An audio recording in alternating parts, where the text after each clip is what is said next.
And that was the only media that have been consistent speaking against bad government and for the purpose for reformers. Niger what yo.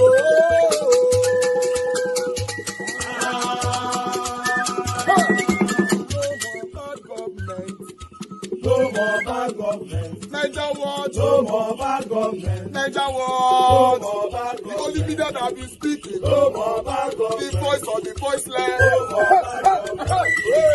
No more bad government.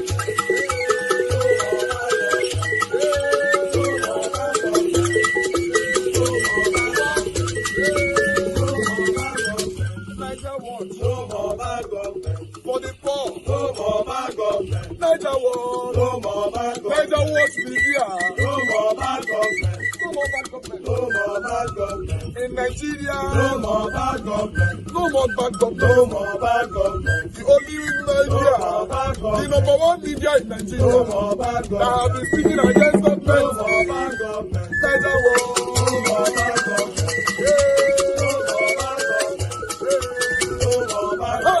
Niger what you? The voice of the voiceless. The voice of the voiceless.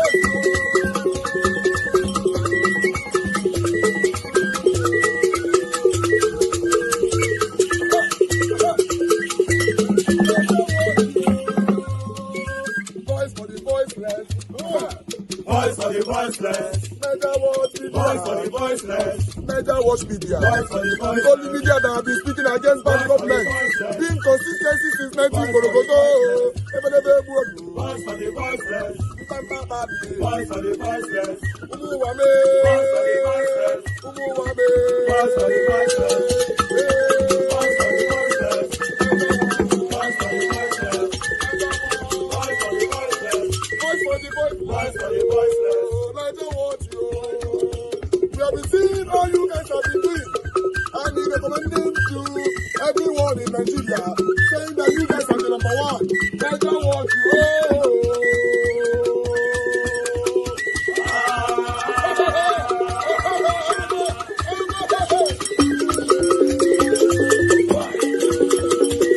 When we say we are Southerners, what exactly does that mean? I mean, what exactly does it mean?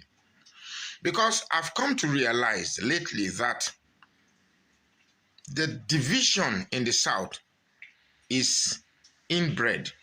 It's in our mind. Now, let me give you an example. An Igbo man will only feel comfortable that he's Southerner, only that he's a Southerner, only when you add East to it. He will prefer to refer to himself as, I'm a Southeasterner, I'm from the Southeast. Same thing with the Yoruba man. He will only feel he's a Southerner only when you add the West.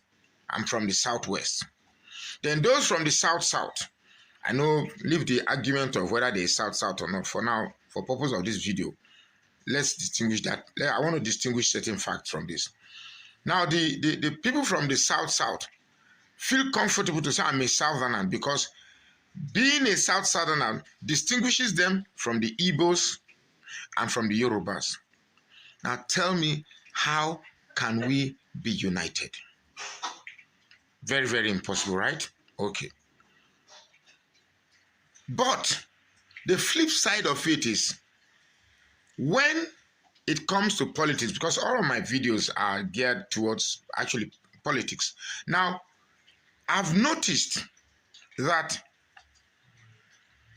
the Southeast sometimes can go out of their regional, comfort to vote for people from other regions, including Southwest.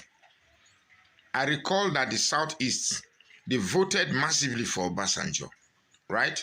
Okay. Now, same thing for the South-South.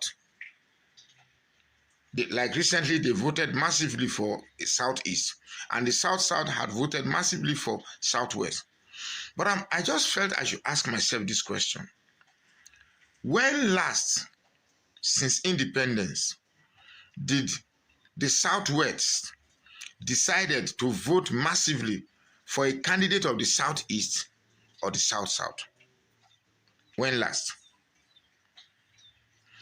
I still recall that during the Goodluck Jonathan administration, the Southwest used every propaganda machinery to ensure that Goodluck Jonathan had a bad name. Say he's a drunkard, he urinates on his body when he is drunk, and all stuff that are not likened to Jonathan. But people believed it anyway. So I ask the question, when they say power should come to the South, that power is in the South, is it only when it is in the Southwest? Because I don't like the sudden comfortable state that power is in the South. The argument that power should remain in the South. Look, the only reason why, if I decide to vote that way, it's only going to be a protest for the North. Why is it that the Southwest only feel we are Southerners only when it is convenient for the region? Only when it is convenient for the region.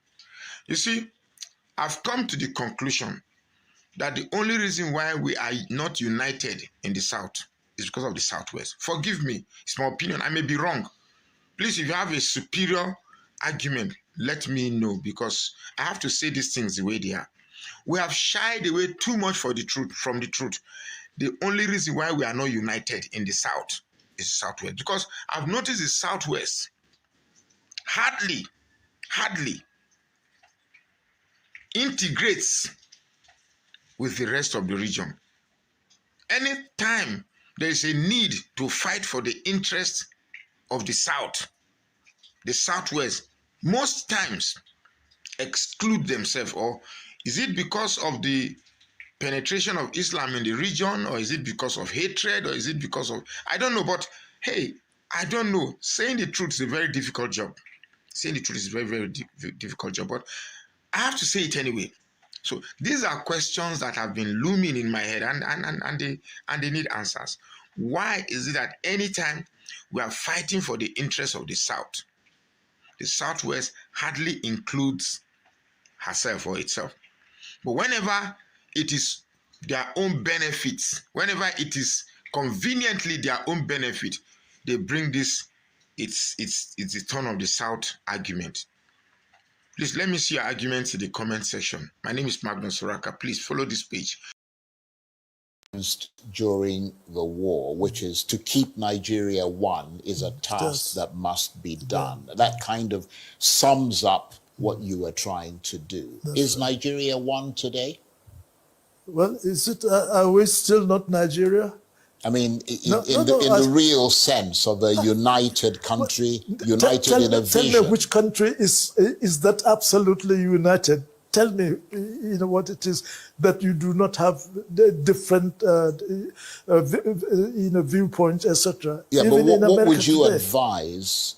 I mean, let's assume that what you're saying is correct. What would you advise is the best way to deepen Nigerian unity going forward? Well, it is up to the people. As far as I'm concerned, whoever you are a Nigerian. I love you. I trust you until you prove to me, otherwise. So it is up to the Nigerians, to either accept the way I accept Nigeria, whichever way it is today. If it is one or if it is not one, but we are still Nigerians. To me, it is Nigeria that I hope I will be until I die. If after I've died and other people said that is not they don't want Nigeria at all, then of course it is up to up to them. But it is important for the different parts to feel a sense of inclusion, because one of the things you tried to do in 1966 and 67 was to bring back everybody, and at the end of the war you said there was no victor, no vanquished. In other words, that everybody had an equal stake in this country. So that sense of inclusion informed the way that you tried to run this country. And I wonder whether you think that that is an essential part, that inclusion, sense of inclusion is an essential part of trying to make people feel that they are part of a united Nigeria. Well, that is why, honestly, my belief, belief and trust in democracy is sincere, and that is what I have been trying to do. Well, as I've said, when I grew up, and when came and Nigerian in a crisis came in, I said, I want to return. I hope the few loyal ones of us can return the government to the status quo. That is not to the military, but to back to democracy. And when the July thing happened, yes, terrible thing happened. I certainly do not accord that. But one try to see if one can save the situation. And of course, when the bad thing really happened, all that now remains is whatever it is that when we'll try to continue and then try to put it right. And that is what one tried to do. And this is the reason why all the government that come, I do not involve myself in governance, but I at least advise people views.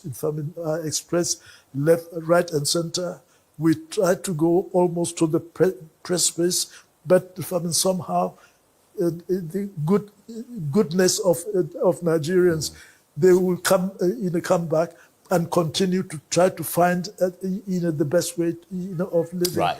And so this is the way I hope one day we'll be able to have the perfect system that satisfies everyone.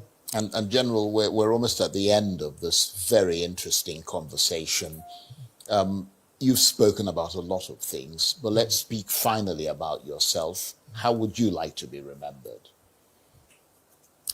Well, I want to be remembered as someone who loved his country, Nigeria, who loved Nigerians, and who pray if I cannot fight it, at least pray for Nigeria to continue to be a country that all of us would love. I know it is impossible for every country to be absolutely perfect. Today I heard that Nigeria's Trump says that Nigeria might be one of those countries that they are going to deny visa. So it meant I cannot go to America anymore. Well, it meant that I should try to make my country better than America so that I can stay in Nigeria. On that note, I want to thank you very much indeed. General Yakubu Gowon, former head of state, thank you ever so much. And to you, our audience, have been speaking to the former Nigerian head of state, General Yakubu Gowon, who led this country during its most turbulent and arguably its most prosperous time. I'm Charles Anyegolu in Abuja. Thank you very much indeed for joining us. What a fantastic, insightful, deep interview, thought-provoking as well, conducted by Charles Anyegolu, who is now joining us live from our studio in Abuja. Charles, congratulations on that fantastic interview. It gave us a lot to ponder about, and I know we all have a few questions. I'll just kick it off and say, the Aburi Accord, I know a lot of people were waiting to hear his thoughts on that. Were you satisfied with how he responded to that question? Well, good to see you, Vimbai, and thanks very much indeed for having me on your program. I mean, all of you. But yes, it was, that was a really very brilliant interview, I thought, not from my point of view of asking him the questions, but the fact that he was very forthcoming. I mean, he wasn't actually scheduled to do the interview on that day, but we kind of doorstepped him, and he then very kindly agreed to sit down with us, and we're very grateful for that. But yes, you brought up the issue of Aburi. That's a very controversial topic, and I think the jury will probably be out until somebody writes a seminal book that really assesses what both sides did, and if there's any documentation and so on, brings that to the fore. But as far as he was concerned, his understanding of what happened is completely different from what people in the southeast, and certainly the people who worked with Ojukwu, the way they, the former Biafran leader, the way they saw it, are completely different. So yes, I think the jury will still be out on that nettlesome question of Aburi. Well, that was a fantastic interview, Charles. It was really fantastic to be able to see you in your element outside of the studio, but still being able to hold down such an insightful interview. First and foremost, I couldn't believe we were looking at a man who was 90 years old. I have to say he looks fantastic for his age. And then just to ask you personally, was there a point in the interview that you were completely taken aback by any of his responses? Was there something that perhaps you had your own preconceived notions about, but then sitting in his presence, you left the conversation feeling completely different? What was a standout moment for you? Yeah, that's a very good question, and good to see you, Femi. I think that there was a point where the bit where he talked about the coup and what happened in, I think 2 points actually, two sort of segments of the chat. When he talked about what happened in 1966, and then when he talked about the coup that removed him from office in 1975, I think he was very sort of defensive at some points, and he made very sort of strenuous efforts to exonerate himself from liability in many ways, and it is to some extent a natural response. But those were the things that actually stood out for me. He talked about the coup in 1966, both coups, and he wasn't in any way directly involved, which is contrary to what sort of public opinion appeared to be. And the fact that all the sort of junior officers rallied around him and decided that he was going to be the head of state. And the stories differ, of course, as to how he came to be the head of state. But also the other very sort of interesting moment was when he was pushed out of office, and how he kind of came to learn about it at the OAU summit in Uganda. You hear about these things and you read about these things, but it's actually really quite, amazing when you sit down with the man who was at the center of those developments and actually hear him put it across. So it was very interesting. Those were the moments that I think stood out for me. And by the way, I've got Mr. Rufai sitting next. Good to see you. My old friend Rufai. Good to see you. And he came into Abuja and he didn't tell me he was coming in. I'm sorry. I was sneaking to Abuja every now and then. But I must say, it is indeed a very fantastic interview. Brilliant, I must say, with the questions you did ask, and brilliance with the way you pushed back and put the facts in. It's a class work you have done. Stuff for journalism schools, should be able to, watch and just learn at your feet or your format. But a couple of things. Number one will be the issue of the cement armada that you brought forward. A lot of people said the cement armada, no, not a lot of people. What we know from history was a beehive of bureaucratic incompetence, and he was in the helms of affairs. And it was under him it happened. That case was so bad that there were many case laws that came out as a result of the cement armada. We had court cases up to the 80s when that happened. But he tried as much as possible to remove himself out of it. And if he keeps insisting that there was no corruption under him, how about the 1974 census that a lot of people made jokes about because of the lack of integrity of that census and how skewed that census was? he also tried to exonerate himself from the indigenization decree, which a lot of people say, no, hang on a minute. There is something in there. And the last part of it was even the emergence, how he became leader.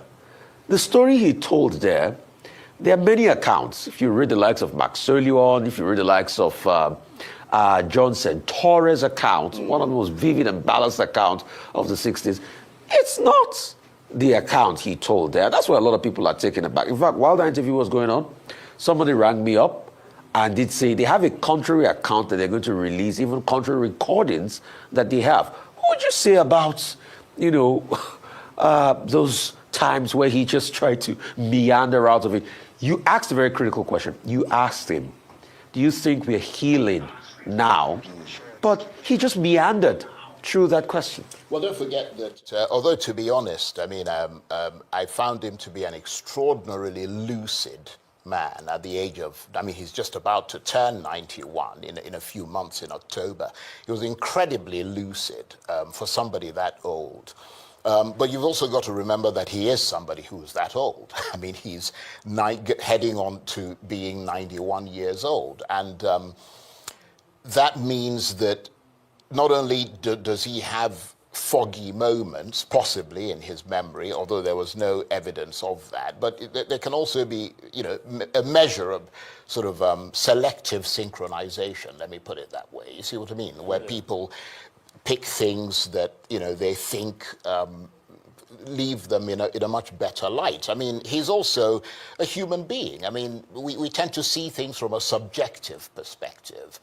And even though he was head of state, his argument before we started the interview is that he still has a limited sense of what is actually going on. He gets information, he acts on it, he gives instructions, it is carried out, it comes back to him. Some people say it was carried out, others say it wasn't carried out. So, I'm not putting up a defense for him, but in many ways, I can see why his version of events might differ from those of other people. State where the state government has declared today, June 18th, a public holiday to honor President Bola Ahmed Tinubu's visit to the state. The visit, which comes in response to recent deadly attacks by suspected criminal headers in Yawata and Daudu communities in Guma local government area of the state, resulting in over 150 deaths, has been met with mixed reactions. The secretary to the Benue State government, Deborah Abba, announced the holiday, urging residents to come out in large numbers to welcome the president and his entourage. Meanwhile, the state government is reportedly mobilizing support groups to organize a colorful welcome for President Bola Ahmed Tinubu. In an official letter dated June 17th, the senior special assistant to the governor on special groups mobilization invited registered support groups to form a colorful procession and wear designated uniforms to receive the president. In the letter, the parade is expected to start from the airport and proceed all the way to the government house in Makurdi, where the president is scheduled to attend a town hall meeting. The letter has since gone viral, with many criticizing the Benue State government. Let me take Adekunle's tweet. He wrote, "Don't sweat for Nigeria. Nigeria is under a curse. Please, I am sorry for all of now where I go, they argue with una say they never sweat for this country because the country has been sweat for. And only Nigerians can decide to rise up and deliver ourselves. Because who do us like this? Who do us this kind of thing? The Benue State Governor, Reverend Father Hyacinth Yomemalia, Mr. Governor, sir, you should be thoroughly ashamed of yourself. Governor of Benue State, you should be thoroughly and severely ashamed and disappointed in yourself. May no state and no country have the misfortune of having leaders like yourself without conscience, without integrity, and without character that will politicize everything, including the death of your own citizens. Shame on you, Benue State Governor. That is this one where everybody they cry. A few days ago, there was a massacre that more than 200 sick people in Benue State were slaughtered and killed. Where we say everybody, including Pope, they talk, say justice for Benue State to stop the killing. Now, not be the first time where they kill people for Benue State. So these killings have been coming for years. For 2023, more than 500, plus 2024, even this year, almost every other week or every month, they have been killing people. The president, after national cry, don't come decide, say he won't come visit Benue State, of which they go come, they no go address the root cause of the issue, but they don't carry themselves, say that they come now to fulfill all righteousness and start on our APC shenanigans. You as the governor, under your office of the governor, they say office of the senior special assistant on special groups mobilization. Naim that they mobilize people so that they can go and form a big procession to welcome the president all the way from airport to Urukum roundabout up till government house. A shoulder-to-shoulder parade and procession. So, Governor Alia, you are not even mourning the death of more than 200 of your citizens. We think say you should be chief mourner by now. When I go wear black, put ashes for your head, they cry for the inhumanity and evil going on in your state. So you are even in parade mood when they do shoulder-to-shoulder procession from airport to welcome the president. That is, I don't know this Nigeria. I don't know the crime where person commits to be from this place. Because unfortunately, the root cause of the problem will not be addressed. The same killings go. So now when they don't carry IJ police, come Benue. If killing start for play 2, they go move and go play 2. If it start for Zamfara, they go carry. And if it there for Borno, they go carry. Shame on you, APC. Nigeria will not be the end of APC. That you will play politics, including with the death of human beings. Where we see on a normal day, we're not supposed to carry caskets and the body of the people go line up for road so that government are going to see the failure and irresponsibility of government that have led to the killing of innocent citizens. You say, when I say where they mobilize people, and those people where they go mobilize, they go use government money to pay them.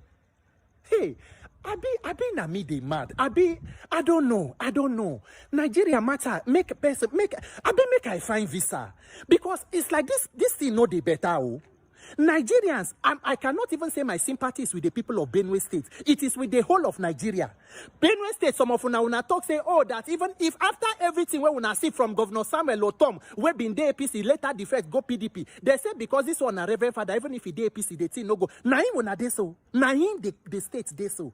Governor of a state with people were killed more than 200 is mobilizing people to do shoulder-to-shoulder parade to welcome the leader of their party from airport. That is not be say when I come talk of how to even end the insecurity. It is another APC town hall. Where I pour on a spits.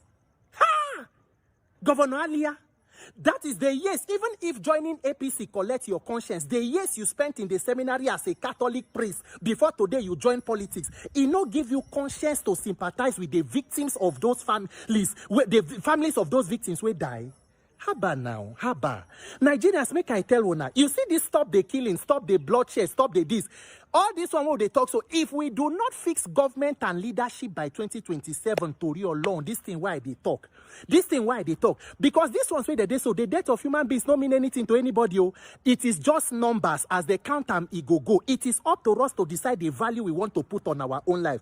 Governor Alia, congratulations on your parade, on your shoulder-to-shoulder parade and procession from airport to welcome the president. Shebina wedding you they do. Shebina your anniversary night you they do. 200 festival killing of people, festival of killing. Shebina it when they celebrate. May God help Nigeria. Ben with the smoky go. Nothing where they want tell me they need to check that man. No. He hide. In they get what they smoke. He they hide the dwam. He they smoke no be shisha. This shisha they had the go join. Ofagbo. Because how is the president coming to pay such such sad condolence visits and you are organizing a ceremony? God of thunder. Where Ogunegbe can?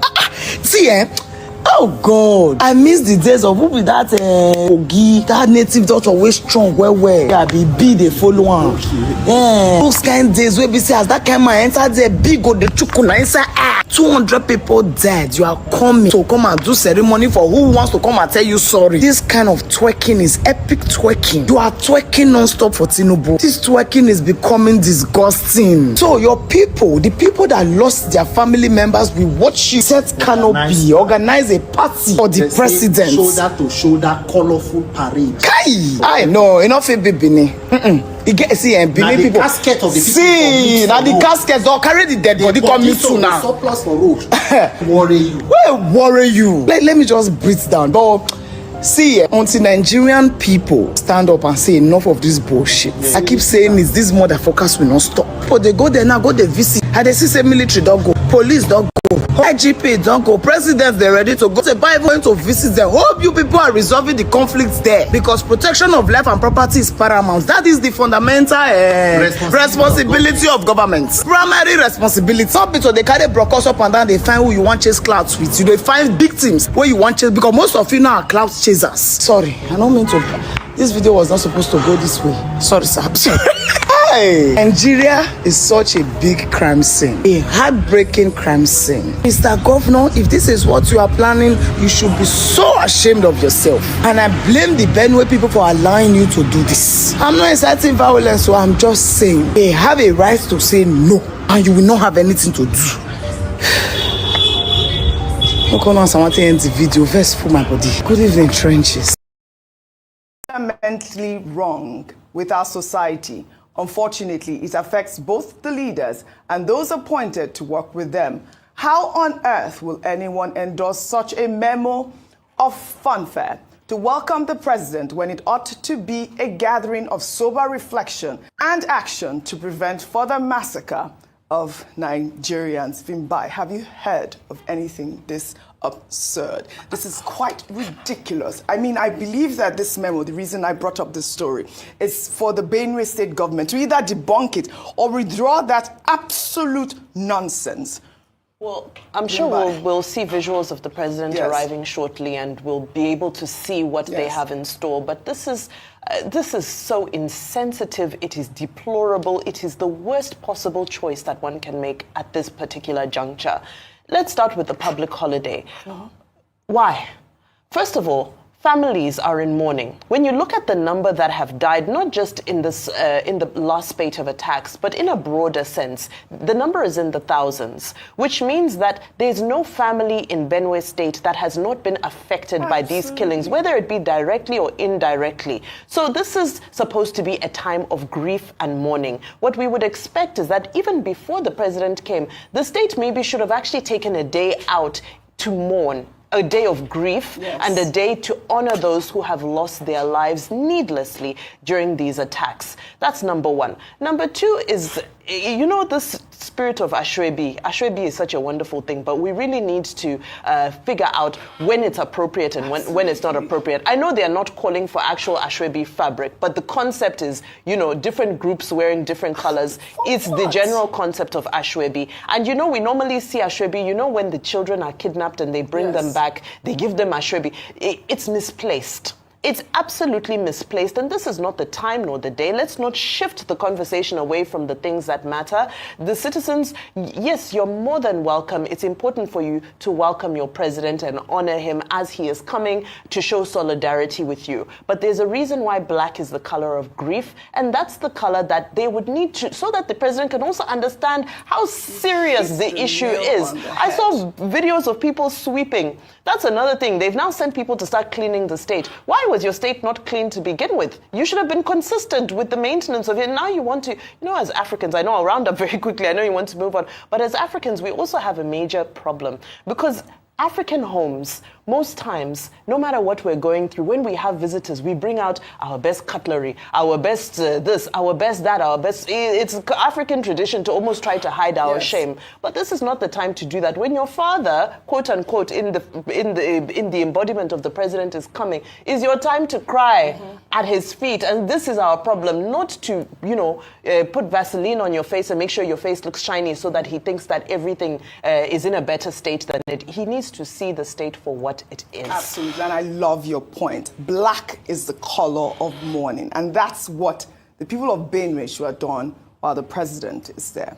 In the meantime, Labour Party leader Peter Obi has commended President Bola Ahmed Tinubu for visiting Benue State. In a post on X, Obi urged Tinubu to also visit flood-ravaged communities in Niger State, saying that the president's presence in these devastated and grieving communities will be very reassuring and uplifting.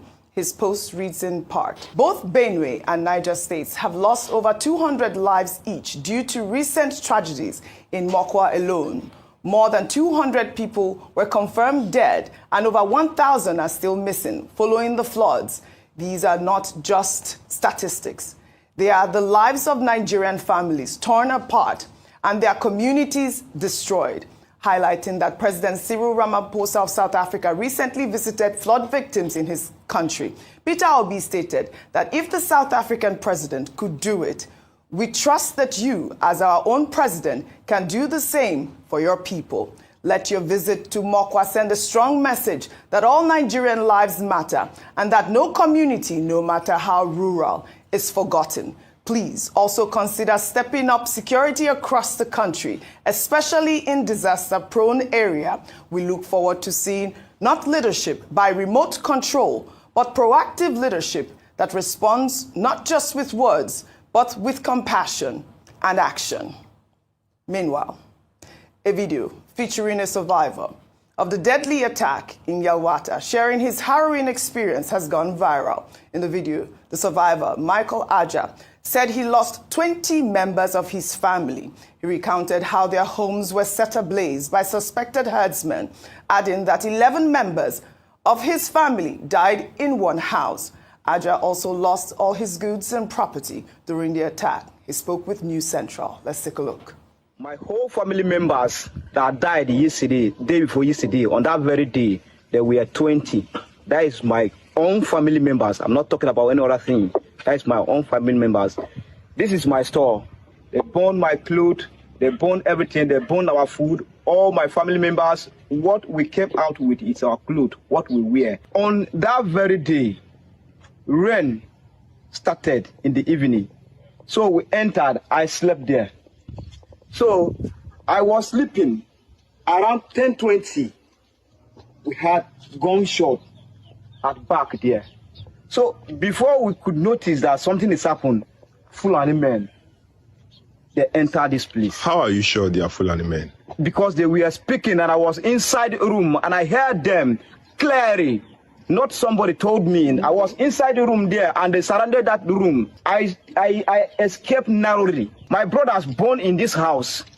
Some escaped. My dad born in this house. My heart goes out to this young man, Michael Aja, losing 20 members of his family. Rufai Oseni, I'd like to bring you into this conversation. I'd like your thoughts on all the stories that I've read so far.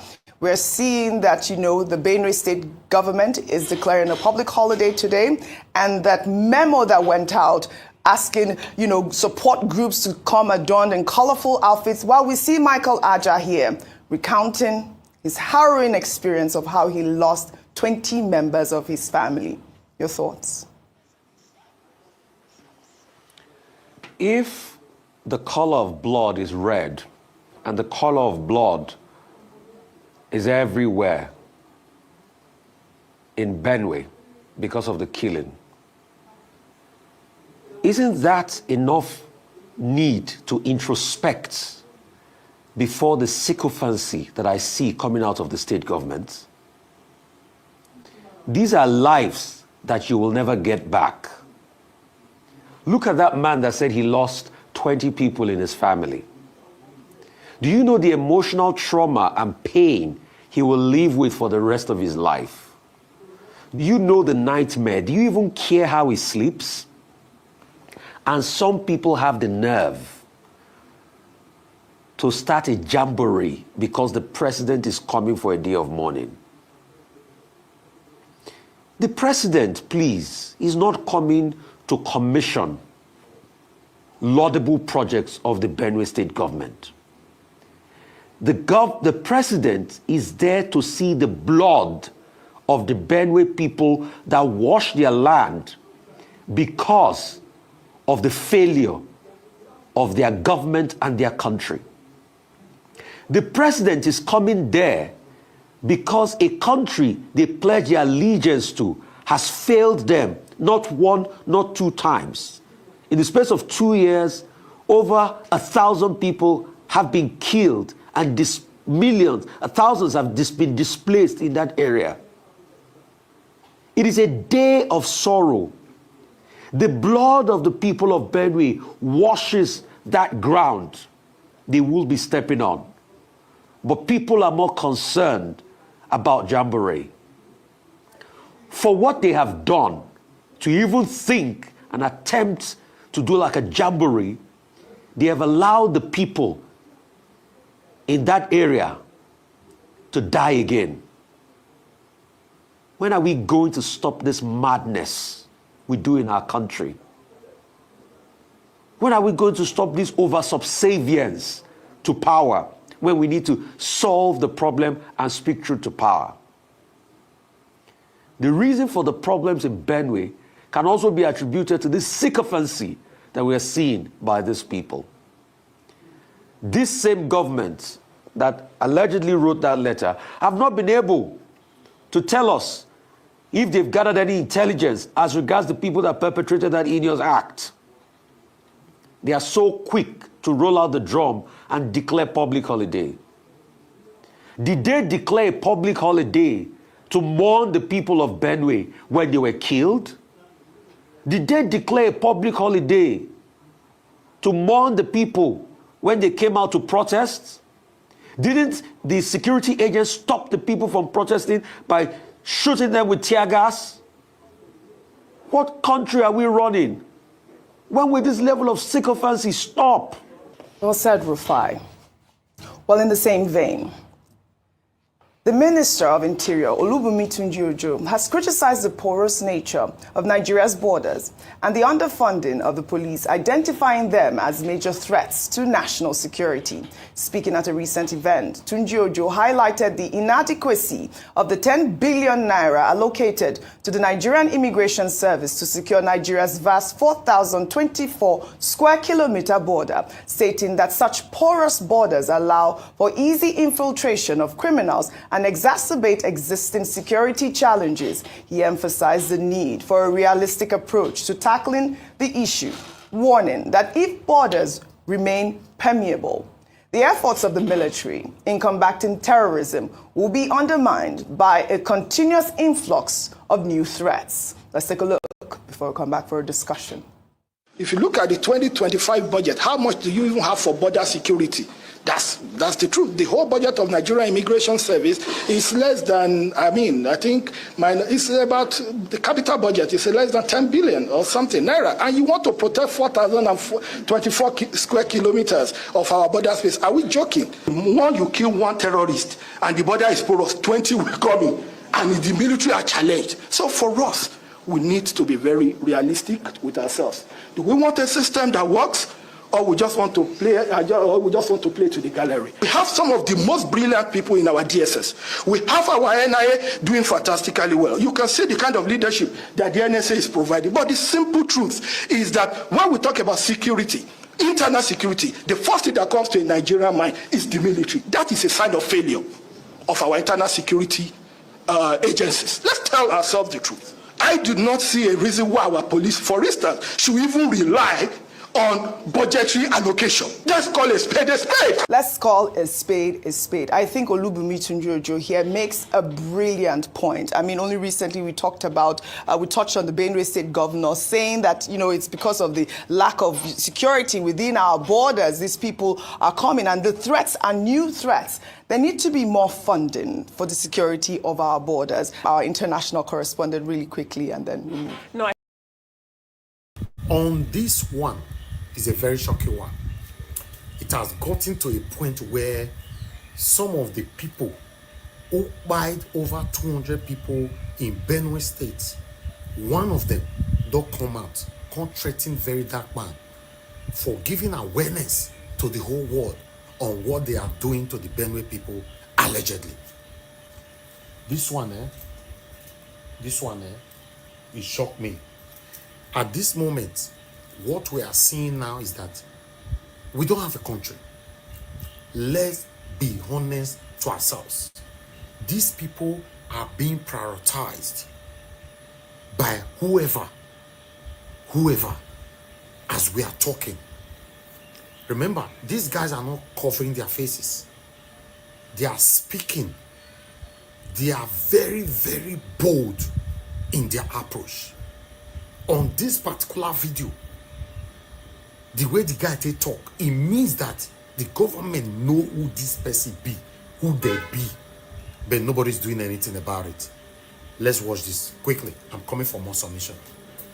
I want to do this video for one guy.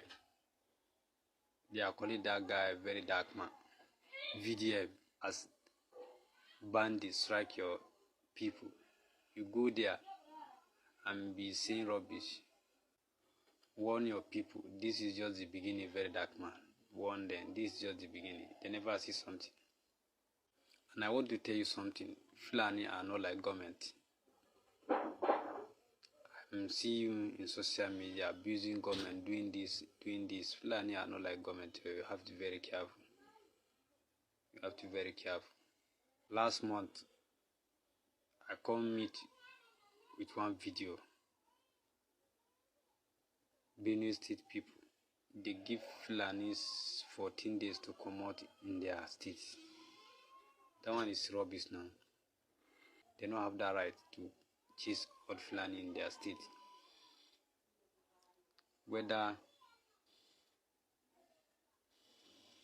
to state peace with Fulani or they should leave Benue State. You can see the number of cows they are killing in Benue State in this season. They are killing innocent Fulani in Benue State. You didn't say anything, but now, after this strike, you go there, be saying nonsense. So you have to be very careful. This is just the beginning. This is just the first strike. So Nigeria are not like government. So be careful, very dark man. All right, so you don't hear the message when I received today. So I was able to check the TikTok handle that sent it. This is the face of the person, and this is the TikTok. Me, I'm not even bothered about the threat. You understand? I'm not bothered because even him where they make the video, now out of fear, now I make that video. You don't fear, so okay, this guy don't they create awareness around this issue. Maybe it's time to drop a video that will scare him. But that's not my problem. He said something in the video. He said, if Benue people will not learn to live with the Fulanis, then the Benue people should leave their state. That's a very strong statement. And then he also said that is just one attack, and there will be multiple attacks coming soon for the Benue people. Well, I believe so we get government, and I don't know why these people are so confident to be posting these things online. Again, no be the first time. So it don't be me like normal thing now. But at the end of the day, it is not normal. You know, when somebody will just come online, drop something. If you defame anybody online, they will track you down, they'll carry you come. They will arrest you if you defame. According to them, defamation, any big man, they'll go arrest you. But when these guys come out to threaten the government officials, they don't go fit talk. You understand? Anyways, my brother, I would like to tender an apology to you, but I would like to tender the apology in person. I won't see you, make I beg you. Say me, you know, verse, yeah, go Benue State, go create awareness surrounding the issue. I want to beg you one-on-one. You understand? Please, brother, you can drop me your location. You know, I can even send you a DM. I'll send you a DM now. If you send me your location, if you send you my own, you understand, so that you come, then I will apologize to you for going to Benue State to raise an awareness. And this one where you talk, say, okay, when I go still go there, go attack. My brother, you better prepare yourself, oh. Prepare yourself. Because I want to believe, say, the Benue youths, they're not going to sleep by this kind of time. So don't make that attack too far. Any attack you want to do, don't make it too far. Do it soon. You understand? And Benue youth, they are not playing. That's the only thing I can tell you. That's the only thing I can tell you. Peace and love, don't play. If you play, go and learn, you go learn the hard way. More than 200 people were killed. When I woke up this morning and I got the story of what happened, the first 7 calls I put across were all killed. The first 7 guys I called. You tried to call, we're all dead. Exactly. They were all dead. So in my village today, if you speak to someone, just be very rest assured that in the next 1 week or 2 weeks, you hear the sad news about that person you've just spoken to. And do you know, before now, just last month, about 20 people were killed in that same village. They are the Fulani, and it's not ethnic profiling. They are the Fulani. It's not ethnic profiling. When people want to be politically correct, they will say, no, that is an ethnic. It's not. And that is why you see the Sultan of Sokoto will not react to this. He reacted when just about 11 people were butchered were killed in Edo State, the so-called hunters. They reacted. They put up Northern Elders Forum. They made several press conferences. Many governors stood up. The governor of Edo had to travel to some of these states to go and say sorry. Just 11 hunters. That is alleged hunters. If really they were hunters who were killed. Now 200, nobody in the north is speaking. Because that is the collective agenda. Jihad and the complete takeover of the land of our people. And let me tell you, so I'm saying it authoritatively. I'm an authority in this area. I was born and raised in Jos. I speak Hausa as my first language. I speak Hausa better than I speak Tiv. And let me tell you, this thing they call intelligence. We are the sources of this intelligence. The government sometimes use the narrative of intelligence to confuse you, as if what they know is different. They know exactly what we know, or we even know better. Because we are the sources of this intelligence. Many of my friends from the adjoining villages in Nasarawa State, who are of different ethnic group other than the Fulanis, anytime the Fulanis are mobilizing, like this attack, they told us day before yesterday. We communicated to the security force. Nothing has been done. They communicated to us. No, just hold on, because this is too much to rush. I'm sorry. Are you saying that you got an intelligence report as a civilian? Your Yes. community had an intelligence report about this particular attack that killed over 200 people, and you.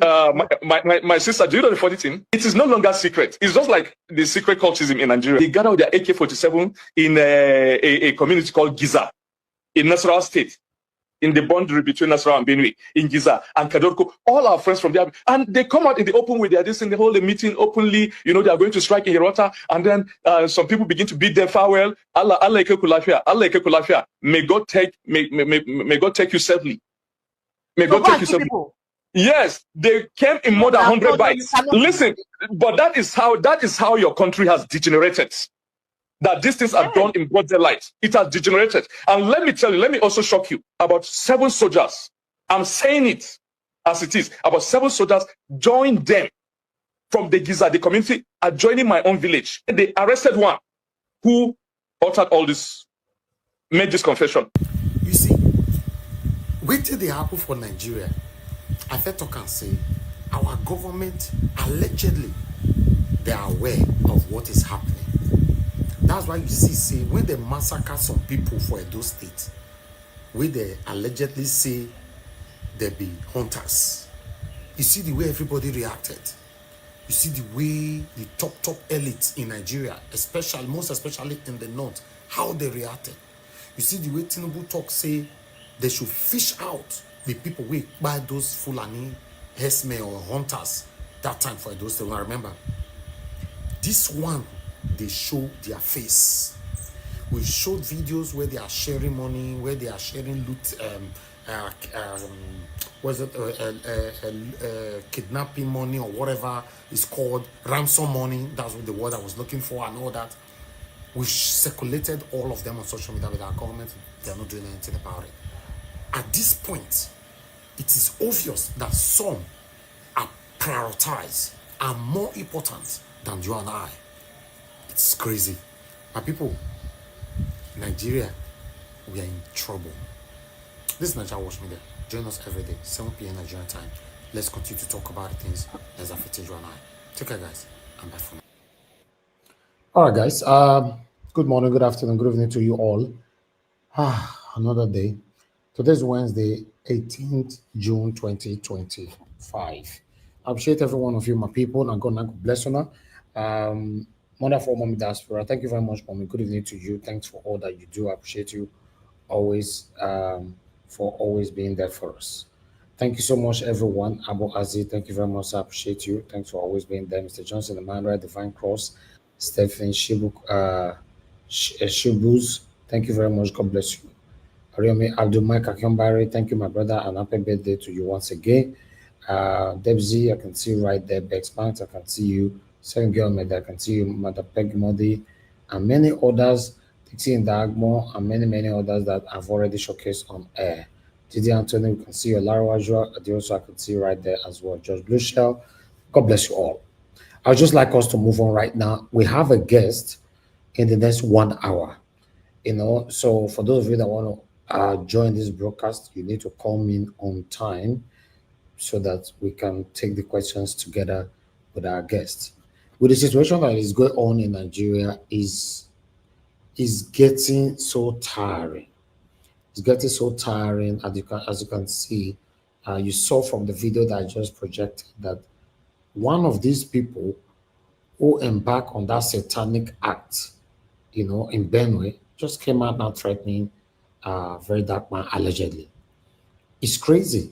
Now, my concern is these people have continuously showed their faces on different videos and they have a TikTok account.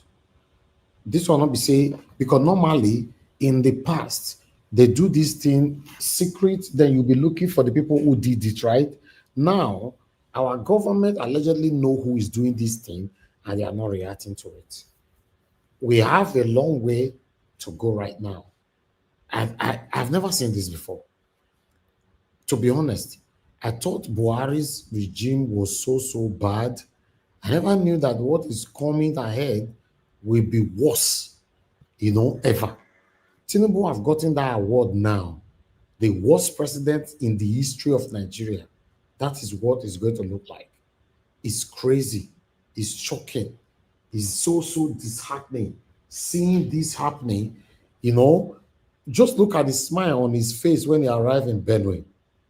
This man supposed to visit Benue without any kind of welcoming. Only just go with your security man. That's it. If Nanika you see, wear, tie your head, go there. Let's see the empathy in your body, everything. You were smiling. The people welcoming you were smiling. The governor prepared jollof rice and a wudu and whatever just for you to arrive in a country, in a state where over 200 people bite. Oh, wow. My people, I'm speechless. I don't know what to say. I don't know what to say. I would just like us to move on. I'd like to take calls and start talking with the people that I already have on the screen before my guest will come in. This is disheartening. Let me talk to Mother Deborah. Mother Deborah, thank you very much, ma. It's good to have you on the show. But before I call on you, I'd like to appreciate Mother Suberry. Thank you very much, Mother Suberry, for the super chat earlier on. God bless you. Thanks for always being there. Thanks for your support. Mother Deborah, please talk to us, ma. It's good to have you on the show. Good evening to you, ma. Hello, good evening, Mr. Elvis, and good evening to everyone watching tonight and all our viewers. You're all welcome. Mommy Diaspora, welcome for your good work. Well done for the good work that you're doing. And just a quick one, it's a very, depressing news always coming from Nigeria. And Mr. Elvis, you're talking about empathy. I think you need to understand a long time that many Nigerians don't have empathy in them. Yeah. They don't empathize with others. It's only when something affects them directly that they have feeling. They are very, very insensitive to the feeling of others, and that's just what you see display. So I'm not surprised, because personally that is something that I have observed amongst friends and even family members back in Nigeria. When something is happening to somebody else, they don't care. It's only when it affects them directly, that's when they care. They are very, very insensitive to the feeling of others. I'm not saying all, but very many. So you can imagine a state where they lost this number of people. And just yesterday also, we were all talking about it. People are speaking out against it. And to completely see the opposite, and to see that in that same state are displaying what is going on today. In that same state, the governor is not even sensitive to what happened. They don't care. It's like I don't care attitude. The people are coming out. The same people are coming out to want to welcome Mr. President. Would you ever see a thing like that in any part of the world? where people are mourning. And even if in America, even if the president is going there or the prime minister in the UK is going to a place where there's mourning, you will actually know that there's mourning. You see how everybody will conduct themselves to really know that, yes, something tragic has happened. But of course, in Nigeria, it's always the opposite. They display their insensitivity to things. It's shameful. It's very, very shameful. And to think that the so-called governor of that state is even, in fact, it's even shameful to regard him as a so-called priest. Think if the Catholic Church is listening, I think that man, they need to disassociate themselves with him, because he's really, really bringing disrepute to the Catholic Church. I went to a Catholic school, and I know there are many amazing priests and reverend sisters in the Catholic Church, but this so-called priest governor in Benue State has displayed, even somebody who is not a priest will not display this kind of insensitivity to humanity. He just shows that he doesn't care. I think I listened to one of his broadcasts when he was even saying openly that he doesn't support self-defense. He said it openly. So indirectly, he's co-signing the buying of his people. If he's saying the people should not defend themselves, and he does not have the means to defend the people, it's obvious that the security cannot defend the people. And you are, as the governor, is advocating, say, I'm not supporting self-defense. Then what is he actually saying? That he doesn't care how many of his people that are buying, and that's just he has even shown it. In fact, they are not doing it, they are not hiding it, they are doing it openly for people to actually know that, yes, this is what we don't care how many of you are going to go. We are not bothered. And the same thing, you see the Fulani guy who came out to show his face. They are doing it openly. They are not even pretending about it. And yet nothing is going to happen. All right. So Nigerians they should continue to be sleeping. Those that don't care, they should continue to be sleeping. And when it will affect them, I'm sure we are all going to be here to analyze it as well. You see, me, I've observed that for some time, and I'm gradually disconnecting my emotions from what is going on in Nigeria. Because when you are too emotionally involved, and then you see the people that are even there are emotionally disconnected, it's like a slap on your face. Yeah, you can see after we all talk about Benue State, and now they spat on our face to tell us that, oh, we are happy, we are going to dance and welcome the president in the same state where such a tragic incident happened within a few days. So what are we talking about? Honestly, like what that Peter Randy is saying, yeah, it is what it is. That's why people who are fighting to see Nigeria change, I think it's right time they begin to either disconnect their emotions until we see changes, because it doesn't make sense you trying to be emotional, and the person the people that are there don't even care. You know, it's like a slap on your face. That's why I don't blame anybody who tries to disconnect their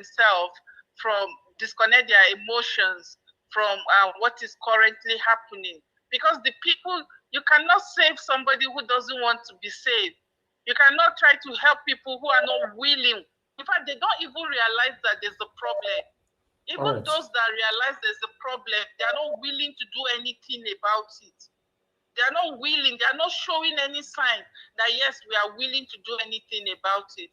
That's why you see that the ongoing, what is happening in Benue State will continue to happen, because the people are not even ready. The people themselves are not ready. They are not ready. That's just what it shows today. Is that the attitude of people who who are ready, who show concern about what has been going on in their state.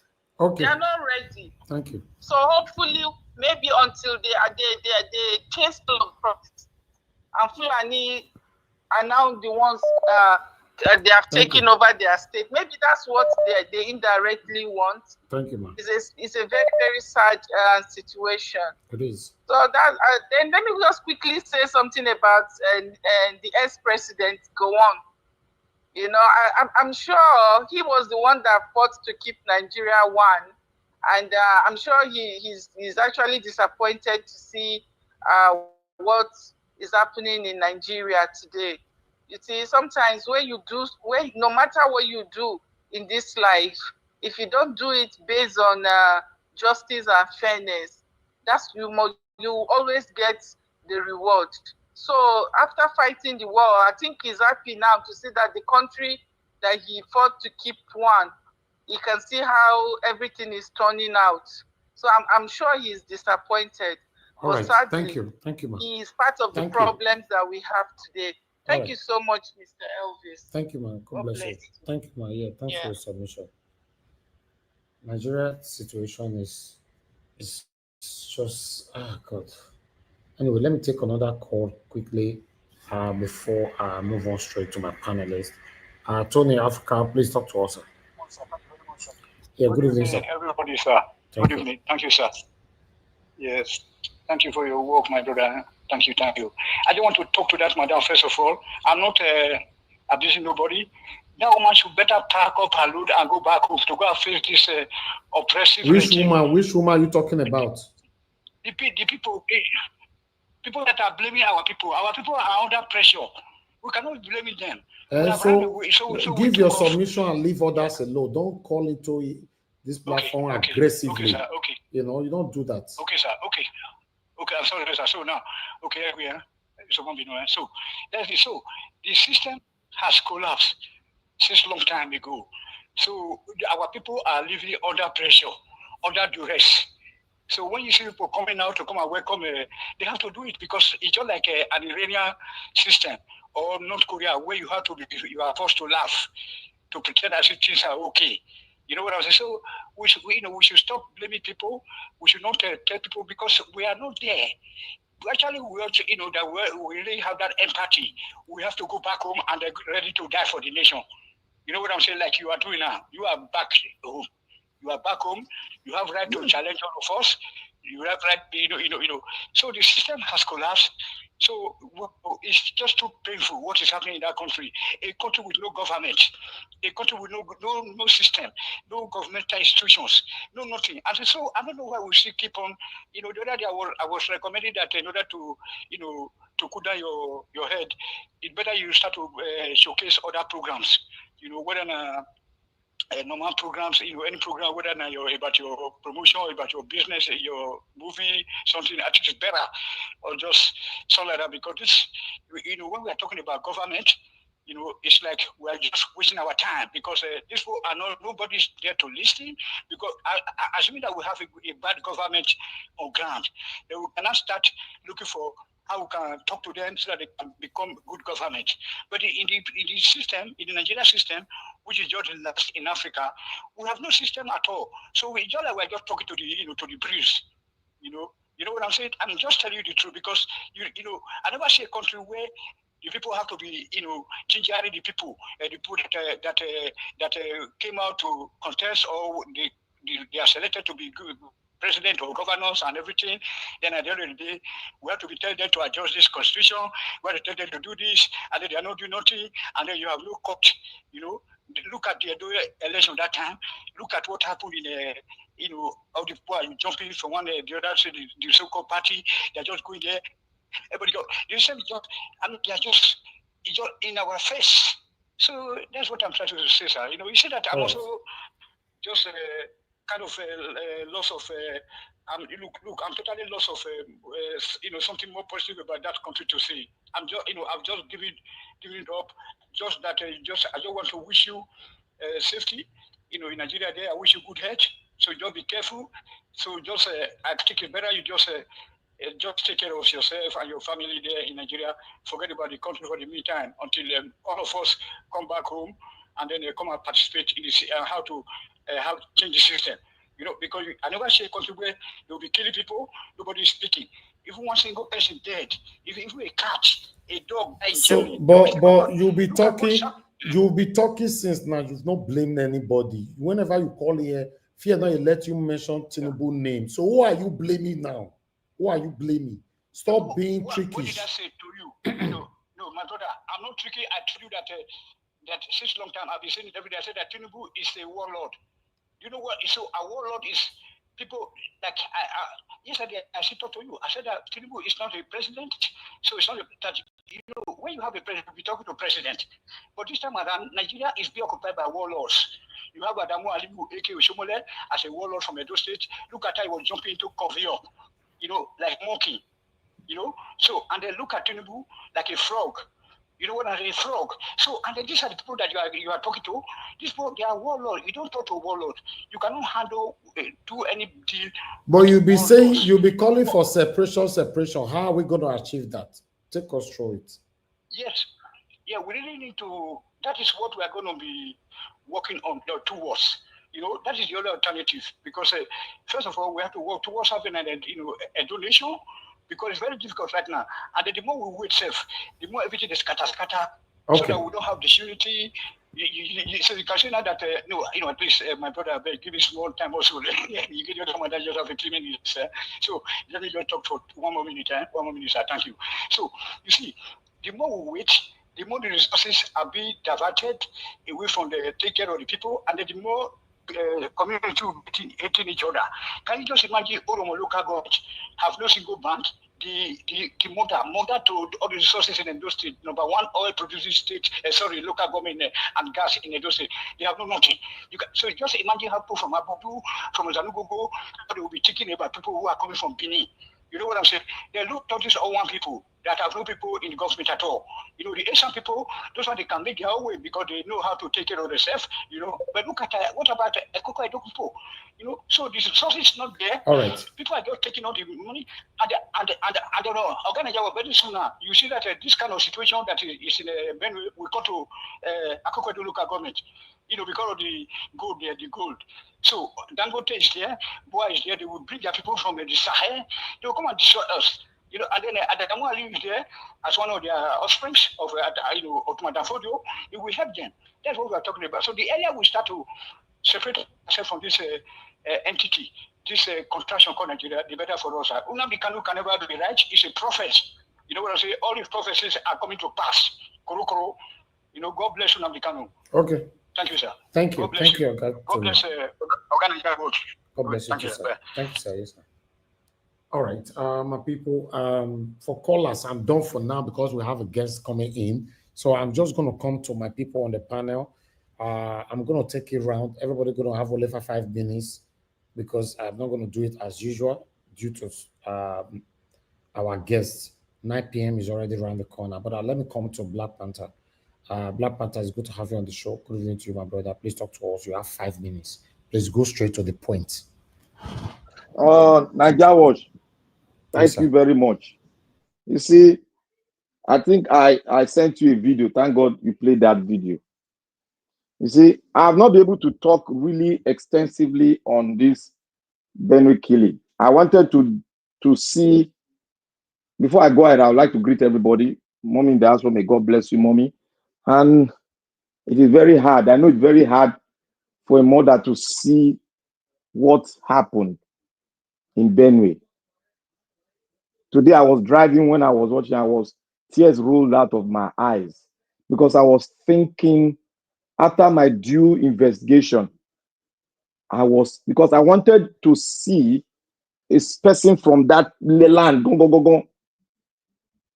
And when I finished it, I said, yes, this is in line with what I've already investigated about the Nigerian state. And APC, as a conglomerate, as a joint venture with the Arewa Caliphate.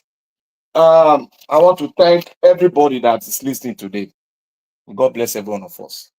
You see, everything our brother said the last person that called in is right in line, on point.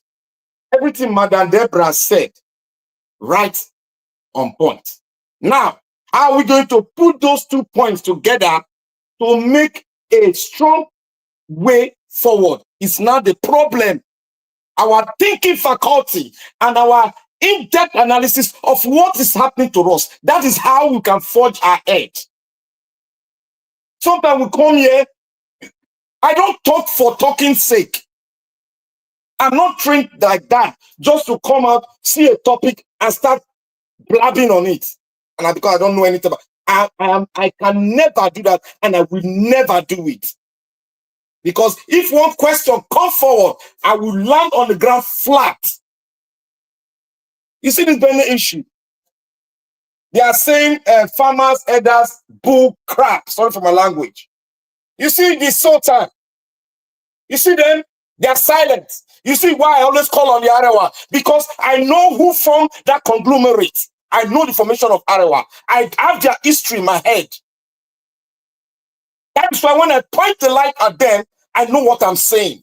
Everybody will turn around at the end of this old gimmick or this game they are playing. It will turn around and they will all mention Arewa. I stand my ground. Everybody here will mention them.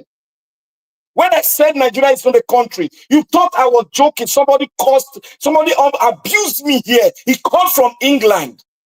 He abused me. He said, I'm not a patriot. I don't know Nigeria issue. Now it has driven, everybody has driven his own car, and we have all ended at the point. Who is causing this problem? You see, the former president, the former head of state, he is not the cause of the problem. He was not the one that did the amalgamation. He was just a tool to exercise the rules and regulation of the colonial master to actualize what you have today. When we say it is not a country, it's just a mere location where investment is being done. That's what the country called Nigeria, that the so-called girlfriend of Lord Lugard gave us a name. And that is a curse on us. Today, we can see it. I can boldly say it's a curse on us. We can boldly see it today. That because we have not sat down to talk what we are, who we are fighting among ourselves. That is why I praise the president, the prime minister of Israel. I say it here, anybody should come out and talk to me. I praise that man. That man is a man deep-rooted to see his race stand upright and to defend and fight anybody that comes out to propagate Islamic entity anywhere. That is what that man is. Go and look at his speech and listen to his speech. He's a man rooted in his nation. And now, do you have anybody? Do you have a nation yet? No. Because all of us are from different parents. We are refusing ourselves. And how do we come together? How do we amalgamate ourselves and throw away the colonial embargo, a colonial curse upon us? How do we do it? We have called for a constitutional review. We have called for a constitutional conference. We have called for everything. And people will come out here. The oligarch of APC will come out here and tell you, Nigeria don't need that. Nigeria need more military. Nigeria. How can you say it? When you don't have a country, all of us are very pampered. Because the colonial masters are like our parents. Everything they give to us, we have not discarded it. And we are not even ready to discard it. Because we are not focused. We are not focused. We are seeing our brothers big guy in the north, in the middle belt. And a governor who is a religious head. He's saying that, oh, don't worry, go away your attire and come back. That is why I said, Christianity is a borrowed religion that was given to us. We had a religion that no man can so call a man can go into a neighborhood and spill the blood of his own brother. Or when they don't have war among themselves and split the blood. We are not taught like that in our tradition. But yet, call the Christianity they get to us, the religion they get to us. Yet, call the Islam they get to you. People say, oh, Islam is a peaceful. Go ahead with your thoughts of peacefulness. Go and address it to your fellow Muslims. I stand here to say it. Go and address it to them. Don't say it in the public. It is when you clear yourself, you come out and say it in the public. Go and address it to them. To me, it's never a peaceful religion. Thank you. To me, Christianity is docile. I'm not like that, and I will never be like that, and I can never be like that. We have to come together and have a nation before every pillars of this nation can stand. And if we cannot do it, let us stand, let us separate gently and have something like a confederation where like what you have in Britain. Everybody can function on its own. You have your destiny in your hand. And when we want to do Olympics, we come together and do the Olympics. After that, we go ourselves to our country.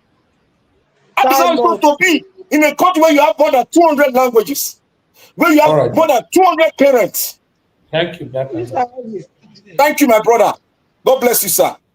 All right. The truth of the matter is that I don't suppose to stop that your submission, to be honest. If not because we have a guest. I don't even supposed to stop it at all. I would have just let you, even though I gave you 15 minutes, you'd have just be talking until you are done. Because that submission was is one of the submissions I was looking forward to hear. Because on this situation we find ourselves right now, we need to say it how it is. We got to say it how it is, and you were doing so.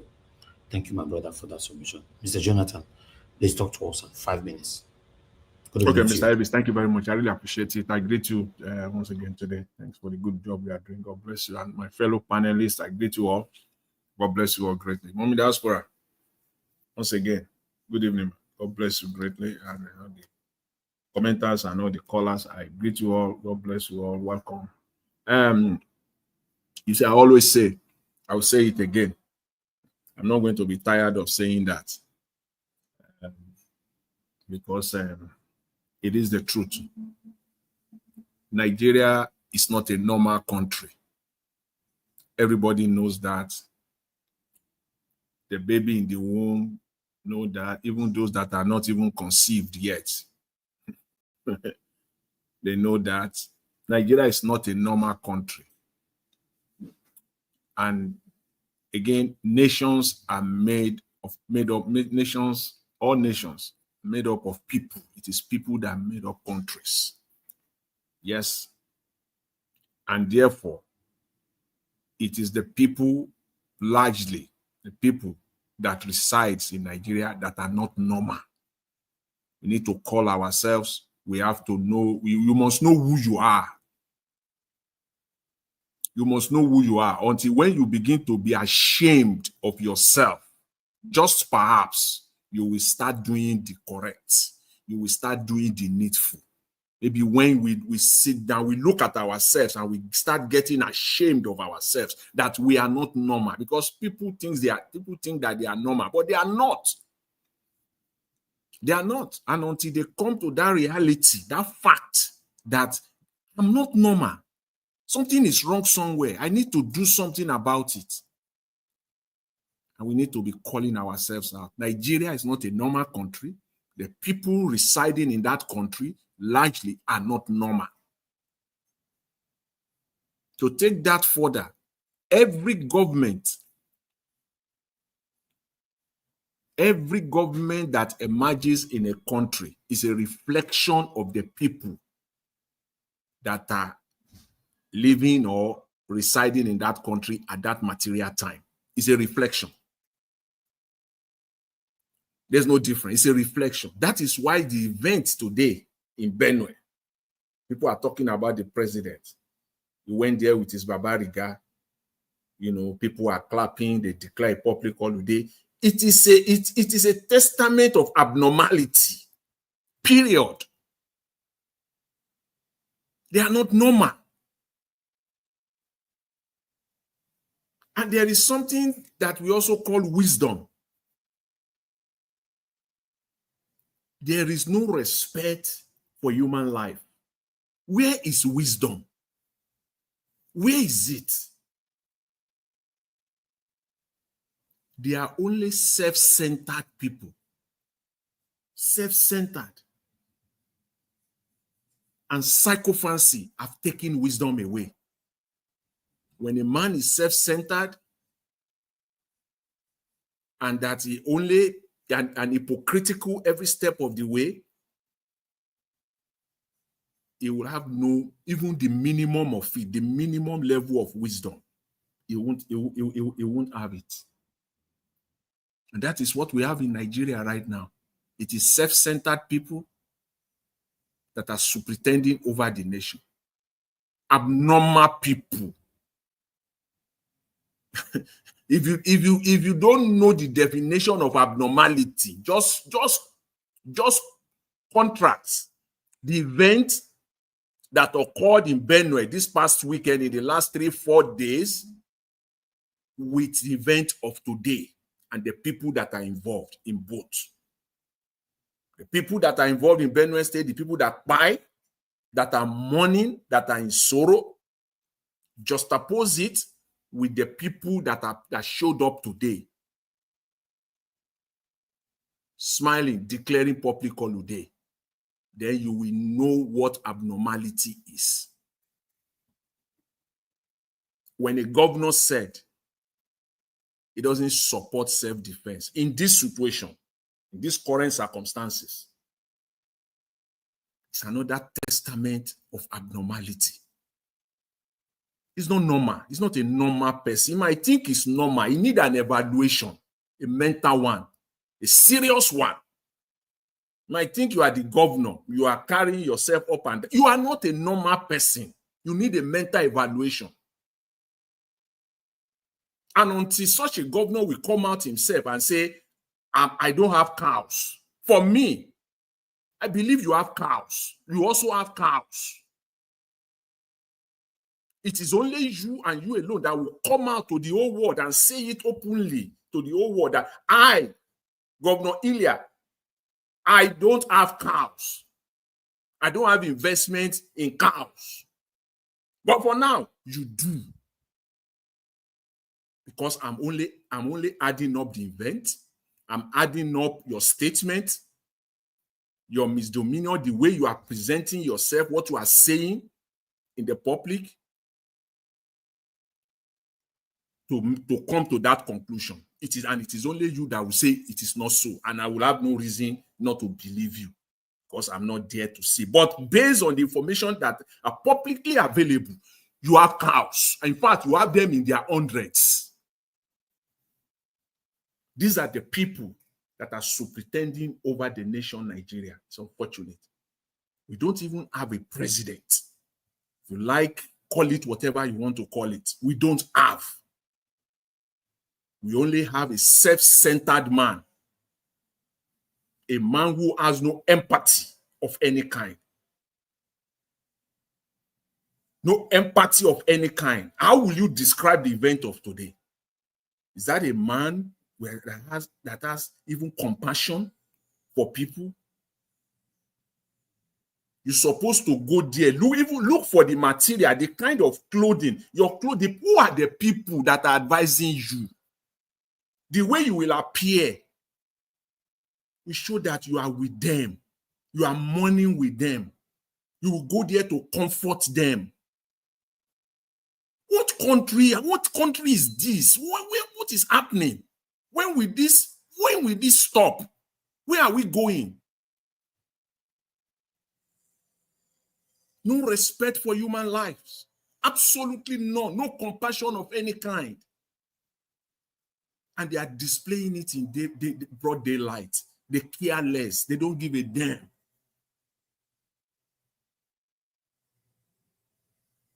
Mr. Elvis, I will have to leave it here for time, for the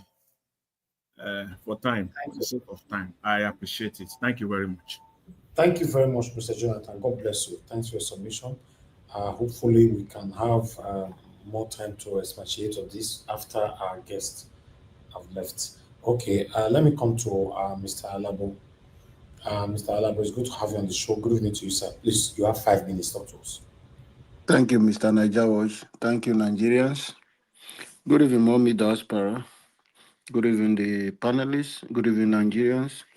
Good evening, the backroom staff. You are doing great. God bless you guys for the good work you are doing. You are the reason why we are here every evening to discuss Nigeria.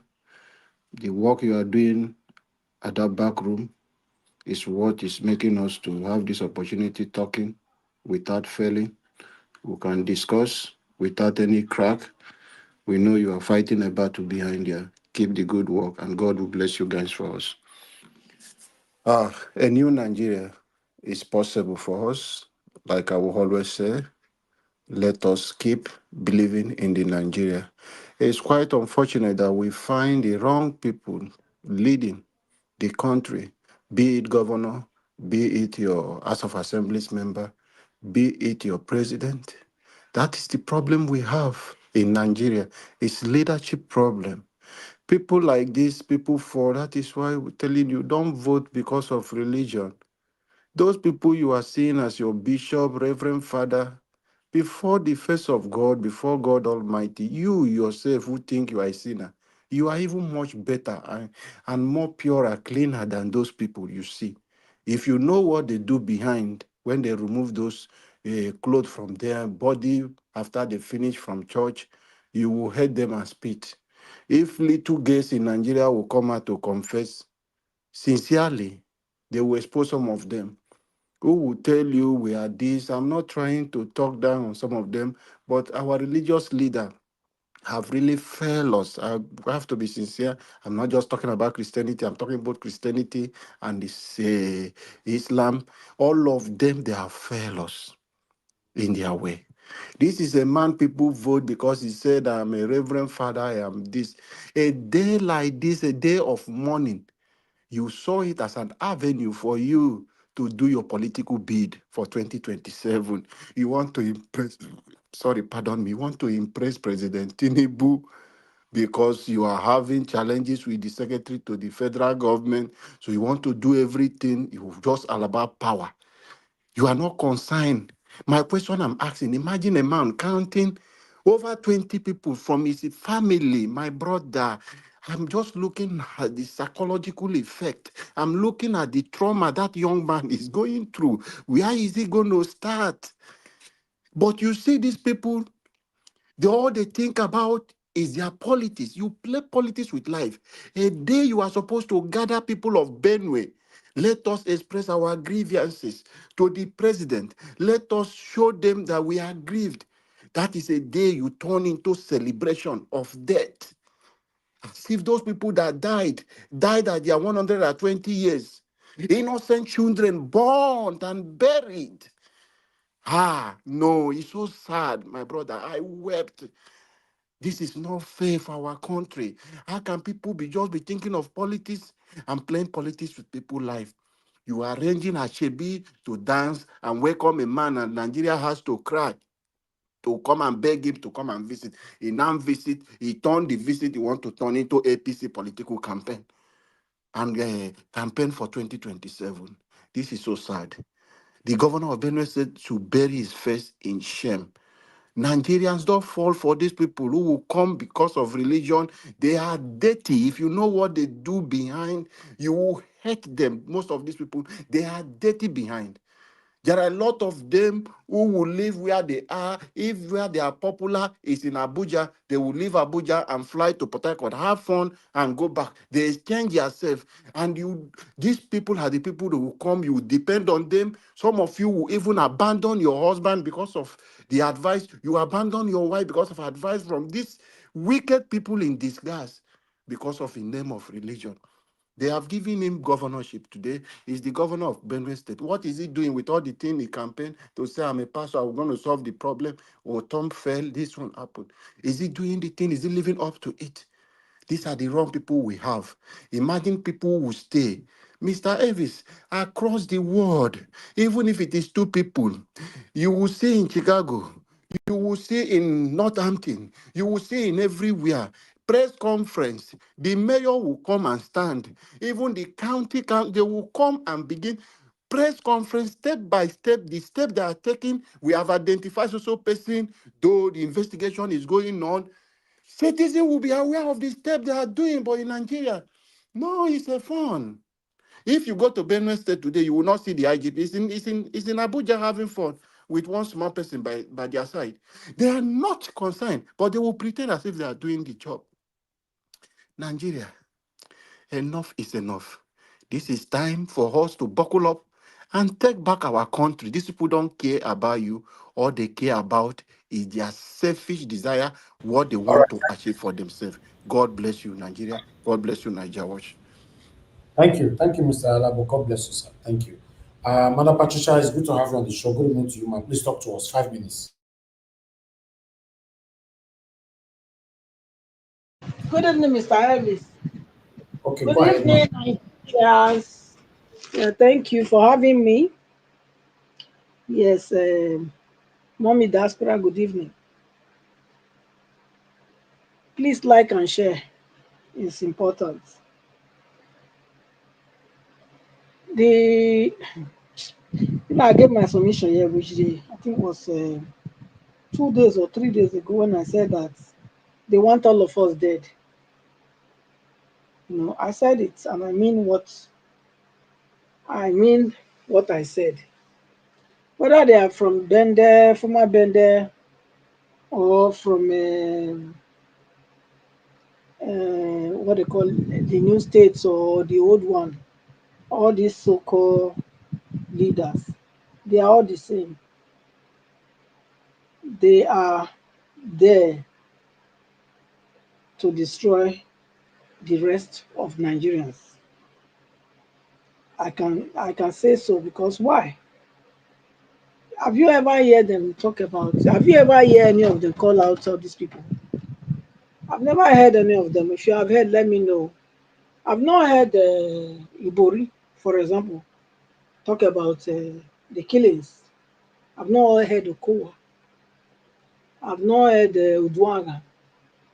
I've not heard Igbinedio, Lucky. I've not heard Shomole. I've not heard Obaseki. These are the ones that I can say I can hold accountable because I'm a true Bendelite. I've not heard of them calling these people to speaking power to these killings. So it's clear that they all are in a cohort to eliminate the rest of us. And if we don't do anything, well, sorry to also, because I'm not sure that they want good, they want anything good for us. Because if they do, it would have been obvious that their attitude and everything would have been obvious. So as long as what they are been doing is not, they are not calling them out. So that means this is what they want. You can see the display now of confirming what I've said. That's what they wanted. That's what they want by this so-called priest. It doesn't matter how they come, okay? Doesn't matter how they come.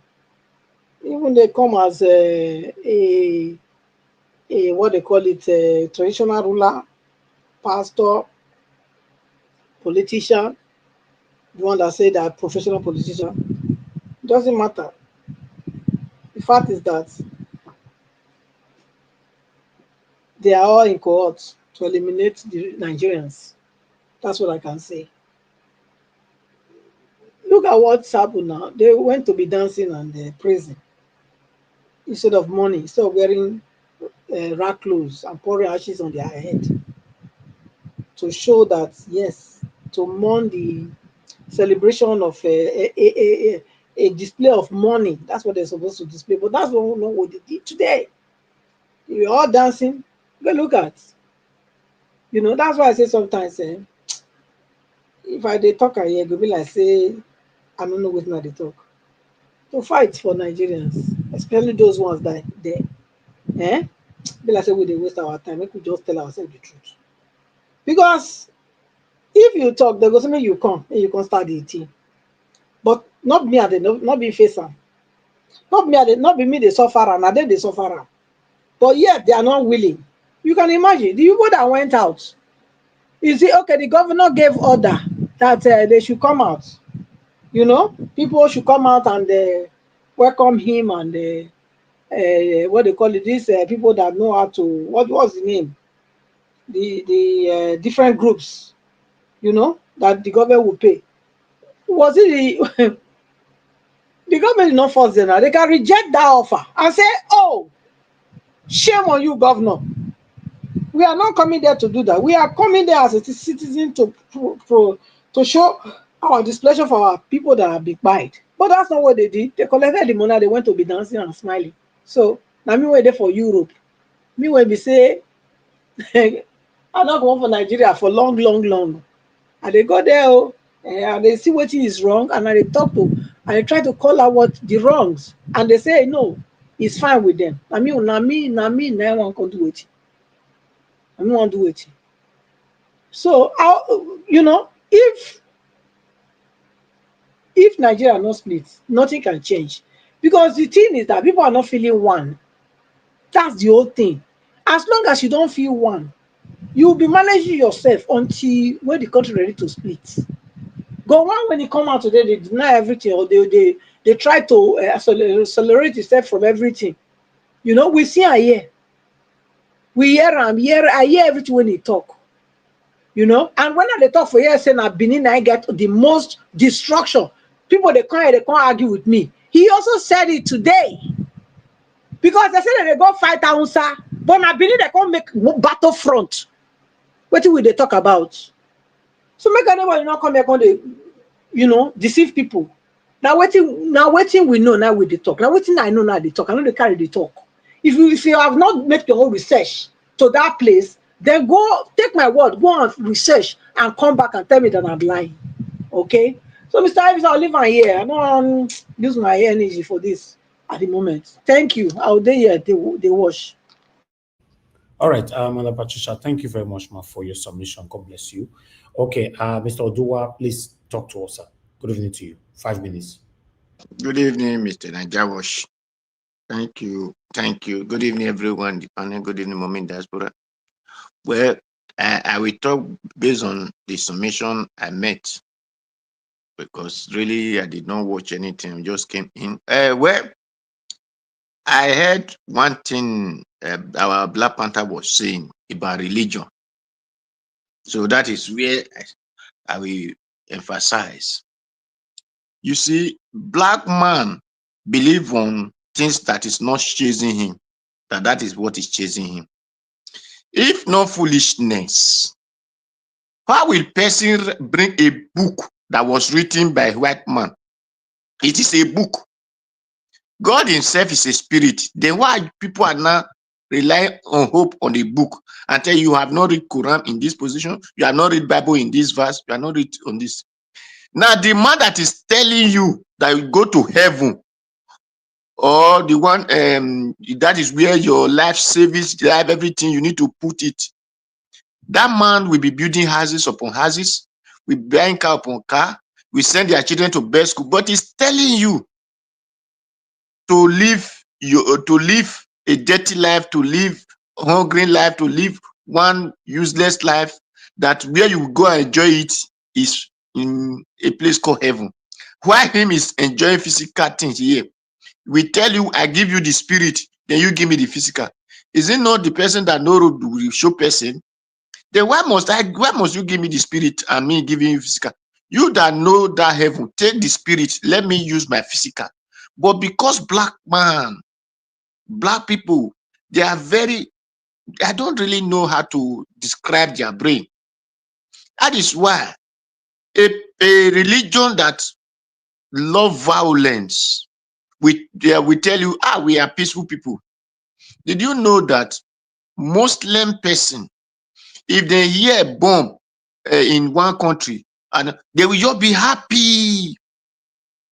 But If they hear that the other one enter the country that that is a Muslim, all of them will get angry and say, then why are you happy when your own do it to person?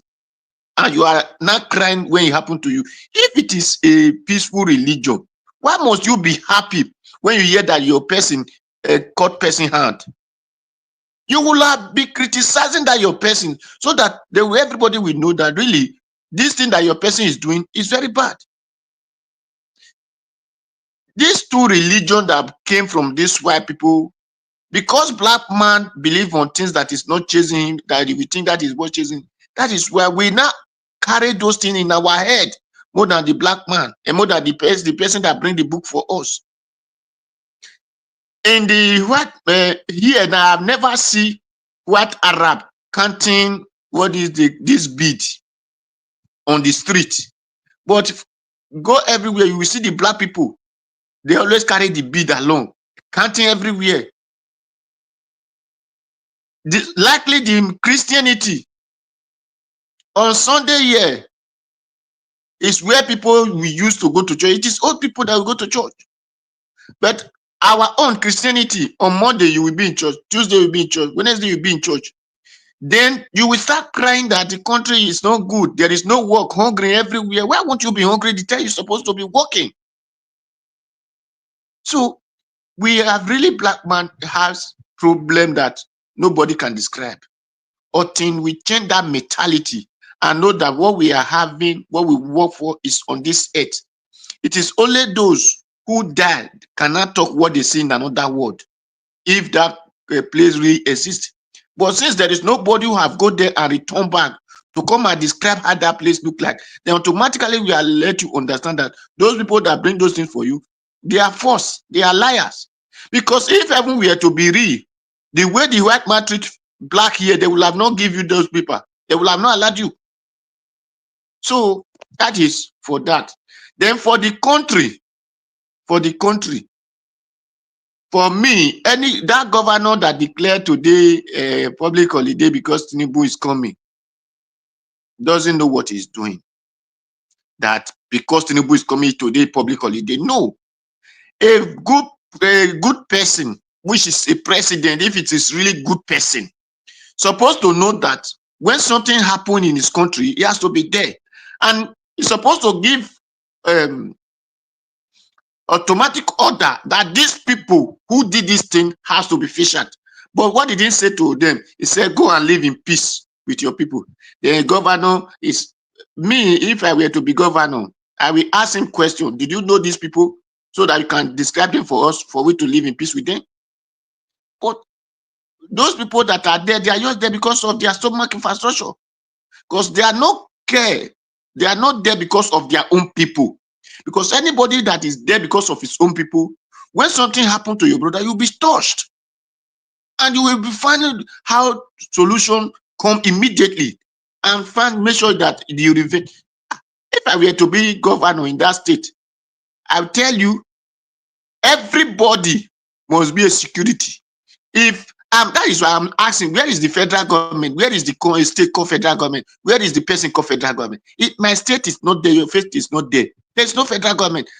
And what I will say to my people, if you are a policeman in Benue, we want to see everybody home. If you are a senator, if you are a soldier, if you did not come in so and so day, that means you people are the ones sponsoring the killing of our people. But since I don't have those positions, I cannot give them those. If not, you people, we will know, with the Benue, we now know that you people are the ones sponsored, because I cannot go and meet the federal government who's supposed to be in security. I watched a video just now that people were now saying, look at the security that Benue people could not have. It is the soldier that is now escorting Lama.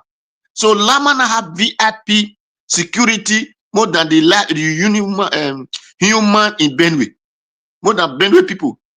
So it is unfortunately that the Nigerians, I will still say the Nigerians, don't value human being anymore. They don't value their life. They don't value their brothers. Because the time we were practicing our traditions, we value brotherly love.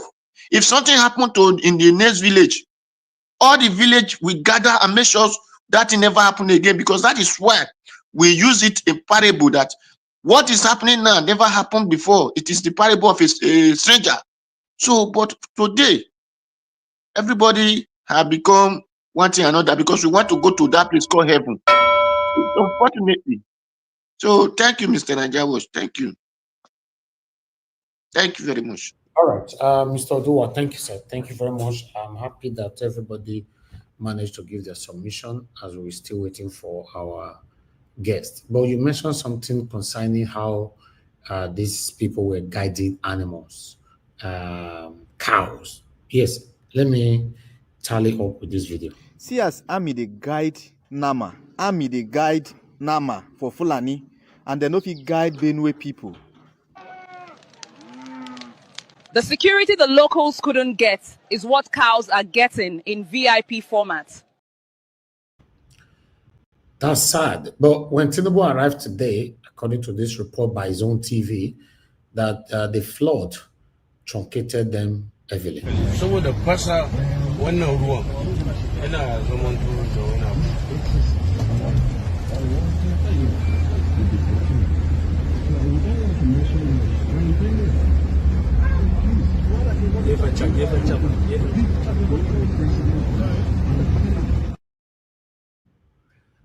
That particular video, allegedly, I don't know. But this one actually happened today in the same Benue, while some people were trying to play politics with the arrival of Tinubu, sharing APC flag and campaign and all that. Then the people did. Collect all the flags. Collect all the flags.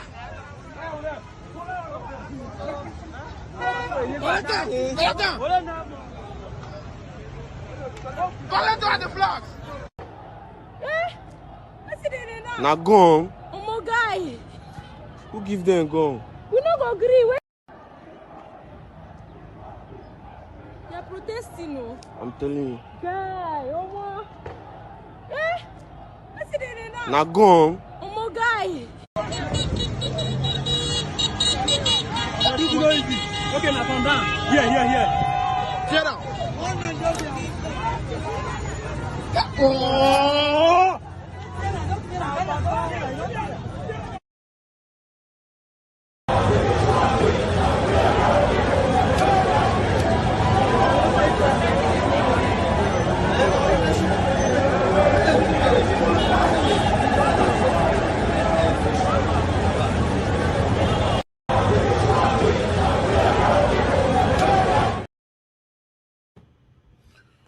And so we see the situation of our country.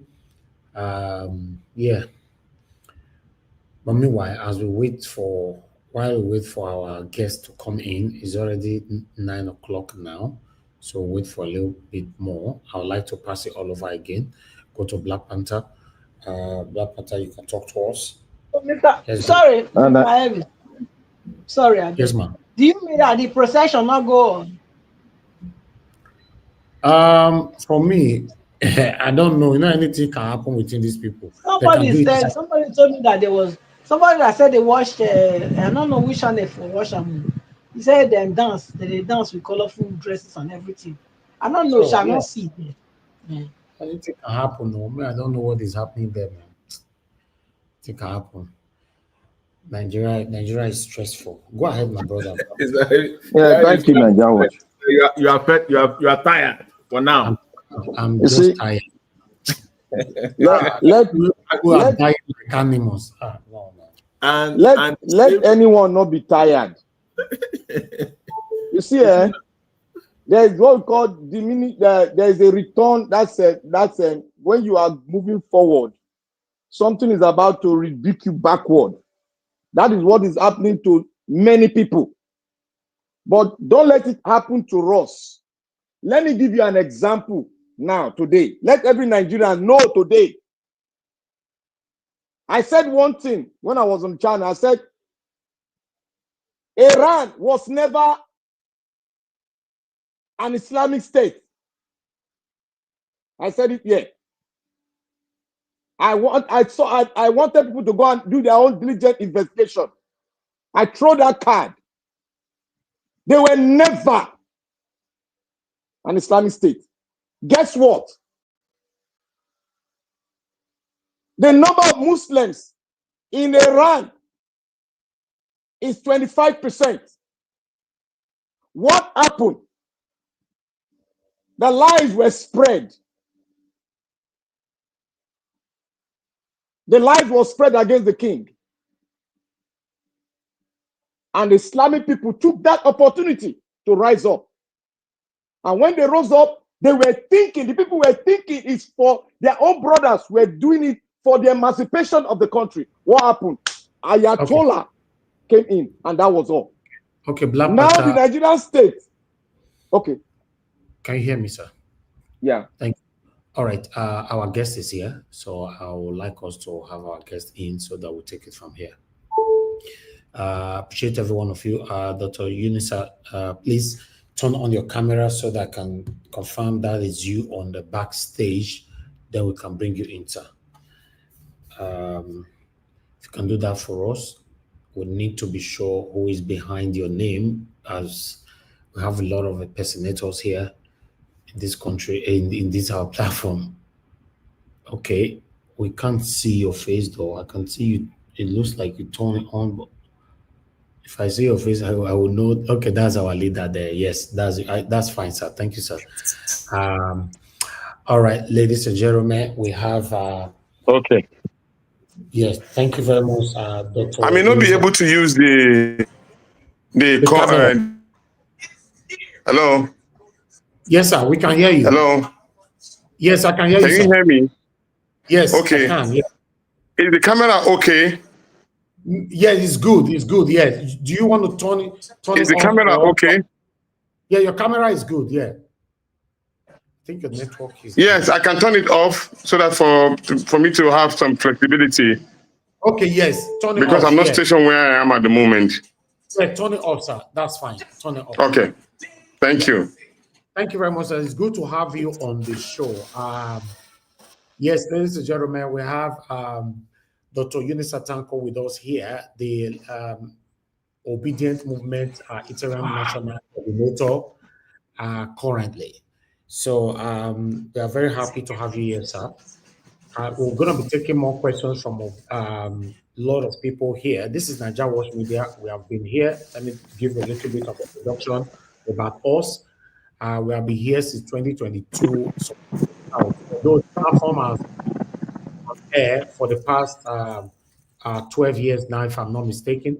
But since 2022, the platform has been dedicated for the betterment of Nigeria, supporting Peter Obi specifically to see how Nigeria can be a better place or a better country in our time.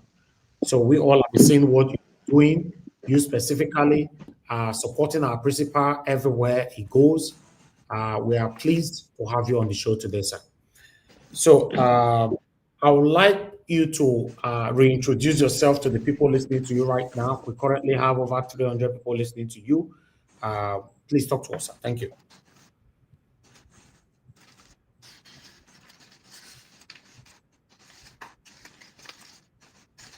Your network. Dr. Yunusa, can you hear me? Yes, I can hear you, although you are breaking, but I can hear you. Okay, all right. Just, give us a brief introductory entry of yours so that we can take it from here. Okay, thank you very much, and I want to thank every one of you, including Nigeria Watch and all that you've been doing, and I'm very honored to be with you this night. I must apologize for my few minutes coming in late to the link. As I told you earlier on, I left Abuja this morning. I had to have a small briefing of a meeting in Kaduna before I ended up in Zaria. Now I'm in Kano, and that is my state. And it's about the Obidient movement. It is important I just lay down some of the foundations and some of the things that we've been able to do despite all the challenges that we face. Can you hear me? Yes, sir. Yes, sir. We can hear you. Oh, okay. Sometime in September, I was nominated, and later on in a quasi-election, I was adopted as the leader of the Obidient movement. It was something I never thought of, but being my past experience, being the chairman of the National Conscience Party, which is a human rights activism political party led by Ganifa Oemi, followed by Femi Falana and Dr. Sage Obayuano. I know I am up for a big, very big task of putting this particular very important group together. It's a huge challenge, and then I am honored to have taken up the challenge. And since we took over, it has been a very challenging situation. It's important I lay down the fact that from the beginning, I met a group of people, intellectual, high-level persons who have been midwifing the activities of trying to put all of this together. And these people are being together with His Excellency Peter Obi. It is from those people that I inherited some of the activities that we want to achieve as a group. And from there, we took over. I tried to make sure that everything that was put in place, I tried to make it work. And so the formation took place where we have an organogram of leadership role in trying to carry everybody along. And it is my actual modus operandi to ensure that everybody is carried along, because especially now it's about politics. You need everybody. Even the madman on the street is very, very important. So we'll put up a structure in the place, and these are supportive advisory council, which are made of some eminent Nigerians who have been supportive to His Excellency Peter Obi. Then we have a National Assembly Supportive Council, which of course our intention was to ensure that we connect with the National Assembly so that they can be able to give us some support legally with the National Assembly. Then thirdly, we have a National Coordinating Council. The National Coordinating Council comprises of states, eminent leaders who have been obedient and all. But you agree with me, everybody that has been carried along in that particular formation. But one thing you can be assured of, everybody will have a place in the Obidient movement. So we will have what we call the directorate, and this directorate are supposed to be the engine room of the movement, giving us some background technical help in terms of our needs. And this directorate includes the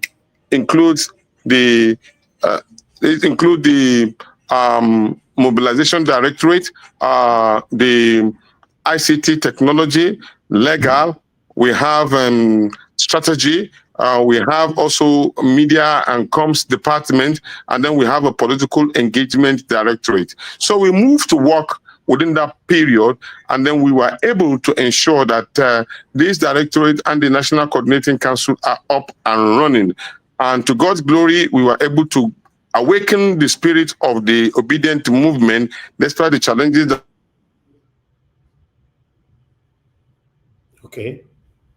we have in 2023. A lot of spirits were being dampened. A lot of people lost hope and awe, aroused their internal memory by having this particular program for advocacy around the whole 6 geographical zone. And to the glory of God, we started in Kano. That was from the northwest. We did that, and we went to the northeast. We had that. Then we also met at Onitsha, the home of His Excellency Peter Obi, and then we just finished that of Lagos State, who represent the southwest. And then many of us who have been meeting on the social media have been able to meet each other face to face and connecting the dots. And then it is expected that probably South will take over, and then the North Central, which may be the final kind of advocacy, will also take over from the space. It is also important for me to highlight that when we started, we make sure that this particular document was put in public space, and then we adopted all of these particular processes. And then later on, in order to cascade this particular structural building, we were able to open up the space and went down to the states. Today, I can boastfully tell you that we have nothing less than 28 to 29 states coordinators, collegiate coordinators of people. I remember with nostalgia, I pinned this. Even right now, if you go through my X handle, you will see where I pinned it, that everybody should get involved. We are not leaving anybody untouched. We need everybody. And we put up the names and the numbers of the regional collegiate coordinators, which were displayed on my X handle, which is up till now. I think is still there. And so many people who joined us were able to get involved into the process.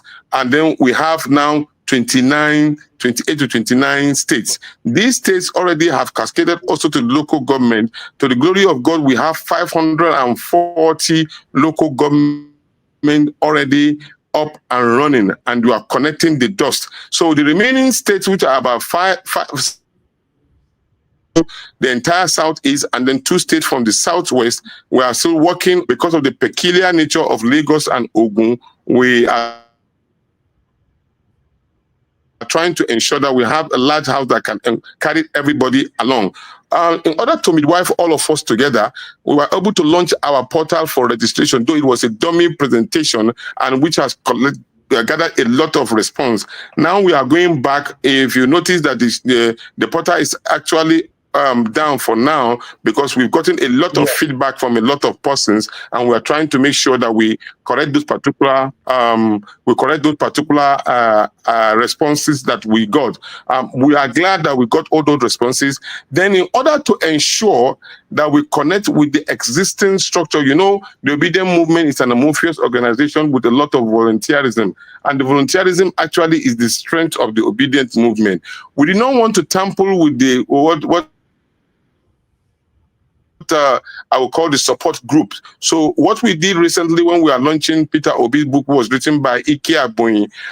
We also presented certificate of collaboration to over 200 support groups. That way the support will be independent and be working together with us as a team, so that by the time they have their programs and all, we only the sole aim about all of this is for us to mobilize our people and warehouse them into one group.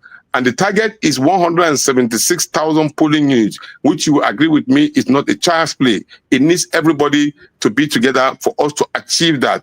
And the reason why we're trying to do so is to ensure that we block all the loopholes and get connected to every looks and cranny of this country. So a person from Inewi can connect with somebody from Inlela in Sokoto State, and the person from Zambisa Forest can connect with somebody from Ibejuleki in Lagos or in the central area, so that nobody will be left out in the process of our building. And at this point, I also want to thank you, because I know this cannot be done on a solo basis, and then I know a lot of people have been putting a lot of work into it.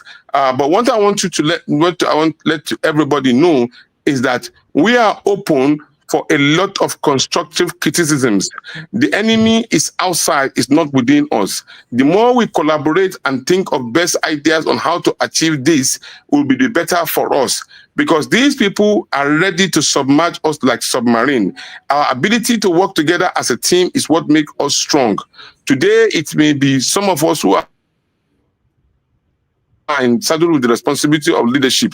Tomorrow it may be you, and you will need all the support and collaboration by everybody to ensure that you succeed. So for me, it's just that I am open and I'm asking everybody to come up with the best of his ideas that can help us to midwife this particular project. The target is the Aso Villa. And the presidential candidate of the Labour Party as of today, Mr. Peter Obi, is our candidate. He is the person that we are posturing, and we wish and will that we will make sure that he becomes the president of the Federal Republic of Nigeria in 2027. But this cannot be done by one person, not by Peter Obi himself, not by Yunusa Tanko, but the collective involvement of all of us. Thank you. While I wait for your own question, and I'm ready to answer you. Thank you. God bless you. Thank you very much, Dr. Yunusa Tanko. Thanks for that length explanation, especially on the portal, because a lot of people were already asking me questions concerning that portal. Before I will pass to my panelists to start asking their questions, I would like to ask, do you know when this portal will resume back to normality again? Oh yes, I know. Let me also establish this fact. I'm sure some of you who are technological savvy knows that there are money being paid for the life existence of the portal. That's one of our challenges at the moment. Our finance department were able to raise up a lot of money. If you notice that we are trying as much as possible not to ask any external body for any financial support. All the programs that we've achieved so far, very little minimum support of finances came outside the country. And the reason why this is happening is that we noticed that the last time a lot of money were being generated by people from the diaspora, and minimal of it was accounted for. So we wanted to test our own ability within the country and see those of us who can support. So, and I'm glad to tell you that the people within us have been able to support financially going to this particular level. There have not been any seeded money, not one kobo was given to us as seeded money for us to kickstart what we have done. At the moment now, it is what Excellency Peter Obi is trying to get us an office, and at the same time, he gives a pocket of support because it's so much for one man to be able to do this. So he has been supportive as a person, but together, we have not been able to get XYZ. And that was the reason why we put that portal in place. The target of the portal is one, to help us in generating resources. And this is how we intend to do it. We have 29 states. Each state generates, let's for example, 1,000 paying for a card of 1,000 naira. 25% goes to the national. Means that we will be collecting 25% from all the states, that's 36 states, including Abuja. But the state that generated that money will take the larger chunk of it. That is the way we will go to the state and local government and the world. That way we will now be network. People. All right, the network is failing. I wish this conversation is fluent, but I guess you guys can hear me though. Okay, we lost him there. We have Mr. Bogetto. Mr. Bogetto. Yeah, we can hear you. Thank you. Mr. Bogetto, turn on your camera. I want to see who is there because it's your first time on this panel or this channel. Let's see who is behind the name Mr. Bogetto. Okay, we have Mr. Bogetto. I think, Mr. Bogetto, can you talk to us? Turn off your camera now and talk to us. Where are you joining us from, sir? Okay. Good evening, everybody. I'm joining you from Bristol in the United Kingdom. Oh, okay, okay. But it's your first time on this channel, right? Yeah, yes, sir. Okay, okay. How did you get the link? I got the link from my brother. He's online here. Okay, Mr. Alabo, are you the one that sent the link? Mr. Alabo, are you not there? Alabo, yes, he's there. Okay, all right, that's fine.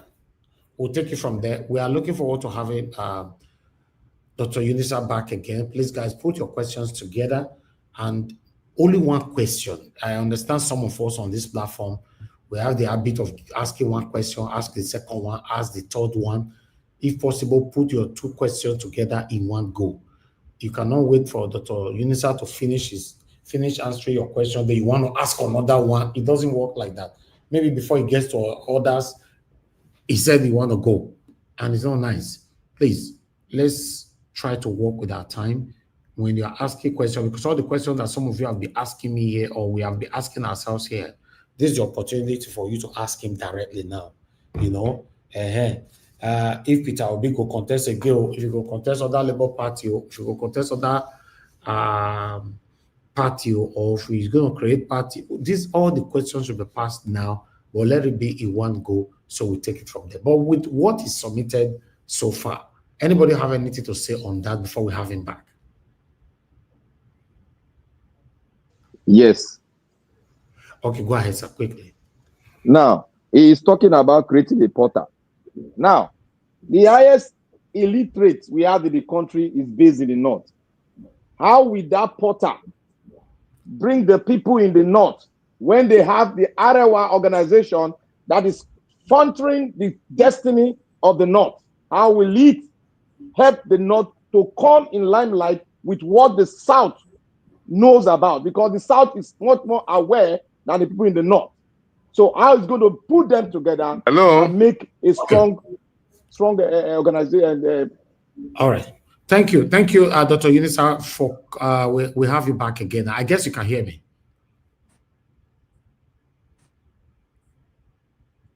Oh, your network is stiff. Yeah, we can hear you, sir. Can you hear me? This network, just mind your business this evening. I want to hear from our leader. It's very, very important. You know? Hello, can you hear me? Yeah, we can hear you now. Can you hear me? Yes, I'm back. Okay, good. Yes, I can hear you live and direct. Thank you. Okay, wonderful. All right, we are just going to take questions so that we move. Yes. Yeah, we are. Yeah, let me take some questions. Yeah. Okay. Black Panther, you are the first on the panel. Just ask your question now. He's listening to you. Dr. Yunusa, God bless you, sir. I would like to go the local way, the pidgin English, so that you will understand it. Thank you, Dr. Yunusa. Now, you know, say the North is different from the South. You created a platform. Yes, you don't create one internet. And you know the awareness in the South is blowing the roof. And the awareness in the North is even above 30%. Now, how are you going to concentrate your power in the North so that they go no say something like this they happen? Because if you are talking, if you talk to the South, they're already aware of it. So how are we going to break that block, that Arewa block that is tying the destiny of the North down? Because religion plays a role. And how are you going to bring Obidient, the man that we are looking up to, Mr. Peter Obi, to Niger Watch? Because we have been doing a lot and he has been listening to us. He can't concentrate himself in one channel to speak to us, to speak to Nigerian people. Because I live in the US and most of us here, we live outside. How are you going to bring Peter Obi to this channel so that we can talk to him point blank? Because we have a lot and we are concentrated on it. We want to come back to Nigeria, but we are not seeing him to talk to. Thank you very much. Okay, thank you. Dr. Yunusa, I guess you can take that. May I tell you something? You know, say before, we know plenty for North. Who will do this obedience matter? You agree with me? Yeah. But today, they do for Twitter, the one way we did like this, they talk like this. We're not on Twitter. They are on ground, live and direct. I can share numbers with you where you go call, where you go know, say, these are our people. See, I can't know I did so. When we finish, when I talk to my people, when we started organizing this particular program, many of them, no one believe. See how them go get somebody from Igbo land where they no believe, say they no go sell this country. So we they tell them, say, look, how many money where our own people we don't sell our country before, how many have they made and how much they change we then give now? They will tell you, say nothing, because then they suffer and pass. So today, if you look at the indices, you will know, say they don't grow past waiting the day before. Now, they are even having Twitter discussion in Hausa language in the North. I can tell you just recently when we come back from Salah, they don't do program for Salah. Na Peter Obi matter than they talk. For Sokoto, na Peter Obi matter than they talk. For Kano, na Peter Obi matter than they talk. Now Kano I did so. I know no be lie, they tell you. For you go Gombe, you go Adamawa, you go Taraba, all of these places, na me go there. Nobody say then tell you, na me, Yunusa Tanko, I don't go. No talk about me, we don't go. Oga himself, Sokoto, Kebbi, Taraba, and all of them. And some of them, he went on road. So you see, the perception we want to get for South. Make una no think say na only una get Peter Obi. No, no, no, no, no, no. You don't be so like that again anymore. The thing don't change. While I don't reach everybody come they change swag now. Everybody know better thing when you see am. Everybody know better thing when you see am. And Peter Obi has been very close to our people. Many of the leaders we then get before, how many of them do borehole for them? Peter Obi do. For Salah period, he don't kill cows for them. How many of our leaders do that? He don't do. He don't go into Almajiri school, enter Almajiri school, read with those particular children. He don't connect with them. He don't give them money for their school, support their life. These things have been ongoing. And that is the best way to connect with these our people. Make them see you live. They do something will affect their lives. And that is how we will continue to do these things. So, and I want to appeal to all of our brothers in the South. All this abuse where we abuse ourselves for Twitter. Hausa man, now they kill una say, make una stop. Make we talk to our brothers. They are all human beings just like you. Connect with them. Speak to them in a language where they go understand. So not be the only work of Peter Obi this thing will be. It will be all of our work. Me, you, and Peter Obi, all of us must talk to our brothers. Remember, when we go for club, nobody know whether na Igbo man you be or Yoruba man. Now so we go all of us we chase one babe together. If anyone will get and carry and go home, that time nobody knows say whether na Yoruba man or Hausa man you be. We know that kind of gist. So that way, that is the way we go connect with our brothers. But if we continue to fight, how we go tell them say they go trust each other? No. When they play football, if a captain of the team score goal, all of us now we go jump, they cry, they support them. If na Igbo man score, na Nigeria score. If na Yoruba man score, na Nigeria score. So at this point, we need everybody to score for Peter Obi. So that is the kind of way we want to get to connect with our people. I hope I don't talk to Nasha. Thank you. Thank you very much, Dr. Yunusa Tanko. Like say that your pigeon, now you take talk to her to their beg. Because no, Allah, I get pidgin, I get Yoruba, I get Igbo put for I can speak every one of them.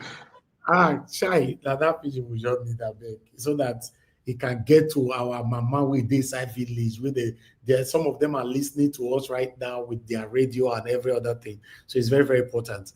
Thank you very much, sir. I appreciate you. Black Panther, thank you for that wonderful question. Because if not that question, we will not hear this answer now. But meanwhile, let's hear directly from Mr. Jonathan. Please, if you guys can tell Dr. Yunusa where you are joining us from, like Black Panther just did. That is joining us from Texas, America. Mr. Jonathan, where are you joining from? And pass your question, sir. Thank you. Thank you, Dr. Yunusa. Great to have you here today on Naija World. Thank you, sir. This is Jonathan. I'm from Vancouver, Canada. That's where I am. And we are all here, all day, all year for a better Nigeria, to see a good and an improved, in fact, better Nigeria. That's what we've been doing. And thank you very much for that detailed introduction of the update that you provided. My question is this, but before the question, I have a comment. And my comment is this, is that during the 2023 election, we saw so many people, Nigerians, striving for change, looking for change. And so many people came out, the social media all over the planet. But right after the election, many of them are nowhere to be found. This channel is an exception. Since 2023 to date, 2022 to date, every day, minimum 3 hours. Sometimes we run 5-6 hours on Mr. Peter Obi's projects. Many of those people we saw in 2023, right after the election, they are nowhere to be found. They all disappear and dissipated. But we've been noticing something now in the last 2-3 months. They are all popping up again as the election cycle is approaching. I want to lay that foundation, that it is important for the Obi campaign to identify the right and the correct people to work with. It is very, very important. Not people that are there for their self-interest, which is what is killing Nigeria. They are there and for their own gains. And once they don't see anything, they disappear. We are seeing it again. It's happening right before our eyes. They are popping up again. Where are they? The question, sir. Yeah, where are they in 2024? Where are they in late 2023 and early 2025? But that brings me to my question. Again, thanks for that introduction. I believe that the council or the group that has been set up, the people that are involved or that are part of this group, they are well vetted. So how all-encompassing is the composition of this council, this group, the advisory group, the support group? What is the composition of it? Okay. That is the question. Or was there a vetting process? It is one of the problems the Obidient had in 2023 was people that are part of the process for their own selfish gains. We must ensure that that does not happen. That is my question. Thank you, Mr. To you, Dr. Yunusa. Thank you very much. You know, say the good, the bad, the ugly. Now, one film we then do for America at that time. I'm sure a lot of you must have watched it. It carried everybody, and in politics, you carry everybody. But Oga Peter Obidient use one word. They explain something. He said, "We know those of you who joined that bus at the early part, and we know those of you who joined in the middle part, and we know those who joined at the last point, last bus stop. And so it is first come, first serve. That is how we treat each other." That's to tell you, say, him too, they notice within you, they notice. And at the same time, he's trying to make sure, say, no infiltrator from nowhere that does not want to add value to it. Even though we may need everybody, we must be very, very careful at the same time. And that is the reason why majority of the people that we have are vetted. We took our time to vet all of them. And that is why they are there with us. They've been there early and they remain steadfast and concentrated on what we are doing. That's not to say some bad one no go there among them, but at least we know, say for now, we get 90% of them who are above par and they are ready to work diligently. Like I tell you now, say no money has been given. So you can see, and we have been working. It's not based on money, it's just on volunteerism. And everybody knows that. A market got born in Kano, very important market got born in Kano. Our people were traveling from Ogun State, they had a fatal accident. I am here to solidarize with them, it's part of our connecting. They've been pleading that we should come and see them. Our people in Kano have already gone to see them. So, and then we didn't give them any kobo for them to do that. That's to tell you how committed they are. And people have been doing this all around the federation. So I'm not telling you that say, okay, it's 100% no, but I'm telling you above par, we are okay. And I want to use this opportunity, since that you are speaking to me from Canada, the directorate of our diaspora, we are going to release a statement today or tomorrow. We've channeled all the different locations across the world, and we are going to publish it asking for volunteers. Please, we dey beg. Everybody we want volunteer, come. We will veto, but let our people show interest. I'm using this medium to announce before that particular notice come out. We have cascaded all the region and the countries around the whole world, and we want volunteers to come in so that they can connect with you and connect with us, with our brothers and sisters abroad. The way we are putting the structures on ground in Nigeria, we want it also to be put on ground abroad, so that you will know each other. No be say only when I go to do the talk for social media. No, when I go also the organized program where we go see each other, koro face to face, where we go know each other. So that tomorrow when you come to Nigeria, I know say I go feel come into your house, come eat pepper soup. or if you come to my house in Kanu, come chop goat head or ram head. That way we are bonded as family.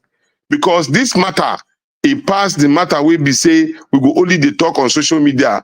Now thing where we go fight for, because the matter pass anything we wanna dey think of. And now these people have gone berserk. They don't care about how we feel. All they want is power. But we too go turn, come show them, say we plenty past them and we must challenge them. That is the cocoa of the matter for now. All right. Thank you. Thank you, Mr. Jonathan and Dr. Yunusa Tanko. Thank you very much, sir. I appreciate you for answering that question. But I'd like us to quickly move on to Mr. Alabo. Mr. Alabo, please, before I come to you, Mr. Alabo, let me take two calls. Is it Mr. Alabo that is next to me? Hold on, please. Don't, if I call anybody, just take it the way it is. Mr. Alabo is before you, please. Thank you, Mr. Ben, for calling. You have only 1 minute. Go ahead. My name is Ben. I'm calling from the United States of America, and I just want to say thank you for coming to our platform. This is our platform. This is the Obidient platform, and we welcome you to this platform. God bless you for coming. My question to you is because I had to type it, so I don't forget the point I want to ask you. Honorable Coordinator, as the Obidient movement spans globally with supporters everywhere, especially the diaspora, my question is, how do you plan to unify efforts between international and local supporters to maximize impact? That's one. Number two, what strategies are in place to address potential internal challenges and ensure collective progress towards achieving a Peter Obi presidency? And finally, what steps have Peter Obi taken to protect the mandate of his supporters and ensure that our voices are heard and our votes are protected? Because what happened the last time, the thing shocked us. It shocked us. Thank you, Mr. Ben. So what are you guys doing? Thank you. To ensure that this never happens again? Mr. Coordinator, God bless you. God Thank bless you. you, sir. Thank you. Thank you. Okay. Let me take. Dr. Yunus, just take that before I come back. Go ahead, sir. Go ahead, Mr. Yunusa. Dr. Yunusa. Yes, I want also to talk about the issue of protecting the vote and all. First of all, the basics must be done. The basics is ensuring that you have persons on ground to protect that particular vote, and which are the agents. And we have individual support group who are ex-military men, because we want to really engage ex-military men to be part of those who will help us in becoming agents. There's a lot people don't know about agents in elections, and we must train ourselves in that respect. That is one. When we do that, we are planning to engage and mobilize nothing less than 200 persons per each polling unit. By the time you calculate, you have 17 million votes, and that is the way we intend to mobilize. Well, the more we are at the polling unit, the more we protect our polling, our results. With regard to internal issues are normal. What you have in this leadership is a listening ear. We're ready to listen and add value to whatever is being brought before us. We are not saying that we are perfect, but we are saying that if you want to give us ideas, come with constructive criticism and learn from what we have been able to do too. That way we can meet each other in the middle ground and then advance forward. The thing is this, all of us are singing the same message. So if we are singing the same message, the idea that we will put in is towards that particular message. That is the way we can deal with it. But there are also issues about people struggling for positions of power. We want to be this, we want to be the, if it's not me, then how do you want, if all of us are obedient and we believe in it, all you need to do is help the other person when he's trying to achieve the same purpose for all of us. That way we can connect with each other. Like I said earlier on, with regard to issue of connecting with the diaspora, we are just putting in, we just cascaded every zone. That list will be put in place very soon to everybody to see. We needed volunteers, people of impeccable character, people who are ready to help us. We'll put it up for everybody to join us. That will be put up very soon, in a few days' time.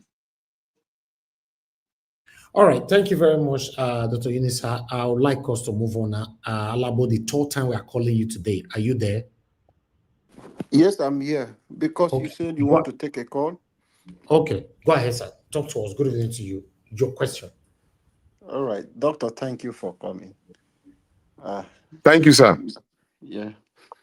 My question to you is a lot of things that is really bothering Nigerians, which they want to know. The movement is getting stronger every day, but however, Nigeria, they are worried. After the movement, what next? Because we shouldn't pretend as if we don't know what is happening.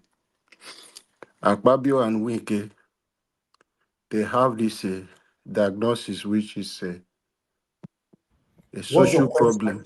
question? Yeah, I'm just coming for that. A problem which, whatever comment they make in public is a secret meeting they have with their master. Akpabio, during commissioning of one road in Abuja, he made this comment that our principal does not even have a platform, and he's not sure if we have a platform in 2027 to run. It's a serious comment, but many people ignore it.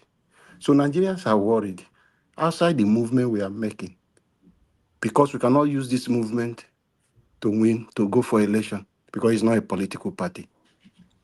What is the way forward for that one?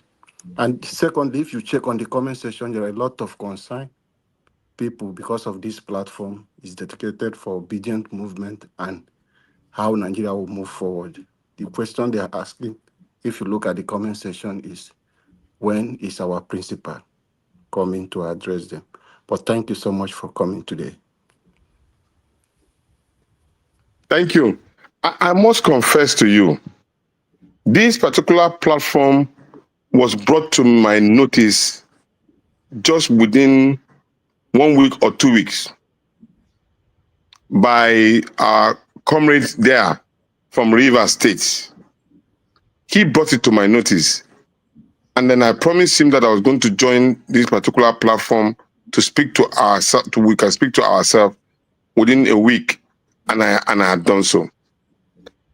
I don't know whether His Excellency is fully aware about the power that this particular group has. But if he don't, or if he do, I'm going to re-emphasize it for him to appear. Because actually, he was supposed to do a space meeting just some couple of days ago. But we felt it would be reactionary to certain issues, so he will do that in a very short period. So, but I will assure you, I will make my grand effort to ensure that he appears on this particular very important platform. We need every platform to talk to each other. And this is one of those particular revered platforms. And I want to use this opportunity again to thank you for all that you've been doing. Call on me anytime you have any teaching question you want to ask. I'll be ready to answer you. And I will also make sure that His Excellency Peter Obi comes on to this particular program. Even if no matter how it is, he will speak to you by the grace of God. He adores everything that everybody has been doing on his behalf. He appreciates it warmly. That I can tell you. So thank you on his behalf for now, before he thanks you by himself when he comes on board on this particular platform. Let me reiterate. Before you move on, sir, I would like to do.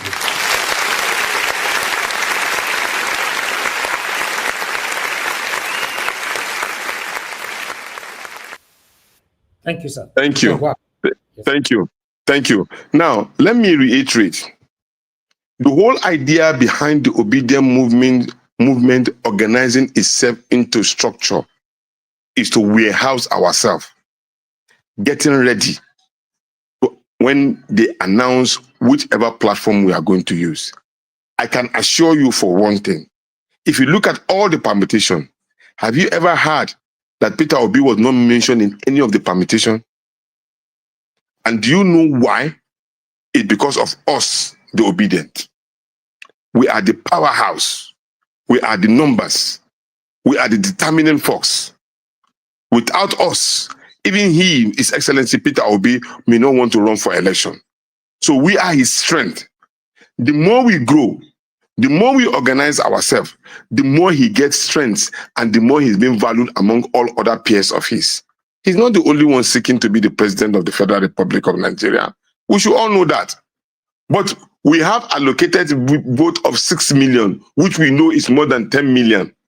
We want to transform that particular 10 million to more than 12 million or 15 million. This is the way to go. Mobilize and continue to mobilize. Get ready. In a war, you don't just go into a war because you think you are strong. No, it is your numbers that determine how powerful your army is. This is the army that you are building. So have it at the back of your mind. Don't even bother your head. We are the one building the forest. And by the time we build it, it gets to a level, I can tell you, the political parties themselves will even be looking for us, which they are doing up to at the moment now.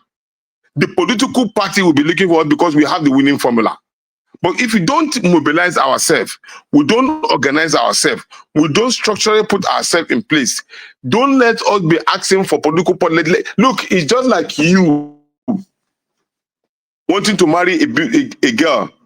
If she's not attractive to you, you will not go there. But once it's attractive to you, do you know how many men will be following her before she choose one? That is how the situation is. So let's continue to make Mr. Peter Obi the beautiful bride that everybody wants. So by the time we are ready, we will be the one that will be choosing. This is where we want to go. This is where we want to go. At the moment, that's what we are doing. I can tell you for sure that plans are underway for us to announce that particular platform. But Oga also is doing it tactfully, because the moment that pronouncement is made, these particular hyenas will go there and go and pollute it at the same time. So, but here, it is we are building ourselves. Nobody will come pollute us. By the time we know that you are going to pollute us, we will remove you like Jiga. Pam, you are out. So we don't need you. So here, let's build ourselves solidly on ground. Now, like as I tell you, you can connect with, if you like, today, tomorrow, call me, I'll give you numbers. You call people from Yobe, you call people from Borno State, you call people from Gombe, you call people from Katsina State. Before, they were not there structurally, but today they are there live and direct. That is what the beauty of the Obidient movement is. That is the strength of Peter Obi, and it is just because of you are there. So, thank you. But let's continue to build. And I can assure you, by the time we build to a point, they will not have any breathing space than to say, come, Peter, I'll come and take this so that we can even rest. Thank you. Thank you, sir. Thank you very much for that submission and your response to the question as well. We are looking forward to having Peter Obi here. And for the first time since our jobs, although we are not actually doing this because of Peter Obi, I particularly and my wonderful panelists and my spectators here, we all are fighting for a better Nigeria. You know, many of us live abroad. For me, I live in the UK, but currently broadcasting from Lagos. You know, we don't tire. We don't tire for abroad. We need good leader. So that's why we all are supporting Peter Obi. We are not supporting Peter Obi because is our Igbo brother or Edo brother or whatever. We are supporting Peter Obi because we want him to be the Nigeria president. I'm an Edo man. Black Panther that talked earlier on is an Edo man. Mr. Jonathan is a Yoruba man. Mr. Alabo is from Rivers State. You know, so you see, we have different people here supporting Peter Obi because we want a better Nigeria. So we are looking forward to having our principal here. I would like to take, before I come to Madam Patricia, I'd like to take a call here. Madam Deborah, go straight to the point. Good evening to you, ma'am. Where are you calling from? And 1 minute, your question. Hello. Hello, yeah, Mr. Elvis, can you hear me? Now we can hear you, ma'am. Where are you calling from? You'll have only 1 minute. I'm calling from the UK. Go ahead. And my question to Mr. Tanko. So, Mr. Tanko, no, where are you taking a lab here? Yeah, I like here, Kalo. Alhamdulillah. Yeah, Now good in. Yes, Sanusa. My question to you is that I just want to know, because at the moment, some of the problems that we have in the last election, I think we waited a bit late to put things in order. That was one of the problems, like the issue of people collecting their PVC and all of that. And that actually led to a lot of issues with PCV being stolen, all sort of issues. So I think this time around, what are the measures that are put in place to sensitize people early enough to get their PCV that haven't got it, so that we don't have to wait till the last minute before people will be encouraged to collect their PCVs and register. That's my question. God bless you, so ma. much. Okay, listen to Good it. day, Mr. Tanko. Thank you, ma. Thank you. Thank you. Now good. Quickly, we are in the National Assembly also seeking for amendment of the Electoral Act. That has been in the front burner, and the target behind that is to ensure that the PVCs are ready and you can easily register and collect it as at when due. But you see, we want to speak with one voice, and if you are to speak with one voice, that means our people must cry from all nooks and crannies.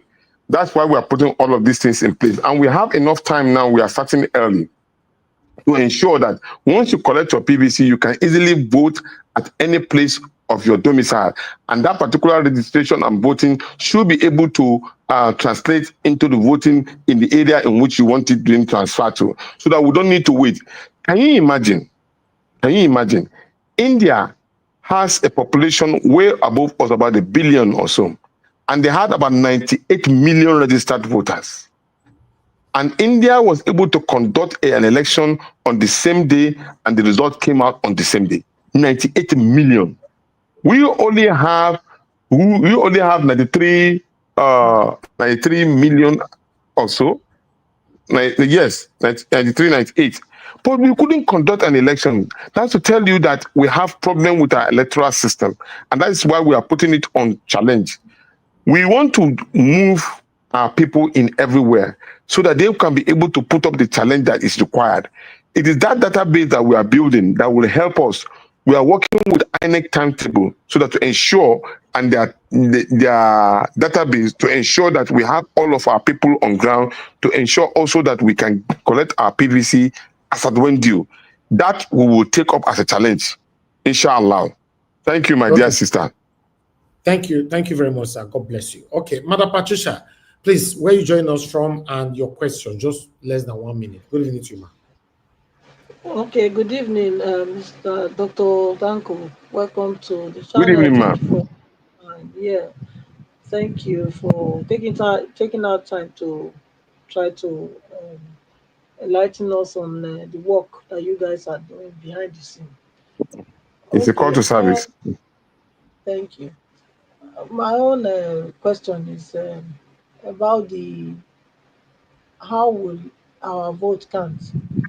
Because as far as I am concerned, with Mahmoud still in that position and with all the shenanigans he did, I don't think he's a repentant. He has repented from the evil that he did before. So I believe that is where we should be heading. I mean, Mahmoud should not be there. We must insist that the electronic transmission must be sacrosanct. And to that effect, what are we doing? What are you doing to make sure that our vote can actually, our vote will count, and we will actually have the voters' results instantly? Not that they will come and call one professor that cannot read the figures to come and be giving us. So that's my own question. Thank you. Thank you, ma. Well, it is part of the request that is being made to the National Assembly on the electoral reform. We actually demanded, may so rest in peace, Justice Mohammed Uwais report signifies how we can get a new INEC chairman. let me let you know that the tenure of the INEC chairman will soon elapse. In fact, they are planning to put up somebody who will protect their interests. And we are saying that the Electoral Act must be amended and the appointment of INEC chairman should be made public, where people will apply. Once they apply, the Judicial Council of Justice will select 3, and then from that particular 3, then the president can select 1. So it is not entirely going to be in the hands of Mr. President to just choose and pick and choose whoever he wants. And that we are going to challenge. And then at the same time, we want to ensure that the electoral voting system carried along with the provisions of real-time announcement of results, just like what we are promoting before the election. But the challenge that we also notice is that the copy of the EC1 that they use in pronouncing result has a duplicate. The first duplicate, second duplicate are the ones that are visible, and the other duplicate are not visible. So they can manipulate any of the numbers that they want in the subsequent duplicate. So that means that we are demanding that the result sheet must be legibly written, so that what you see in the duplicate copy 9 or 10 replicate the same words and numbers, so that it would negate the issue of manipulation. And we will also have demanded that that particular collation center should be completely eliminated. Once result is being announced at the polling units, that particular unit should go straight to the server.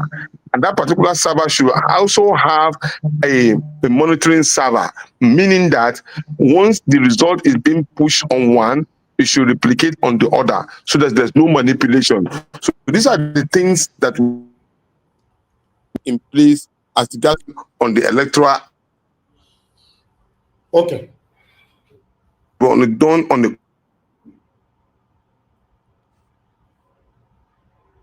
Okay, the network is failing again. Okay, Dr. Yunusa. Yes, but I can hear you now. Okay, you are back. Somebody was calling me. Okay, sir. Okay, let's take another. Can you hear me? Yeah, we can hear you now, sir. Can you hear me? Hello? Can you hear me, sir? Okay. Okay, you can hear me, right? Yes, I can hear you. Okay, wonderful, sir. Let me take another question quickly so that we can allow you to go on time. Mr. Oduwa, then I'll go to Mr. Bogeto. Mr. Oduwa, please, 1 minute. Where are you joining us from, and pass your question? Okay, good. Welcome, Mr. Dr. Tanko. I'm joining from Italy. Well, hello, can you hear me? We can hear you. Go ahead. Okay. Now, I want to ask, as Obidient, when will Peter? Can you? It's like. Dr. Yunusa, can you hear us? Oh, his network is failing. Okay, let me ask. Maybe he might get it. So just hold on. Dr. Yunusa, are you there? Okay, I think you need to go and come back again. To be honest, this is a very interesting conversation right here. This network is supposed to be failing right now. You know, a guest that is willing to take all questions and give a wonderful answer to it. This is what we always crave for. But network is messing us up right now. Mr. Oduwa, I will come back to you on that particular one. Guys, help us to press on the like, help us to share. You know, thank you very much, Sergio Almeida and Kenny Erondo for the support earlier on. God bless you. I'm very, very grateful. Just help us to press on the like. It's not nice that a lot of people watching us now, but you forgot to press on the like. Do that. You know, to be honest, after this interview today, I believe a lot of us will be gingered to push further. Yes, because sometimes, like I've said so many times on this platform, if we decide not to say, I don't tire, I'm not going to do this again, do you have another choice? Is a question. To be honest, we don't have another choice. Now, I see what they happen for Nigeria right now, that these people. Do we have another choice? So that's one thing that we must always know. Okay, Dr. Yunusa, We are waiting for you again so we can take it from here. Mr. Bogeto, we lost you there and you're back again. You need to confirm that it's you again. Whenever you leave the platform and you come back, we need to confirm you are still the one right there with us. Okay, I don't see you. You can turn it off, sir. Yes, I don't see you already. Yeah. Okay. All right. I just hope we have Dr. Yunusa back again. You all can see that he's struggling with his network, and some of you are still here that have not passed your question. That's why I normally tell people all the time, when you're passing your question, be quick. Consider other people that have not passed theirs at all. But some of us here will use like 78 years still pass question. So, but nevertheless, what Dr. Unita has said so far, anybody on the panel, do you have anything to say about it? Yeah, Brother Elvis, God bless you. Thank you, sir. Thank you, Mr. Ike. Thank you, sir. Good evening to you, sir. Yes, I was having a meeting with my boss, but I couldn't endure anymore. I asked, please, I told him to give me a few minutes. I need to step away because I don't want to miss Tanko. But the connection in Nigeria is really crazy, But to be honest, I think, like as you said, first of all, remember that you were our strength after 2023. Most of us would have fallen away. But you continue to be our strength to continue to fight on. So we are not giving up. Exactly. And I think his answers to questions today is a lot of reassuring that we are not giving up. It's not over until it is over. But I want to tell you that majority of the credit, Brother Elvis, goes to you, because if not you, a lot of us would have given up. 2023, what happened after the election? But you kept on. And you keep saying you are still fighting for a better Nigeria, and you still believe in Mr. Peter Obi. So I am going to give you a lot of those credit, because if not, like Jonathan said, a lot of platform has got, everybody has disappeared, but you kept on. And now that the election is coming, they are sprinting up again like spinach everywhere and there, But all right, Mr. Ike, thank you. It's sad to stop you, especially when you are saying good things about my work, but we have Dr. Unisa back again. Okay, no problem. Yeah, thank you, sir. Dr. Unisa, can you hear me, sir? Yes, I can hear you. Oh, wonderful. Okay, Mr. Oduwa, please go ahead. Okay, thank you. As I said, I jumped from Italy. Doctor, as Obidient, when will Peter Obi have a meeting with Obidient from all different states? Because just only in the north cannot do it, only in the south cannot do it. So it's supposed to both the side, the north, the south, the central. When will he do that? Because that is where you will see people on ground. So that is what I want to know. Thank you. Okay. Thank you. Can I add another question to this, or do you want to take this? Go ahead. Okay, let me add one more to this quickly, so we take it from here. I would like to, Mr. Bogeto, what's your question, sir? Good evening to you. It's good to have you on the show. No question, no comment. Pardon? I said no question and no comment. Okay. Okay, you're just listening. Okay, that's fine. Thank you, sir. Thank you very much. Okay, Mr. Ike, what's your question so that I can take both of them together? Okay. Dr. Tanko, thank you. My name is Brother Ike. I am in the Caribbean, but specifically, I am in the island of Bonaire. My question is... that's money, oh. That is money, oh. Bonaire, that is money, oh. Our island, a small island, my brother. Nothing there here, and I just surviving. But God is mighty, good. Mighty and big. Amen. My question is towards what is happening in Labour Party. For almost going to 1 month or 2 months, that the CCTV was submitted to INEC. My question is, how is our principal reacting to what INEC is doing? And how is Nanadi Usman working? Has they been given an office? Because I remember the last time I listened to the press conference, the Nigerian Labour Congress was saying they're going to give them a new office. Have they have office now, or are they still hanging about? Sorry that I want to ask about one person. Ndikato. Is Ndikato still with the Obidient movement? Thank you. God bless you. Okay. Okay. Thank you. Yes. Indy is very much with us. She's somewhere in America at the moment now, dealing with some family issues. But intermittently, she has been attending press interviews with us. I remember some couple of weeks ago, she attended an interview on AIT, and so Indy is still very much with us. And then, with regard to the issue of office, we are working very hard on the office. His Excellency Peter Obi is trying to round up a venue for us where both Senator Nanadi Usman and my humble self will have an office where we can really converge and connect with people. But that does not say that we don't need offices around the country. Please, if there is a way you can assist in any way you can so that we can have convergence places for our people around the country, we will be very, very glad to have them.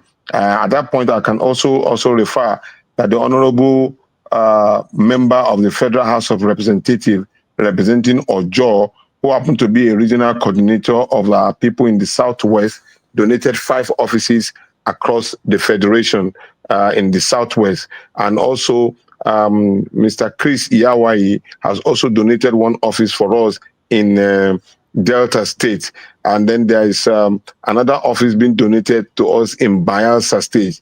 Very soon in Kano too, we have 1 donation. So we are really having some of these particular donations, but we will be commissioning them as we move along. With regard to the issue of His Excellency Peter Obi meeting the state coordinators or collegiate and all, that will be done very, very soon. But what we want to do first is to have our meeting as leaders of Obidient movement with all of them. We are going to take them on regional basis. We will call the program Meet Your Regional Coordinators Collegiate. Every state will contact and meet with the state leadership of the Obidient. We will start from the Northwest, go to the Northeast, go to the North Central, and go to Southwest, South, and Southeast. So when we finish with that particular meeting, then he will now meet them generally, every one of them. He will speak with them in a manner that they also know that he is involved in all of what we are doing. So that meeting will take place pretty soon. The announcement will also be made pretty soon. Okay, Dr. Yunusa Tanko, I'm going to be relieving you after this last question. All you just need to do, answer the question and give us your final submission in general, then we'll let you go. I understand you're a very, very busy man. Thank you very much. Victory, you are the last on the panel. Please, good evening to you. Where you joining us from, and pass your question, sir. Okay, Victory, are you there? Yes, Elvis, I'm here. Can you hear me? Yeah, go ahead, sir. Yes, I can. Dr. Yunusa, thank you for coming to our platform. I think my question is more like I'm actually joining from the UK. My question is more of like a kind of like a commentary that I have for you. I think first, what I would say that I can see you're having a little bit issue with your internet. I don't know the work you are doing regarding that area to make sure that you have a good internet, because this movement, we need to like talk constantly on online and then meet people physically and then build the movement. I don't know what you guys are planning in terms of getting a good internet, because we need to communicate constantly. And then moving on, I will say that I would like to ask you that what campaign strategies Peter will be using, because if you look at what Donald Trump did at the last election in America, if you look at his media campaign, what he did, like, he didn't really go to mainstream media houses. He went on mainly podcast and all that. And I can see that PO has been doing that a bit more, but I think he has to do more. So, for example, any platform that has at least above 3,000 views online, typical example is Niger Watch. I think you need to try and have a word with PO. He needs to come here. He needs to engage people aggressively. I'm talking about the grassroots mobilization. I don't know how I can get your, like maybe your email address. There's things I would like to send you about campaign strategy, how you guys can really like turn up the heat on what is going on in Nigeria. I don't know how I'll be able to get your information so I can send some of this document, because although he's doing, PO is doing some of that right now, but the message has to be very consistent and clear. Nigeria is not working at the moment. What are you going to do to fix it? So my issue is that the messaging from PO has to be consistent, and I would really like to send you some document and see how you guys can kind of model that and take this thing a notch up so that the message will be louder, because I think the message is not loud enough, because what's happening in Nigeria right now, people should be going crazy, but I don't think the message is loud enough, because people are still like kind of like as if like they're just going around living their normal life. Okay, thank you. In Nigeria right now. That's my question to you, thank you, Doctor. Okay. Yeah. Okay, what a beautiful way to end this particular engagement with a victory. The last caller, his name is Victory, and that is exactly what we are targeting to achieve. Let me appreciate you. I am using an MTN, Airtel, and Glo Mobile. That is what is available in Nigeria that I know at the moment. Maybe there are other network that can be more clearer. And you know, I move a lot. I just told you I left Abuja, from Abuja to Kaduna, Zaria, and I'm in Kano at the moment now. I must confess, I don't even know where I'm going next, but I know I will not be in this. Okay, that reminds me, I'm going for a wedding in my village. I have a village. It's in Kabul. They call it Judah. So that's where I'll be heading in a few days' time before I head back. My email is Yunusa, Yunusak. Let me repeat, Yunusak 2001 at gmail.com. Can Do you somebody have write that, that, Victory? please? No, you please say it again. Do you sir. have it? One more time. Yunusa is Yunusak 2001. Yunusak 2001. I will send it to my contact so that he can share it for those who want to reach me on email. Okay, yes, I'll share that. 2001 at gmail.com. That's my email. Okay, I'm going to put this on screen. Just let me know if that is the right one. If I don't know if you are seeing the screen from there. That's what I just put on screen now. Yeah, okay, I can see the screen. Yes, Yunusak. Yes, 2001. At gmail.com. Yeah, 2001 at gmail.com. Yeah, that is correct then. That's it then. Thank you, sir. Yes, that's my email. Yeah, thank you. So, and we are ready to receive good. Yes. Now, ladies and gentlemen, like I said earlier on, we need to connect with our brothers and sisters up north. They are there. They are there, plenty of them. And they are also going on a revolution to emancipate themselves from the shackle of poverty that's been on with them for too long a period. Connect with them. Speak to them in a language that they will understand, that Nigeria belongs to all of us. And I want to also say that I know majority of you are living outside the country. For the first time in the history of this country, we have 12.5 million youths registering because of the messages of Peter Obi, which has connected with them. You know, at the moment now, the Electoral Act does not have diaspora voting. The voting actually takes place on ground at home. If that standard is maintained, we need all of you, for those of you who can access their voters card, to still come home.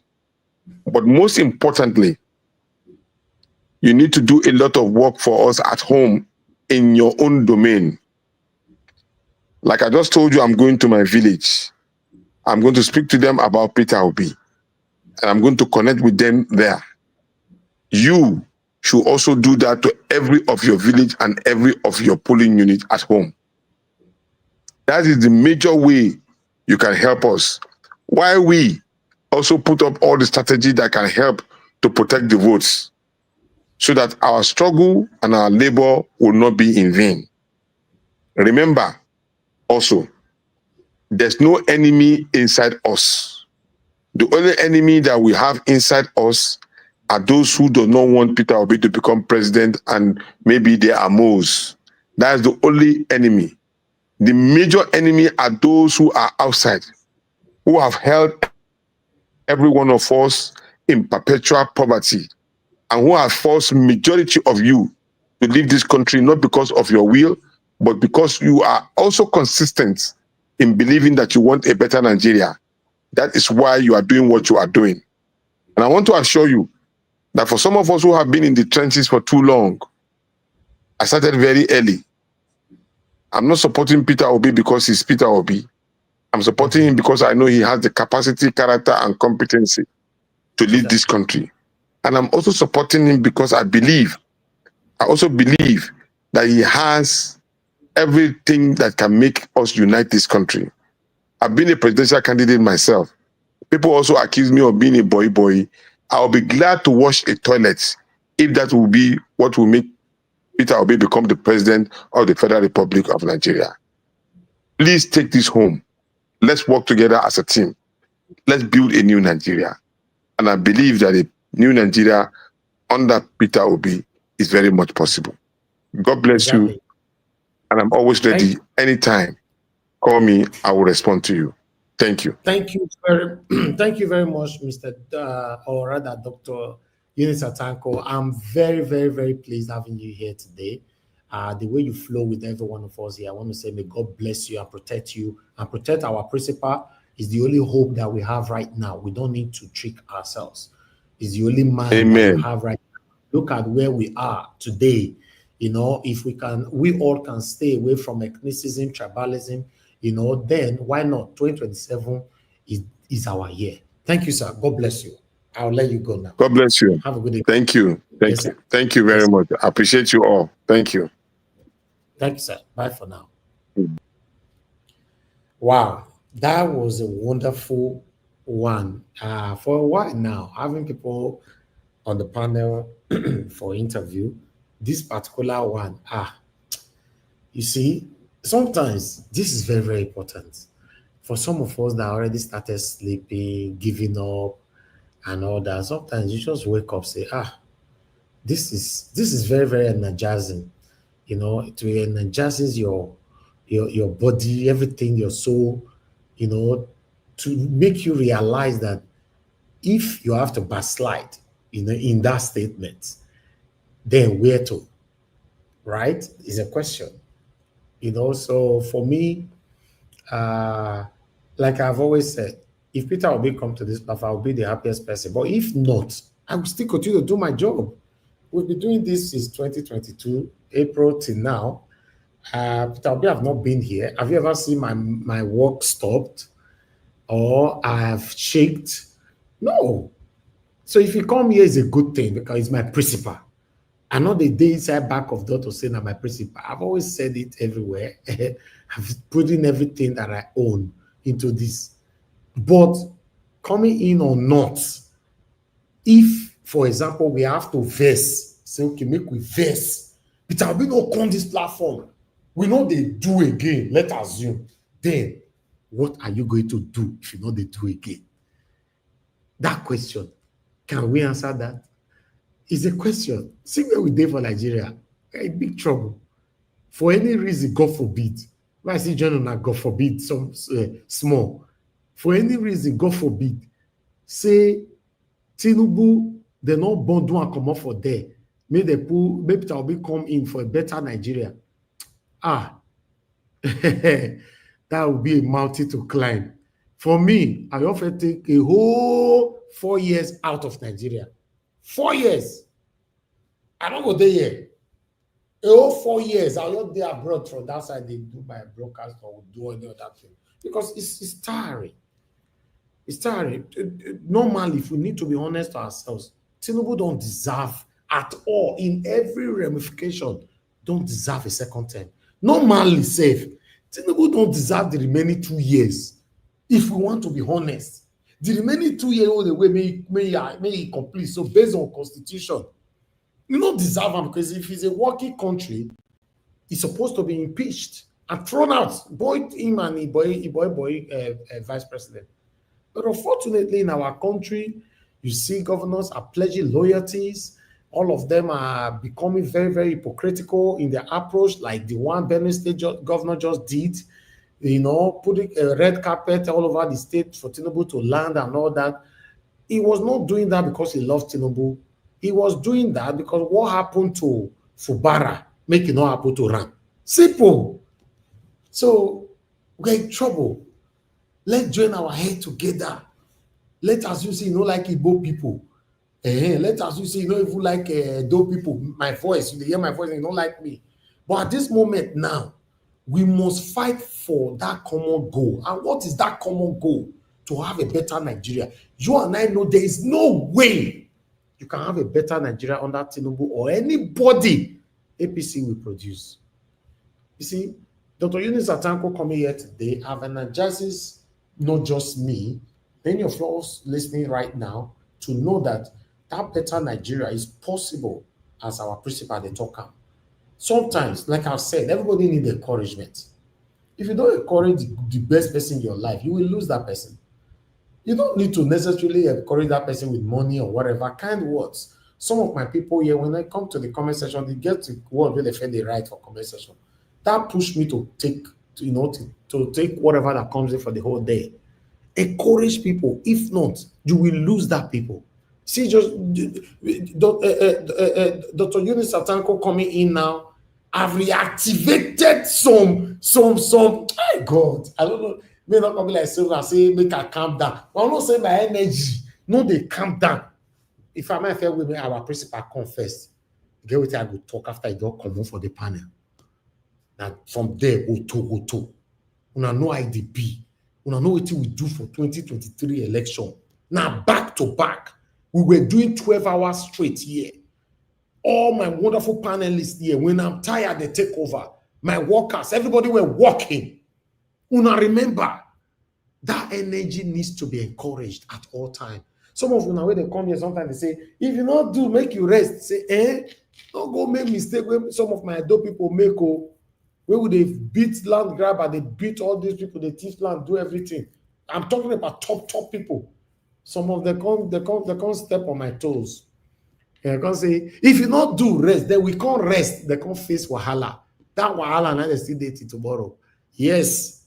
You might think say, now only one person be now. I not be only one person. Yes, if I say gay, you know how many people will go say gay, follow me, when they listen to me. So let's encourage ourselves. Dr. Yunusa Tanko, now God bless you, sir. I'm very, very proud to have you here today. Now, my people, a lot of people called in. Actually, I couldn't pick all calls. I was selective in my calls because I know the time was not that suitable. He have other appointment that he needs to go, and he's just coming from travel, landed in Kano, so we shouldn't exhaust him that much.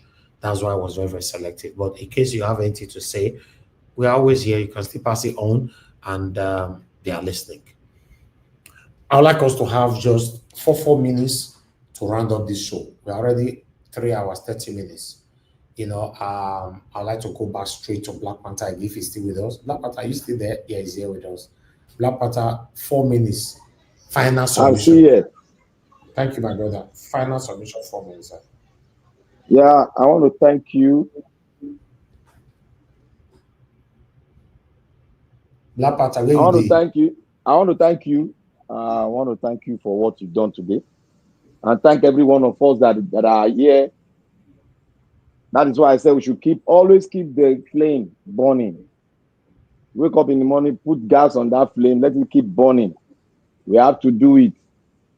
If people are retrogressing, we should be moving forward, because everybody now they dance cocoa map inside this party what they get for Nigeria. Everybody they dance cocoa map. You never reach, you know me say no go reach your side.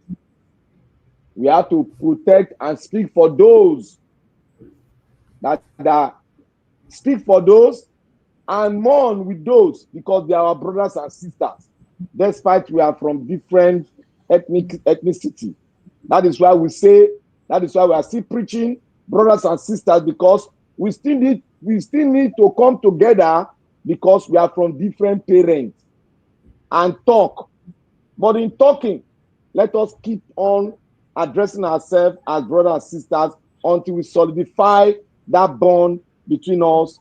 And what I mean by that is for us to have our own constitution, like the Indian people had their own constitution, breaking out from the colonial masters.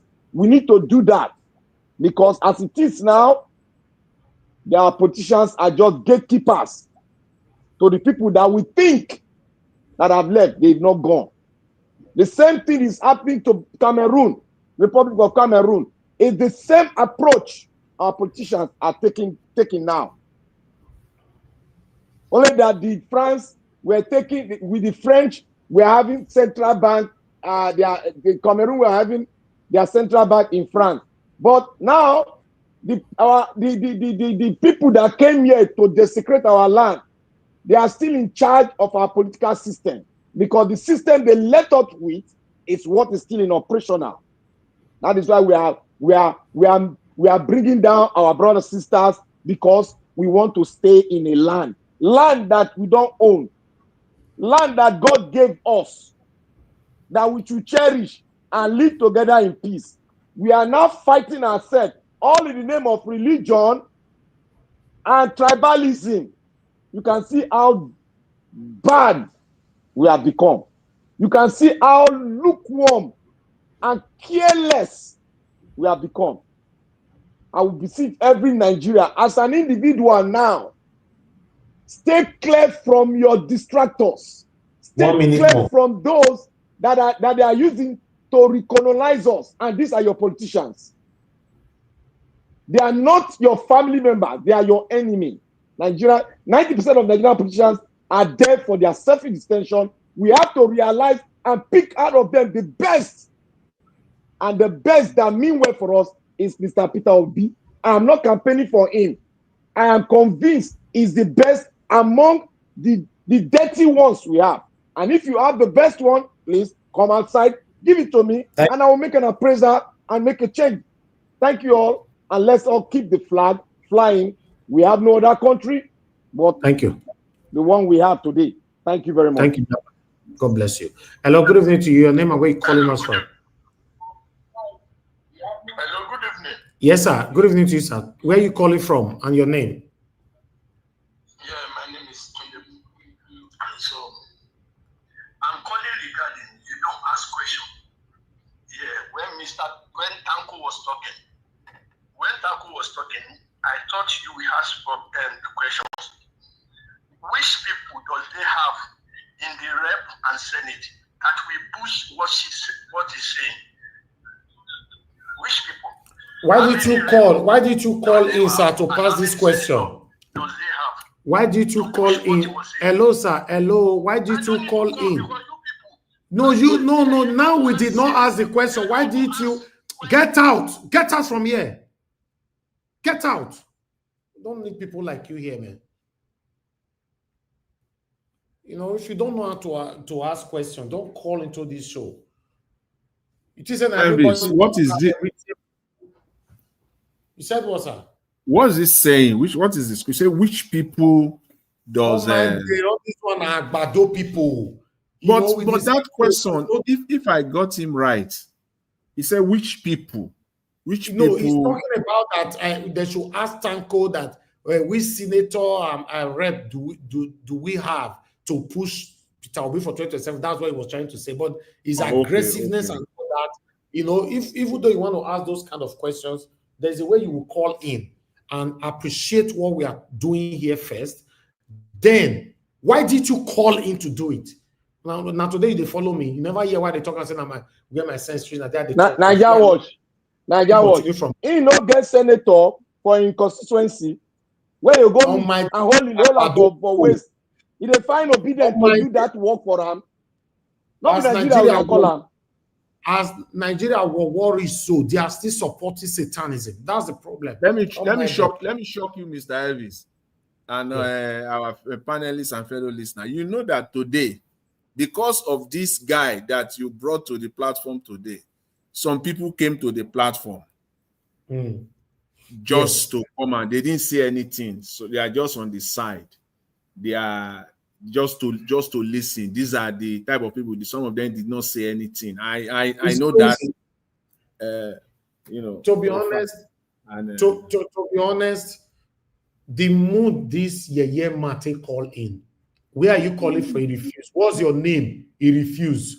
You know his name. Can somebody tell me his name? Think we are fools here. If you are calling in, no worry. In 2027, maybe that will be fair conference. Get what I go talk. As I tell local of now for backyard, to wait the key for his river, and so I go do now. No worry. Let's move on, man. Mr. Jonathan, please talk to us. 4 minutes. Yeah, Mr. Elvis. Yeah, thank you again. God bless you for good work, and my fellow panelists. I thank everyone, and Mr. Yunusa. I want to thank him once again. You see, Dr. Yunusa. I want to thank you once again. You see, I think at least we saw the transparency and the openness with which he responded to questions. Because when I'm listening to someone, I want to see whether it's, though you can't see the art of man, you know, you cannot see the art of man, but when you listen, as the person is speaking, you can deduce to a very large degree, you know, the state of mind. And I see the transparency with which he responded to all the questions, and which is what we're looking for in Nigeria. And to kind of buttress that, it's for me, it's new. I don't see that in Nigerian politics. You know, telling us names, literally names of people that have donated offices to the obedient movement. I mean, he mentioned names. I've not. If you know that, if you know the PDP or APC, who will tell us that Mr. A, Mr. B is the one that gave them the office here in Abuja, in Lagos, please bring it out. Let us see them. Let us know them. Because I've not seen it. It's not a big deal. It shouldn't be a big deal. But because we don't see that in Nigeria, so to me, it is novel. It is a new thing to me. And I appreciate it. Because you are naming names of people who donated offices here and there. And that there is still need for more openly. It's not being done at the back door, which is what they do in Nigeria. Politics of the back door. 100% back door. That's what they do. So that those are the people that at the end of the day, they won't pay back. So I appreciate the transparency. And I believe the question that I asked dealt with the question that I asked him, you know, and I think some other people have similar question, which is to know the people that are there now. Very, very important to know who are these people. Who are these people? Because we do know for a fact that most people that will come into a campaign, it is for their own pockets. But again, you have to work. He gave the response that is, you know, okay, which is absolutely fair, because you will see the good, the bad, and the ugly, and you have to find a way to work with them. But you must stand ready. You must stand ready to kick them out. Thank you. If they go beyond the the boundary. So again, thank you very much, Mr. Elvis, and thanks to everyone. I appreciate it. Thank you. Thank you very much, Mr. Jonathan. I really do appreciate you for all that you do. We not see Ogasim, Mr. Alex, Madarita, where they day to day. Yeah, a very important day today. We not see these people. Who again? Who again will not see? Where's Madam Busy Brains? Madam Busy Brains, we don't miss you, Taya. Where are you? Yeah. I will say Ben will not be where not be that Ben will not be where Madam Busy Brain comes from. Shao. You get where Madam Busy Brain come from again? Because what remind me. Now Benway. No. Now play two. Now there he come from, play two just now he come from. Close to Benue there. Yes, play two, yes. I remember. Because get one time where they still they attack our own people that time. Yes. Thank you, Tony Africa. Yes, play two. Yes. All right. I appreciate every one of you right there. I would like us to quickly move on to Mr. Alabo, then come to Madam Patricia, then Mr. Odowa. Mr. Alabo, your 4 minutes, sir. Thank you, Nigeria. Thank you, Nigerians, for us to still believe in our country. A new Nigeria is possible. Let's continue to hope. We strongly believe our principal will be here shortly, I know, by God's grace. He will speak to us and we will hear from him, and he will energize us. Today, most of us, we are reactivated, and we'll fasten our seatbelt now. We are ready to fly. So don't just sit down. Wherever you are, it's open for us now. Volunteers, let us do within your reach whatever you can do. It is not about people who are coming to look for what they want to get. It's what you want to offer for your country. Those are the people we need in Nigeria today. Thank you, Mr. Elvis, for giving us this opportunity. Thank you so much for dedicating your channel for the betterment of our country. A new Nigeria is possible, and every one of us in the panelists, even those on the comment section, those who are helping us to share, to push this message forward, God bless every one of you. Let us not worry. Let us not disturb ourselves. Those people, they are already tired. The only thing they depend on is rigging of election. However, because of time, I know some of us were not able to ask some other questions, maybe that may be bothering, and some people on the comment section, some questions you may want to at least get answered to. But however, 2027 is a reassurance that it's not going to be a business as usual, like what happened in 2023. It's a different game entirely. We will finish our election at the polling unit. And for them who think our vote will not be counted, we will count them, and we will count both their family and make sure 1 our minute, votes are counted. So Nigeria, don't give up. If you know your unit, if you know anyone close to you, continue this gospel of what? A new Nigeria. And let us push away these criminal structures and take back our country from criminal element. Thank you, and God bless every one of us.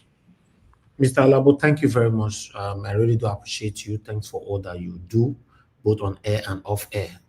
You've shown that you dedicated yourself to this platform, and I'm very, very grateful for that. God bless you, sir. I'd like to come to my mama, Madam Patricia, please. Your final 4 minutes.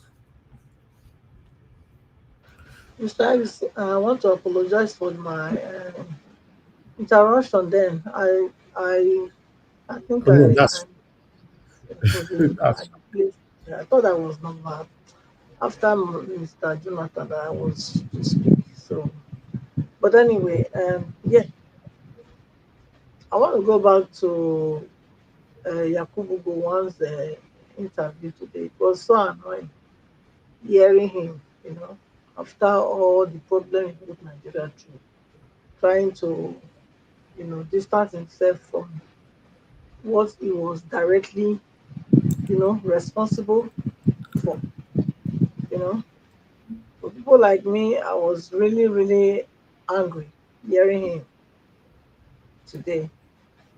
And he also used the word which I think I should uh, say here, you know, and let him know that that is his own belief, but it is not the belief of anybody else.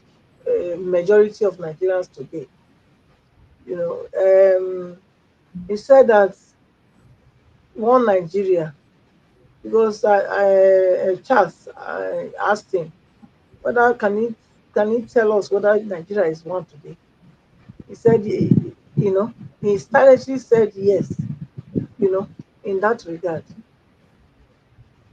And he also said he wants to die as a Nigerian, that he doesn't mind whether if when he's gone, if any other person come and say, oh, they want to split Nigeria, that is okay. But as long as he is alive, he wants to live and see Nigeria one before he dies. So I want to let him know that it's not about you living to see Nigeria one before you die. Is Nigeria one? The question, the obvious answer is no. It's not one. And this is the same thing you selfishly, you know, put us into for long. It's not today. You know, keeping Nigeria one. Keeping Nigeria one because you people have divided the oil well in Niger Delta to yourself. That's the only reason you want to keep Nigeria one. It's not because you love the Niger Delta people, you know. That's why you want them to be one with you. So it is going to be in your own time that Nigeria will split. As long as this what they call it amalgamation is not working, it has never worked. We cannot be forced into this forced marriage. We cannot continue to do the same thing and expect a different result. Nigeria is not working, and it's high time everybody tell themselves the truth. It's not. I mean, what can we say is working in Nigeria? What One can we minute say more. is working? It's only working for you, the elites. That's all Nigeria is working for. And that's why people say that Nigeria, keeping Nigeria one is sacrosanct. But it's not sacrosanct for the majority of Nigerians because we cannot even see anything that we are gaining being in Nigeria. In fact, Nigerians, many Nigerian majority of Nigerians are victims being born to be as a Nigerian. That's what their experience are. So you coming here and tell us that you're like keeping Nigeria one is sacrosanct, I will let you know that it is not sacrosanct. It's not by force. It's not by force. 100 years is gone, and therefore Nigeria must split. Thank you, Mr. Elvis. Okay, all right. Una plenty way want make this Nigeria split. Oh. Anyway, thank you very much, man. Let's move on. I have something to say afterwards, after you all. Mr. Odua, your final, sir. Mm. Thank you, Mr. Najawash. I thank the Dr. Tanko for his gingerability and anxiety. Well, if they can convince the North the way he said, and the INEC did not steal our vote, then we hope for the best to happen, because the country is one or it's not one doesn't really matter. We are just one people living in entity called Nigeria.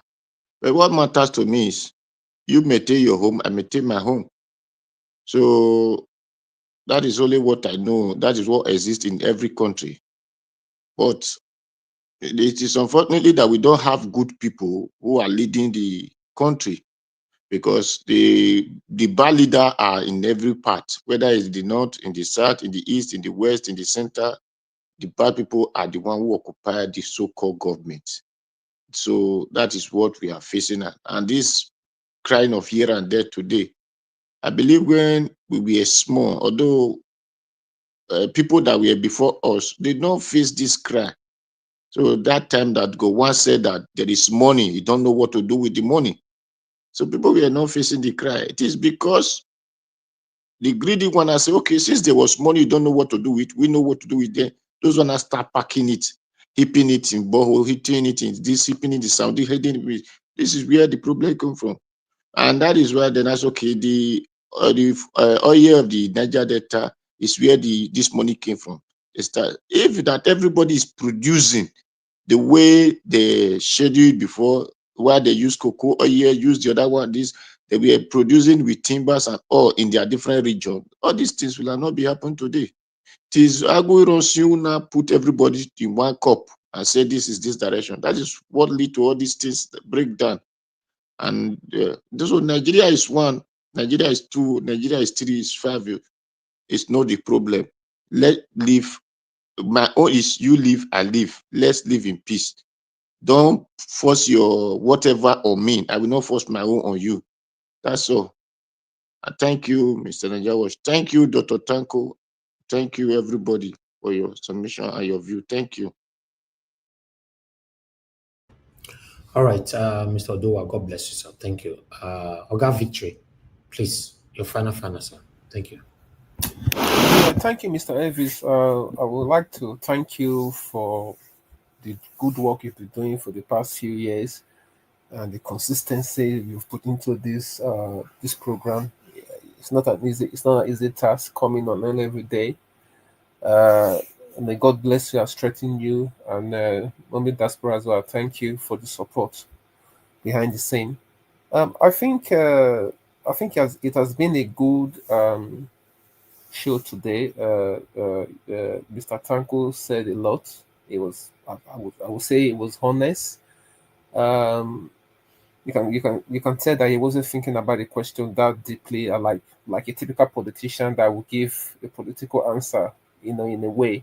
So he was kind of flowing with the questions.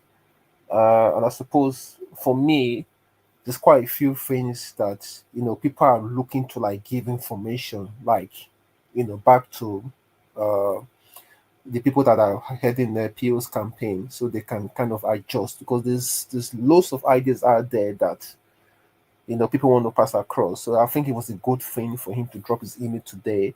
Like, people call me every day, they say things. Even you, Mr. Evans, there are certain things that certain information you might want to pass across. So I suppose it's a good thing. So people can always reach out and say, this is what I'm thinking. Why don't you look into this, ABC, whatever? I suppose the second question that was like, if I had the time, I would have asked him was, we know that in this current government, the ability for them to want to make changes to the electoral law is very slim, unless the voices from the people is absolutely very loud. When I mean absolutely, everyone is talking about it out there, and then they might panic a little bit, because when the Nigerian people actually speak out in a massive way, like with one voice, that you have to do this, believe me, they will move. These people will buckle. But they kind of give this personality that you can't do nothing to them. These people they are very fearful. If anything, any casala busts out in Nigeria, these people will run out. They already have their escape route planned for them already, as you see them.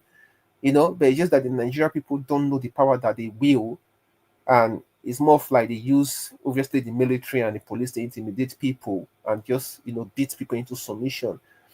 But I think in all along, it was. Thank you, Mr. Evan. In all along, it was a good outing for today, and I think we should keep talking and look for a way to move the country forward. Thank you for your time. All right. Thank you very much, Oga Victory. I want to appreciate every one of you for your time with us today. To be honest, I'm full with joy. I'm very happy, but I will express this further in the future. To be honest, I just want a better Nigeria. I'm not interested in want to give me the better Nigeria, but I want the better Nigeria. And you and I know that better Nigeria that you and I craving for today, we can't get it from this set of people that is currently ruling us. Have that in mind. You see the killings that is going on in Benue now, for example. Have you seen this Tinubu people that is attacking everybody, questioning their own principle, what is happening? They don't do that. Now, one of them I calling just now where they talk, say, why we not ask him, the senator or whatever, is one of them. He could not call his own principal to say, oh, see what they happen. Why is it happening? You know, so I want a better Nigeria. I'm a patriotic Nigerian, and in our time, Nigeria will be better. I'm pleased to have Dr. Yunusa Tanko here for the first time on this platform. He spoke excellently well, and he took all the questions brilliantly. I'm very, very pleased with that.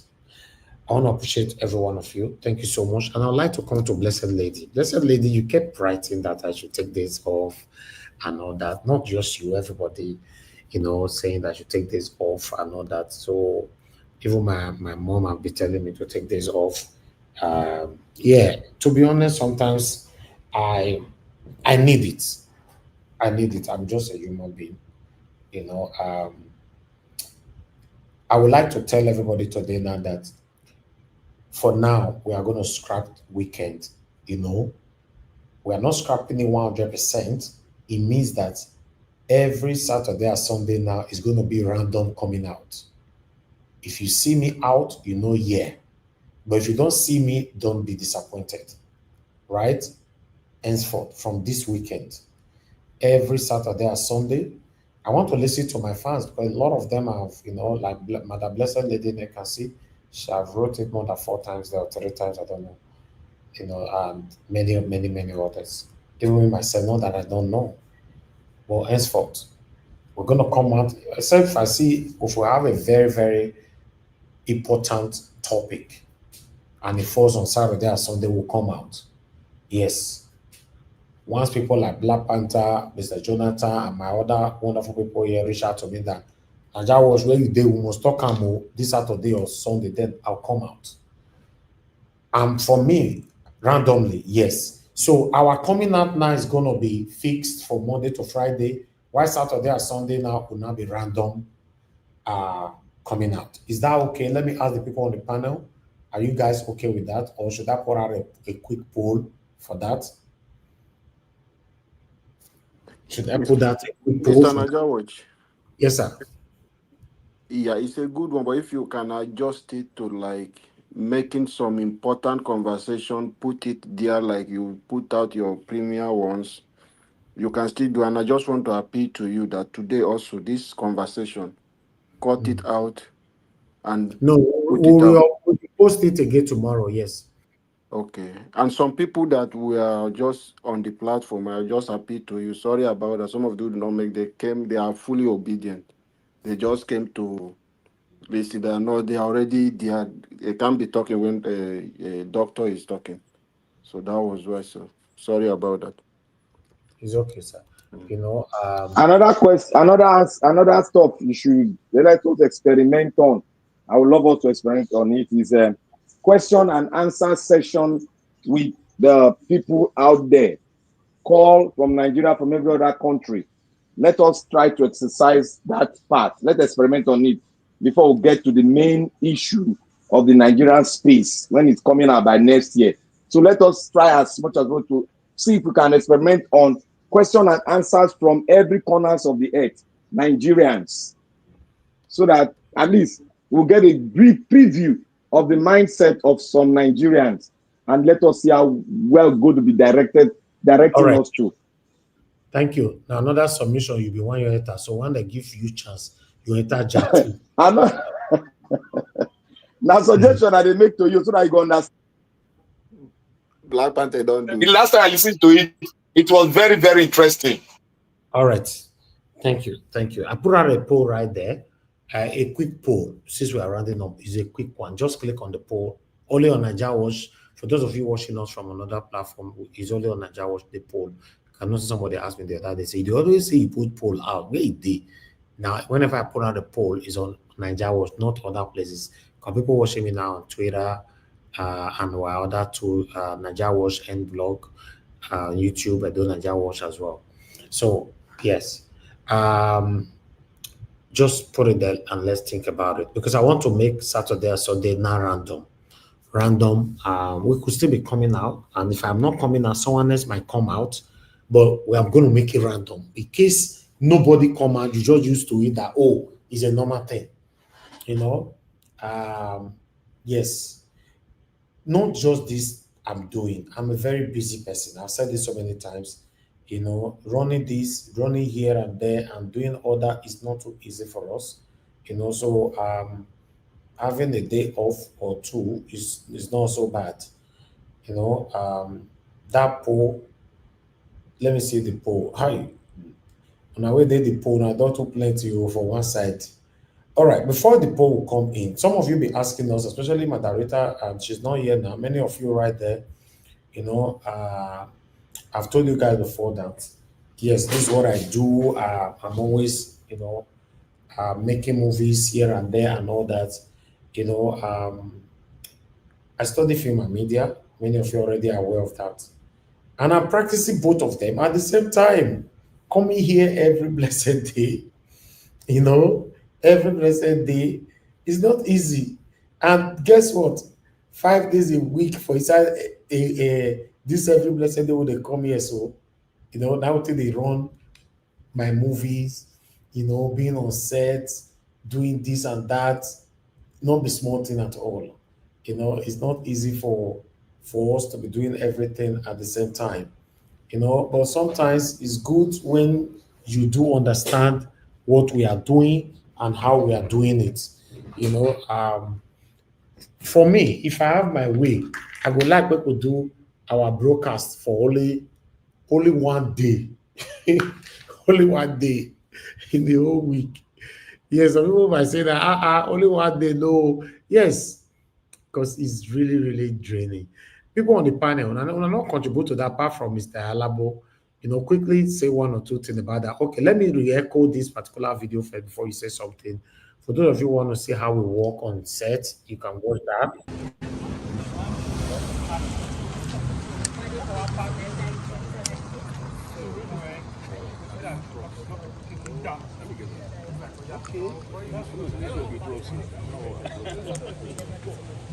Everything is here.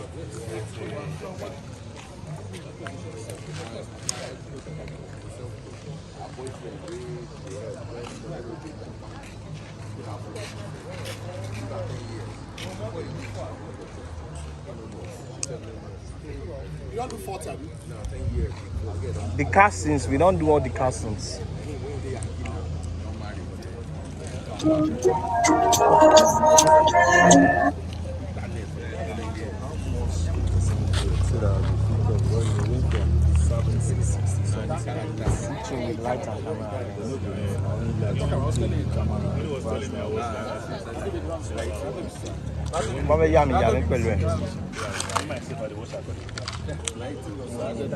Okrika sellers.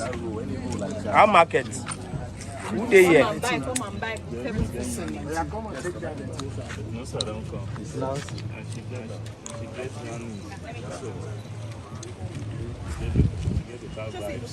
You get better vibes, though. Like this, inside ghetto. Bring her come When I told this man, my dear sister, Oba talk ask him. I tell him. When they tell me, I say, you don't believe. I said, no, I said, don't worry. Because they didn't see you for that. So I said, no, we meet. Okay. I said, this person, this one, don't worry. Yes. And really, I see the magic. You can't come my house. How you take me to my house? Oh yeah, Mike now.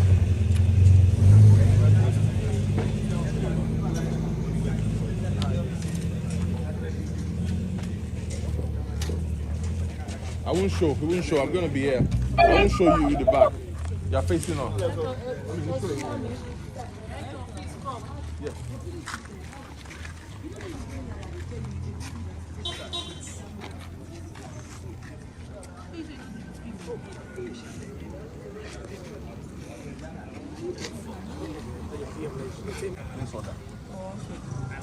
You won't put a different address?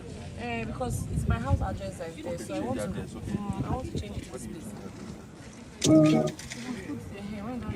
Okay, this one as well. Okay, this one is another day. I've showcased all these videos here already. And some of you asking for my movie. I'm just going to show a little bit of trailer of one of my movies. And maybe every week now I'll be showing you guys, issues trailer of my movies and all that, so that you can have more. Maybe some of you might have come across our movie, you don't know it's my movie. So try to always watch to the end or look from the beginning. Always look out to a producer, executive producers, then you will see my name there. But you're not going to see Elvis, so you're not going to see Naija Washo, Mr. Naija Washo. You know, my movie name is production name is Zevigins Movies. So you will see it right there. It's the same name I use on my Instagram. Yes. So with this, the work is really, really, really, really hectic. Okay, let me put one. Let me put this here now. Let me put this movie here. Just watch this one quickly. Pay attention to it.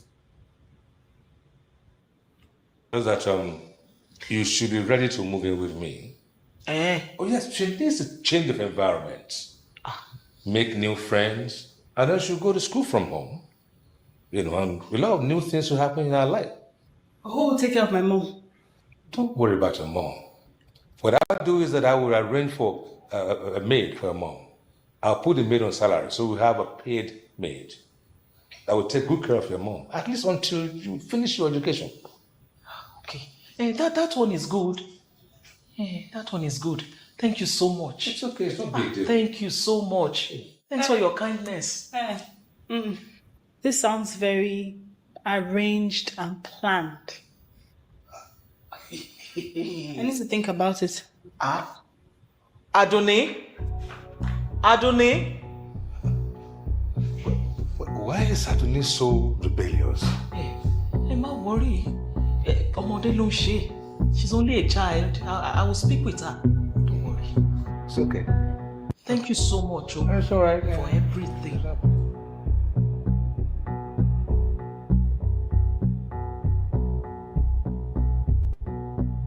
Dining with the enemies, that's exactly what you are doing, Philip. Your holidays are over and you're returning back to the States. Over? Mom, did you just say over? It's barely a week I returned, Mom. Why are you bent on making me unhappy? This is not the plan, son. You are getting distracted. Focus, Philip. Focus. Mom, I am focused. I am totally focused, all right? I just need you to work with me and give us your blessings. That will have to be over my dead body. And you had better not think towards that direction. Or else I will just... Philip, don't push me. Don't push me.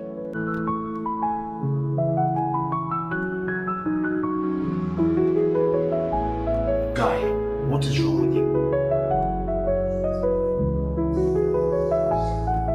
What do you mean, what is wrong? David, I told you I was coming back to see Avenue, whom I hadn't seen in about 2 years since I traveled back to the States for my master's. For Pete's sake, why is everybody not appreciating the fact that a man who's in love is doing everything he can to keep the woman he loves? Why? Phillips, this is a girl your mother clearly disapproves. So you tell me, how are you going to convince your mother to make life beautiful for you both at the end of the day? David, nothing good comes easy. I'm shocked. Phillips, you surprise me. I'm surprised how you take things with this babe sometimes. I can remember back in school how the daughters of the top officials in Nigeria want to be with you. Daughters of governors, senators, they want to spend the rest of their life with you. And you're misusing this opportunity? Phillips, I hope you're not going to waste your single status. David, Adonai is who I want to be with.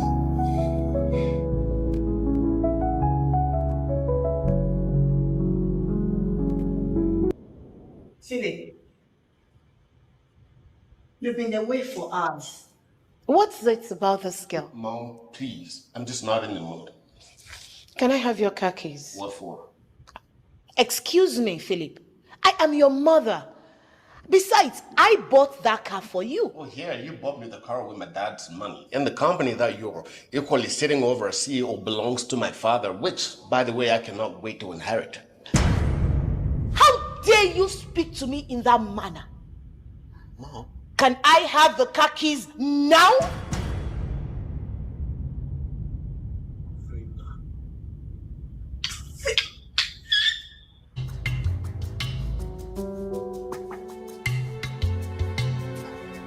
Something?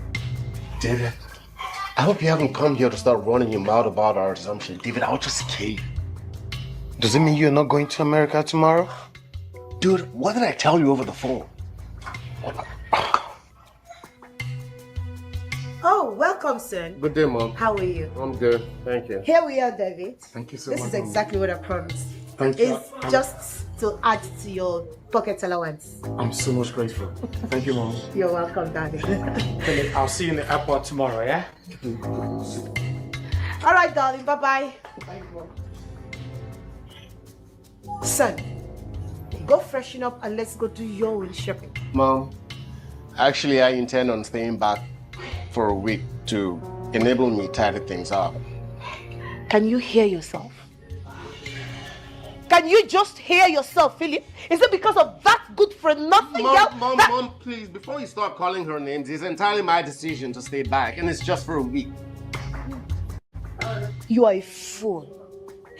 A big fool. That's what you are. A pervert. A sadist like you. Listen, get Adoni out here now if you do not want any trouble, okay? Adoni is not here.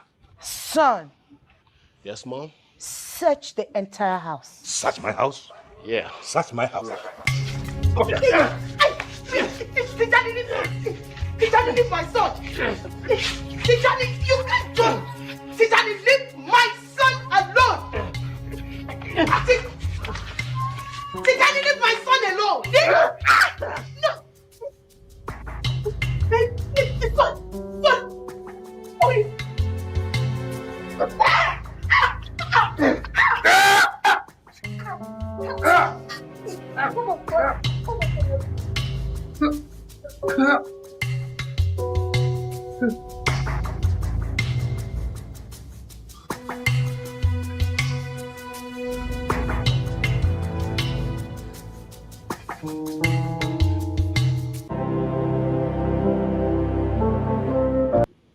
Okay. Those are short parts of a long part. I will do this maybe once in a week or once in a month just to show you guys what we do all the time. You can see Is the movie out, Mr. Elvis? Yes, of course. It's On where is it available?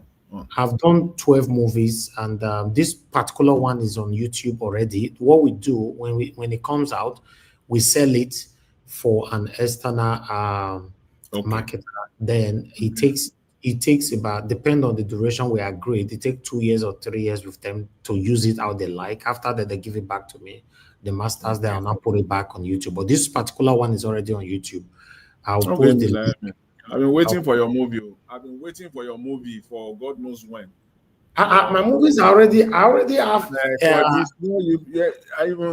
I told my wife. My wife will remind me, say, "Where is Niger Watch movie?" I always thought. I said, "Well, I will search on it. I won't." They advertise them for Niger Watch. Niger is problem day. I don't like to advertise. So this weekend, Pina for the world. Demo this year. This weekend, okay, I'll post the link of this one right now so that you guys can go watch the full movie of this one. Yeah, I'll post the link. Let me just post the link on the comment section. You guys can go watch this one. Where is it? Let me put it on the comment section for you guys. Okay, there. The reason why I don't do this is that I don't want to contradict what we are doing here with my personal lifestyle. You get it? So that's why. Okay, a link of the movie I'll be posted on the comment section across. So click on it. You can go watch it fully. And I'll be doing it once in a while, like I stated before, so that everybody will be seeing what we do, and this is how we make our movies, like I posted before, being on the street. So just imagine someone that have been on the street here, and for the whole day, I'll be rushing back home, being on the traffic. Immediately I get home, sometimes I can't even eat. I'll just run straight to my office, set up a broadcast, then come on air. Blampata will not be shouting on my head here. See, this boy needs to get with. To be honest, I'm shouting Now on me my they head. shout. Madam Rita know they shout for your head. They always paint your face. Now you give me stress pass on this platform. So yes, these are what we do. It's not. So I want you guys to understand when some people are calling us out to take days off. Yes, we deserve it. It's not easy. I'm just a human being. I don't want to put myself in a position where somebody will come break down. It's not easy for us. Michael Alba, he said, Mr. Elvis, what is saying? I don't know, my network is failing.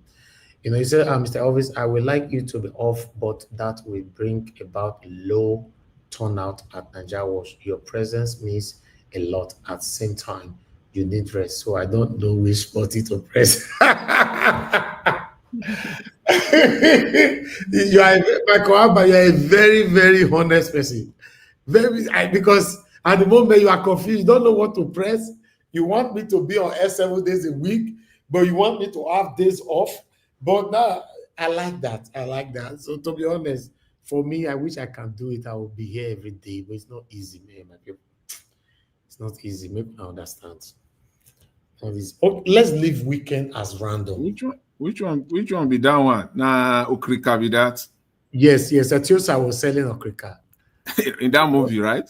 Yes. So the story is about lucky babe girls, what they are wearing to convince and get sugar daddy and all that. Now they buy and they'll not be forming big girls. But the Okrika no cheap now. They cheap for Lagos now, for Nigeria. Elvis. Yes. Which of the day for weekend you want take? The year, the you can't take 2 days, Oga. You can't take 2 days. This thing, be Dangote. You can't go 2 days. Now only 1 day, you must pick one inside them. That is what we have for you. Apart from that, no, just pick 2 days. Wait till they happen. By the time emergency go come now, which one go take call you? You go pick phone. You go say, no, I'm not going to pick call now. You dey for planet Pluto. We not go know how to call you. So you must pick 1 day. 1 day. So you don't start again. Now you go night. This place where na day, so I think the sun day here. Na really sun. Not to say the carry umbrella cover my head for this. Yeah. Lucky na sun kill that place. Now say where river near, sun must plenty. We don't feel stand down. It's terrible. Coming back home. Do you know that sometimes I go live? I have not eaten anything. Are you aware of that? I've not eaten. Now you know one job. How you want to do our guy? I reach you house by you buy me, they can't deliver to you for where you shoot film, Oga. No, I don't like to eat outside. Elvis, you don't know say they are available. You with your slippers when you wear, you just the disguise for there. You want me to go carry out? Make I ask you something. No, I don't know that you see the video when this guy published about 2 weeks ago about saying Nigeria's skit makers, some of them make $300,000 a month. You see that video? No, I've not seen it. You said $300,000 a month. That is not possible. Black Panther did that they play say no, they possible. They play. Who they make them? Who they make them? Tell us. He says some skit makers in Nigeria, they are hitting that money a month. Some months, so not every month, some months. $300,000. Yeah, they get endorsement from brand. Do you know how many followers they have? That one not possible, bros. Okay, Black Panther, I don't want to argue with you. Do your research. Let us do the calculation. It's not about doing the calculation. Some of them they are brand ambassadors. It's not about doing the calculation. Black Panther is possible. Yeah, it's possible. I have one particular skit maker that in my presence he have cashed out $120,000 in 1 month. So yes, it's possible. Yes, depend on your views and all that now. So yeah, Yeah, why not? it's possible. I run Elvis, I run big platforms, so it's Yes, possible. Yeah. it's possible, you know. So like I dey talk, not be everything will they talk for this platform. So that's why you see Black Panther Talk just can say I don't advertise other of our platform here. I just want everybody to stick to Nigeria Watch. These things are possible. What did they talk? Sometimes in 24 hours, if you make $5,000 now, 24 hours, it's possible, depends, you know. So I tell you, say the platform where you go regret ever engaging on in your life now political platform, except now what you love to do. If not because of money, why be saying as Nigeria big rich, nobody dedicate themselves into it to be doing it. They know now, say you cannot make money from it. Mr. You know? Now, Elvis. blue one that they like. Mr. Elvis. Yes, sir. Mr. Elvis, you are right. The other one was dedicated to talk about Nigeria. No, Now forget to. peanut and then they see. I'm Instead the telling money you, they drop. But as long other as it's ones a one they use political, for other things, the money they increase. I tell you, say as long as it's a political Politics, they channel, don't promote your videos. you just have to listen. What we are doing is passion we are adding to what we are doing here. That's why when people don't appreciate me, sometimes they pay me. You can't be like, say, hey, what make you think say I sit down for you? They talk. Eh? No, please appreciate Oh us. my God, you are back. You know. So yes, my people, we need to end the show right now. We are still deliberating on this 2 days off or 1 day off. Now that Now question for one day, now one day, now one day. Not do any pool, now one day. Mr. Not do Jonathan, any what's your pool. Mr. Now Jonathan? one They are day. calling you on the comment section. They said somebody wait, see that somebody said you. Mr. Jonathan, are you there? Mr. Jonathan. Yes, I'm here. It's off and on. I'm here. Somebody is saying that you can dedicate 1 day to Mr. Jonathan. We need his wealth of knowledge as a talk show. See, they call you for comment section. Do you want to take 1 day for yourself? You know, One day is okay.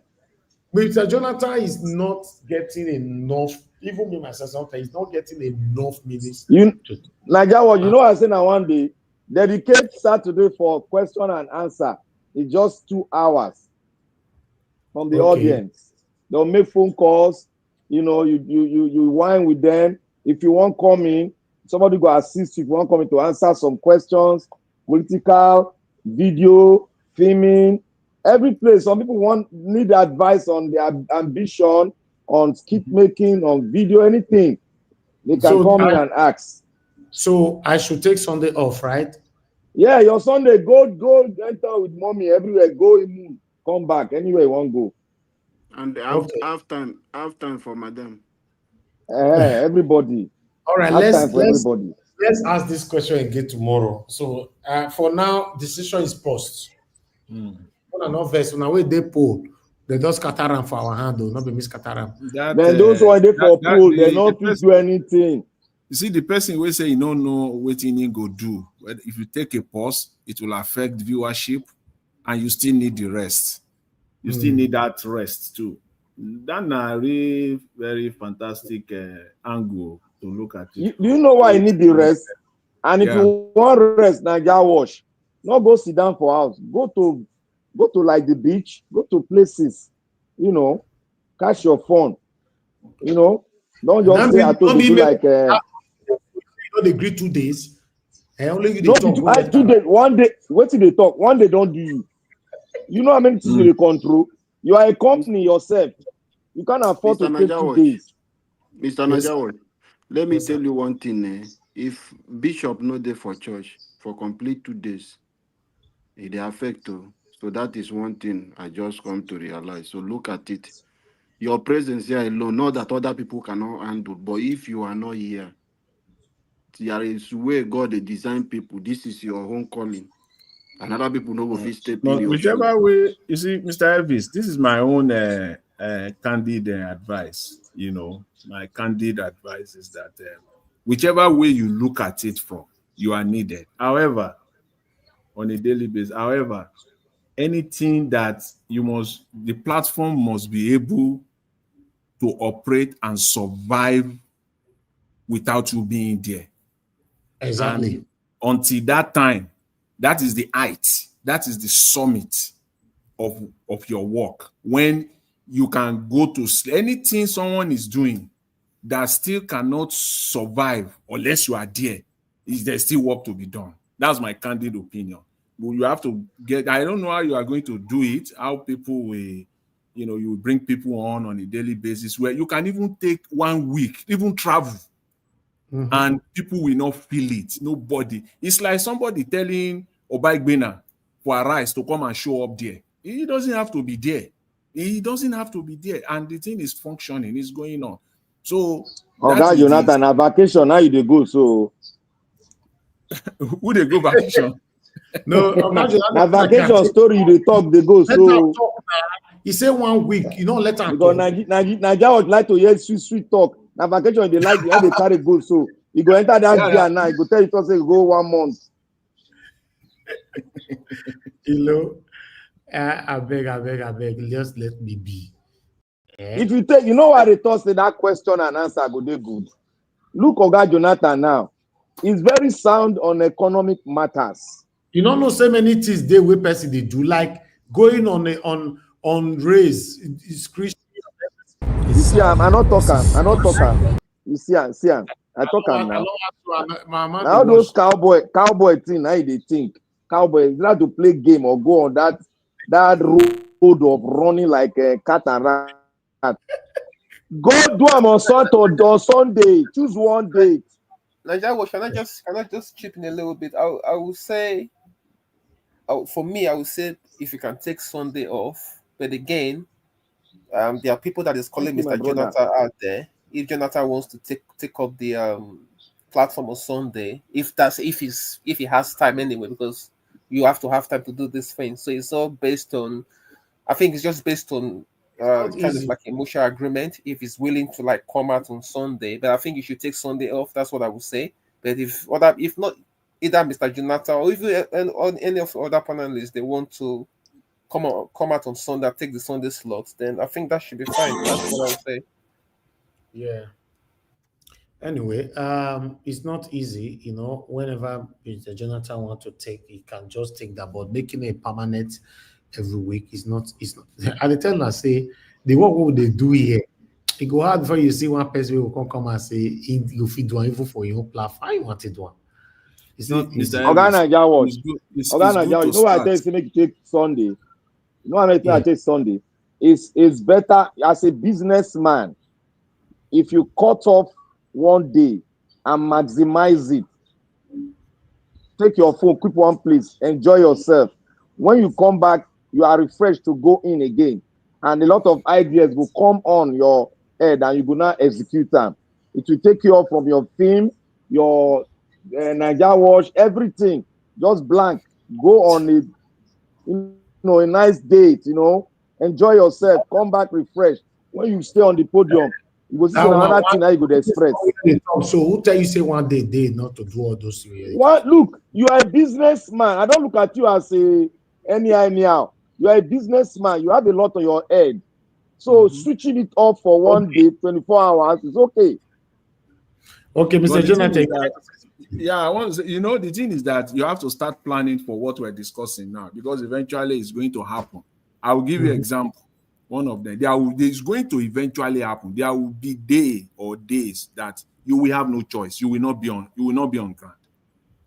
Those days are coming, and they are good days for you. Those are good days for you. Example of it now. If your daughter now is doing graduation, are you going to come to Naija Watch when your daughter is graduating? Those your good days, your memorable, fantastic, joyful days are coming. You are not going to be on ground, and many of such days are coming, but it has to be planned ahead. Where Oga Jonathan, let me counter you. Naija was addicted. He did his wife graduate for a year. He was online. He carry laptop about. He was online. You know, this stop him. Forget all this one they talk. I know why I thought they switch up for one day. Now that one go suit time. If you switch up for 2 days, it go dey boring for them. It go dey boring. That's what where they do like person where they drink, where they take food every day. That's what it be. You know, let me tell you. See that thing. See the day where my son graduate, where I know they on till today. That is the point where they attack me. So by the time you talk, once they chip that one in, you go simmer down. So those are the kind of thing that, you know, they will use them attack you till kingdom come. You know, they will just chip them in, especially when they'll just chip them in. So those days are coming, you know. So make I counter you again, Oga Jonathan. You see, mommy diaspora. He no go gree am. Make it take 48 hours. I know mommy as the hurry am go on set. You do for go slow. Where you dey? All those things. Look, Naija it's an industry. Yeah. What he need is when you look. Sometimes when I go switch up my phone for one day, I'm glad. I'm happy. I can't afford to switch it off for 2 days. It's like a phone. That is how it is. Your business cannot afford to be switched off for full 48 full 2 days. No. Just one day. If you are going on vacation, if it's 1 week, but Nigeria cannot go on vacation without not carrying that laptop. So that one is off. So he does it with his laptop. But do it one day, switch everything off. Let us see how you are going to feel like. Experience it. That is what I'm trying to do. You know, there are viewers too. There are many people that watch or listen to this platform that they've been addicted to it to a very large extent. They set up their time, they join, even though there are people, so many people like that they are ready for the show. You know, they join. You may not see them, you may not hear from them, but they are out there, you know, listening. Anyway, I can see what you all are saying, even on the comment section. Yes, I need a day off. I will say that. I need a day off. Now, 2 days I do want your take. Since April 2022, never take day off. So if I want to take off now 2 days I've been need to, you know, just two. But since when I say two, not good. Maybe I might bring somebody in that will be doing that Saturday and Sunday. I'll take 2 days off. What's your take on that? Yes, I can bring somebody that will do capital no. One day. That Saturday where you no go take. If you do a joint venture with Oga Jonathan, then that one will relieve you small. You do for background, you drink your coffee or they play your game. But that you must be online. So that one is it must be a gradual process, as Jonathan talked. Enjoy that one day, exercise and force. Then you cannot do partnership with Jonathan or anybody else on Saturday for the questions and answers. So that you start bringing a new dimension into the whole thing. So that people don't feel boring. They can exercise their question that has been hidden for a long time and then that they need to ask. Then you start answering it. You must not be on set, but you be like what you do, you go up and on. But Jonathan will be there answering some more questions. Then anybody that want to answer it, if it's ready from anywhere, you can answer. So let us sugarcoat it and make it, something interesting to relieve people. Can you read the comment on the screen, please?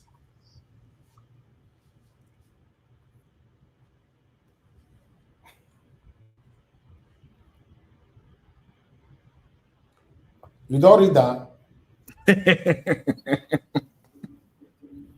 No, say not talk again. Boy, now why you boy? No, I dey talk. I put her off. Sorry. It said, okay. I'm reading EU. EU say the people that ran away from Labour Party after 2020 will all return back.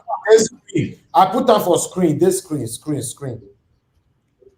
Oh, which one you put? Okay, wait. Oh, Mr. Black Panther, be kind to your brother. Which one be kind? I hold on for truth. I know laugh for truth now. Which one be kind? You don't know that businessman in Nigeria watch. You know that if businessman want take off now, one 24 hours. If you want take vacation, 1 week, even in vacation, you go see the work. I don't go for business this thing before. That is how they program themselves. Your diary day there. You go look at before you take your vacation. You want to take your vacation, even that vacation, you'll see they do some thought things there. But this one, now one day, switch off. Now, the comment I was waiting for, which I never expect anybody to ever leave here. Now, Michael Abayon lives here. That is the biggest, the reason why you are not seeing another faces here. Not to pay salary is our problem. This is just the biggest problem. Today, now 2 people come attack us today. Because I posted out a link for Dr. Yunusa to come here. Everybody know that we have a visitor. 2 people came in disguise. 2 Igbo people came here today in disguise. And if somebody is here now and I'm not here, say, okay, look after the platform. And the person, for example, now come with Black Panther, for example, you write Black Panther. And remember, I said the person if I come with Black Panther. This picture, when I see Black Panther, they use so this profile picture, not be waiting they used before. And because if someone impersonated him, came with Black Panther and he put his profile picture, everything, and I accepted the person in, immediately strike. Many of you can remember, right? Then my brother Black Panther can't change the profile picture, to this one. So, for example, now say, now person, because this comment, so it is a very strong comment from my Alba.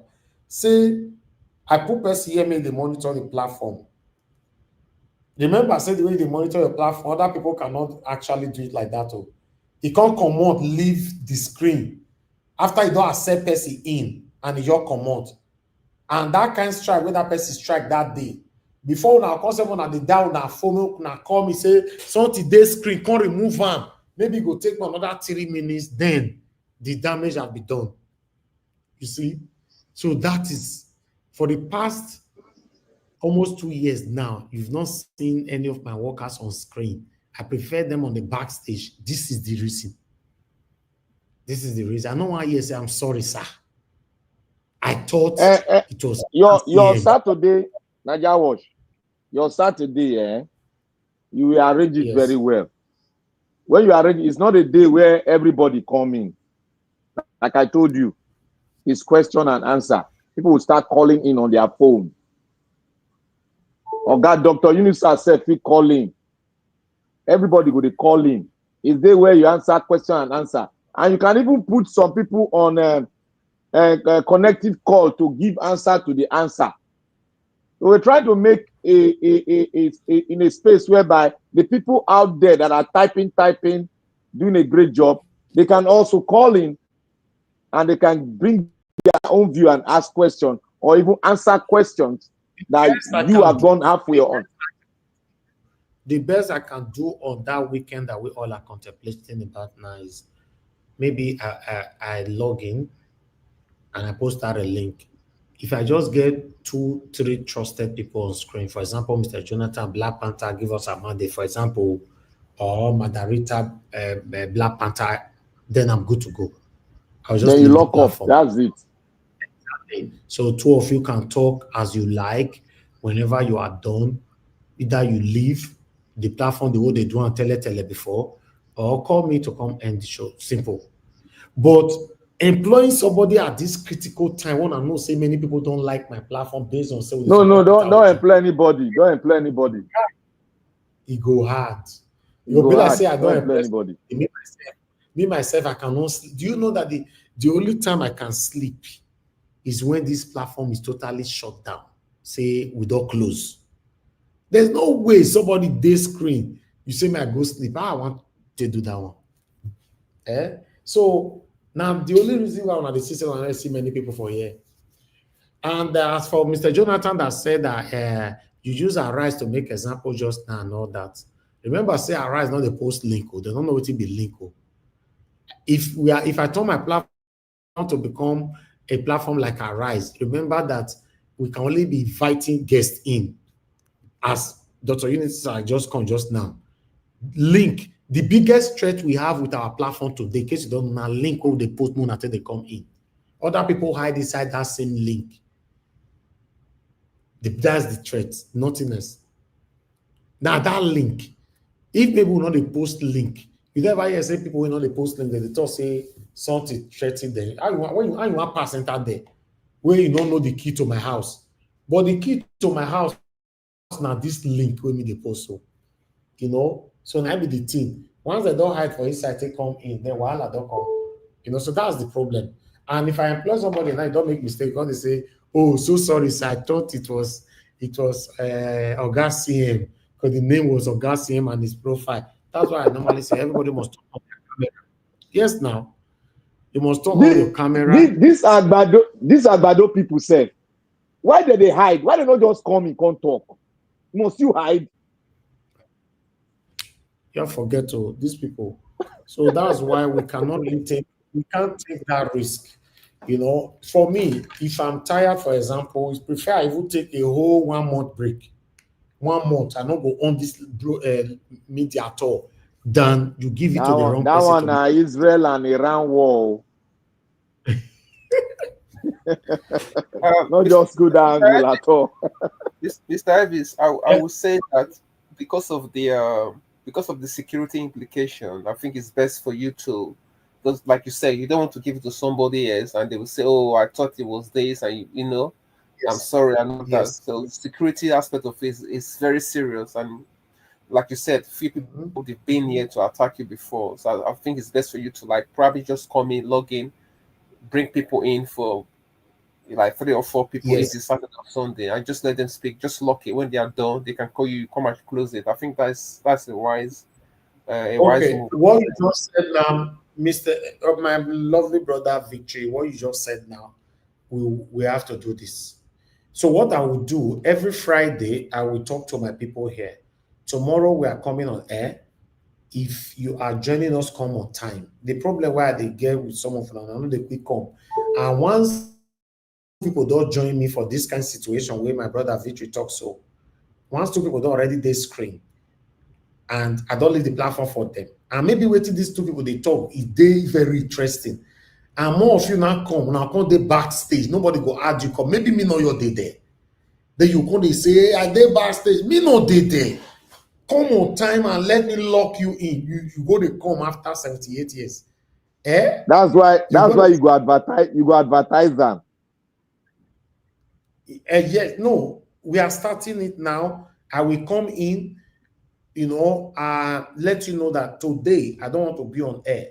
In fact, Saturday or Sunday, I don't want to be on air anymore, except in exceptional circumstances that the topic is very, very important. We all will be here together. If not, anybody that will join me Saturday or Sunday, you just come in on time. And another thing about that, especially someone like Black Panther, where your network, they fail you, they log you out. Once your network, you'll put you for bad stage, and then you go there for the next 78 years. Nobody will bring you back. Now let's Saturday. Now that is another point to Nigeria. Now let's Saturday, Oga. Because if you log Sunday. No, my Black Panther, my Black Panther, they use very soon network. You know, go get better network. When I know they understand the game where Nigeria they play. My head they ground. No add Sunday, Oga. Now Saturday. No, I want add 2 of them. I want add 2 of them, to be honest. You want play Kalu. Now Kalu, you want play now? No, I will still come on air. Saturday or Sunday, I will still come on air, but I want to be locking it up. In fact, if Mr. Jonathan join me for Saturday or Sunday, I'll be the happiest person. Why? Because Mr. Jonathan, if we talk for 45 minutes, we end the show. That's it. This man, I don't sense they use all of that. I was gonna say to you, can you not add people on your phone, so you don't have to go around with your laptop? Yeah, yes, so I can add people from the phone. Yeah, so you can still go around be doing your business and add people from your phone now. That's what I would say. That's what I did. That's what I was doing a couple of days ago. Yes, I can do that. Yeah, so that gives you that room around. When you offer eat pepper, without pepper, Elvis wants to keep to bed. No mind now. and then people that want to join, that they're looking for link, they can now send you message on WhatsApp that if I want to join, please add me. Something like that. Exactly. I'm on the backstage, oh. Exactly. Mr. I'm on the backstage. Najawas. So, yes, sir. Mr. Najawas, sir. Yes, sir. Mr. Jonathan. Victory. Black Panther. Thank you, everyone. Permission to fall out. Thank you, Galabo. Thank you, sir. Permission granted. Granted, exactly. We are even rounding up in now. I just want you guys to understand that henceforth, Saturday and Sunday. Okay, let me hear from Mr. Ben. Maybe you have something to say concerning this. Mr. Ben, thank you for calling in. I'll just go close to the point. Thank you for everything that you do, and to all the members of the platform, Mr. Jonathan, Black Panther, and the rest of them. Thank you very much. Really appreciate your efforts. About the taking some time off. Recently, I go talk to say making the jump like every other weekend, like day off every other weekend. So the weekend we go day off. My opinion is to make Mr. Jonathan just handle the platform, and if Mr. Jonathan gets a lot of things where that 8 minutes or 15 minutes where they give up, they enough. They enough for Mr. Jonathan. Why is everybody looking for Mr. Jonathan to give submission? That 8 minutes and 15 minutes where they give Oga Jonathan, they enough. That's not true.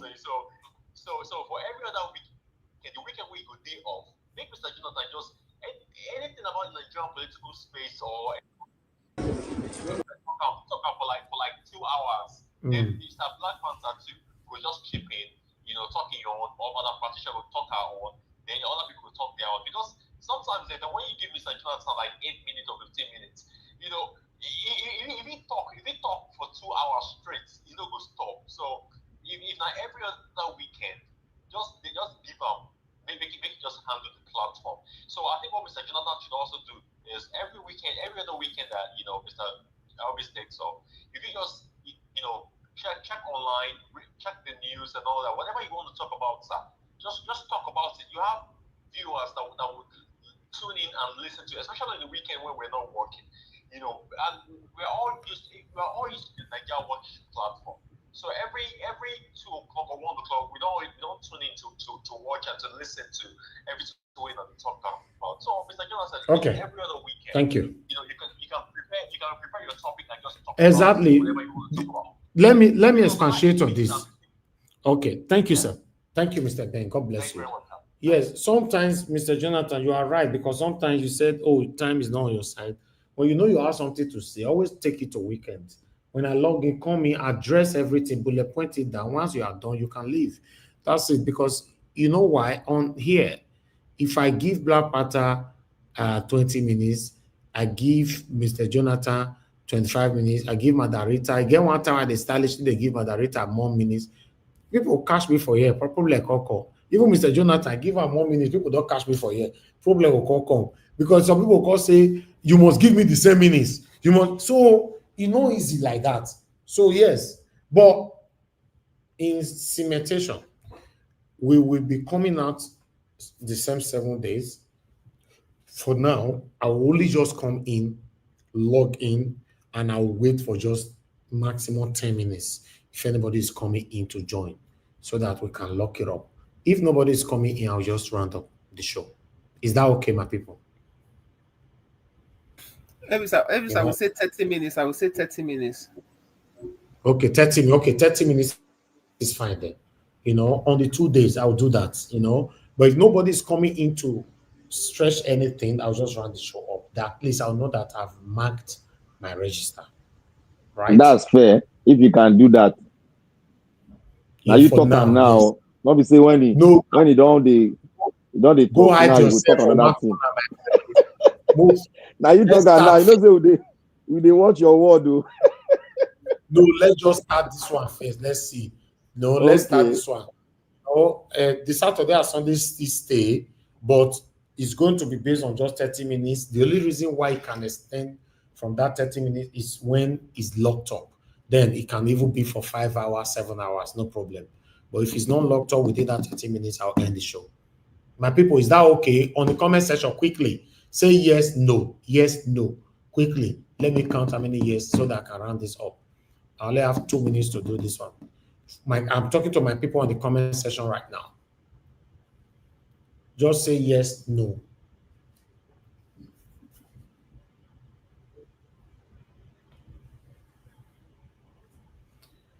Okay. Okay, we have more yes. Okay, there's a lot of yes there. We only have only one no. So everybody say yes. Okay, Saturday and Sunday stays. See this one. See this yeah, brother. Still they say yes, but yes, but. Would you put condition to your yes? You go there with your phone now. Not so tell you. No, Tony Africa, no callers weekend at all, I beg. No callers at all weekend. Anybody that want to call into this show is only Monday to Friday henceforth. Except I'm here, you know I'm here. Or I want to do just a question and answer like my brother told you, Black Panther, I'll let you know some question and answer. Then we'll take it from there. All right. So, but no calls are not normally before, even before now. I don't, say they run from calls weekend. Nothing say easy. Take panelists, take callers, pay attention to commenters. Do this one. I resemble robot for your eye. Not you want become a Rise Television. I resemble robot for your eye. All right, yes. All the yes is granted, accepted, and let's take it from here. I appreciate every one of you, my people. At least, may I get time sitting they do other stuff, like may I think they do this kind of stuff where you like no, you play your PS7. I've been at PS7. These are my passwords.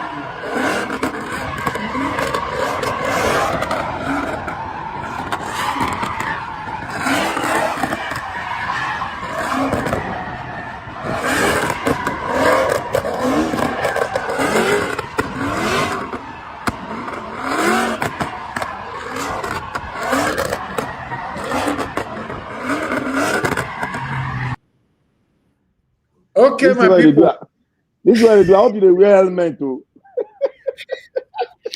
Mr. After you don't fire your car, you call complacent that they cost you 500K. No man, now you're gonna tell us say, no how much. Say the petrol they cost you 500K. No mind now. As if we send our market. On that victory, I need time to do it. They make me there. Make sure you dey wear helmet. Go buy helmet. I dey tell you, go buy helmet. Because you want to do Fast and Furious program for Nigeria. Take a museum. If you do film now, use this one. Do film now. If you get film from this one, I do all this thing every weekend. What they see so every weekend, and they do one. But I'm doing too much things. That's why I want to drop some. Understand? I say you will see road for Nigeria when you take the scratch your car. I say no, I'm not get road now, but the portal full everywhere. Road day, Eco Atlantic Road day. See this one. I also my mother sleep. I did 100 miles per hour when I just brought my car to you say the rules now. You must put on helmet. Yeah, 104. You see, 104 miles. Niger watch. Seconds, yes. Niger watch. You know the rules of this game, man.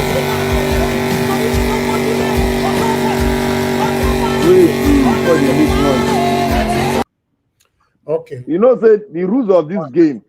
You must buy special helmet where you go wear. Yes, you get to go to the runner. No worry, not everything. You better go buy. Not say get the way they runner. You know get the way they runner. We both do and they say put on helmet. And you can make a video out of this one. You can do a video on all this. Put clips together and make a beautiful video. Of course. Before you know it, companies they call you. You see, say this way they see they saying are free before. Anyway, companies going to call you, make all advertise their car for them. Nigeria go soon start time now. I think Nigeria never did already they do that. People don't they call me And bad. that is why they do for America be that. I mean, I just tell you it now. You know how many people they book me every weekend for waiting at your show. So because I know explain with you, because I know explain what they behind that for you. No mind that. You don't know. I say Nigeria was now company. I don't tell you say you know they rest. You just said Nigeria was just they burn the petrol for nothing. You phone your Black Panther. I they change my tire every two weeks. Each one tire costs 300,000 naira. It is where they carry, they do all this thing like that. There's a lot. That's why they find days where one color for road now. I know now. You know they rest now. You know they chop your secret now. You know they rest. Good night. Good night. Now game I want to go play. I heard they talk to you so good. I not talking. PS10. I appreciate every one of you. I'm so very the Kenny or the Blessed Lady, Peggy Body. God bless you all. And my people on the comment that are my panelists, Mr. Jonathan, Madam Patricia, Victory, Black Panther, and those of you that already left the platform. I want to say God bless you all. My people right down in the comment section. Mother for me that's what I don't say my man never sleep because Abu Azid already warned me say Mom is still there, they wash you. Thank you, Abu Azib, my brother. I appreciate you all. But I still like myself, though. Thank you very much, Madam Peg Modi. Once again, best banks, Mr. Jonathan. God bless every one of you right there. Thank you, Blessed Lady. Thank you, everyone right there. Keshuku and many others. Every one of you that called into the show today, Mr. Ben, Madam Deborah, Tony Africa, and many more. God bless you all. We'll come to the end of the broadcast. Tomorrow is another day, Thursday. Look out for us, 7 p.m. Nigerian time. We're going to be here. Also, look out to our pre-recorded video so that we can take it from there. Good night, my people. Bye for now.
them.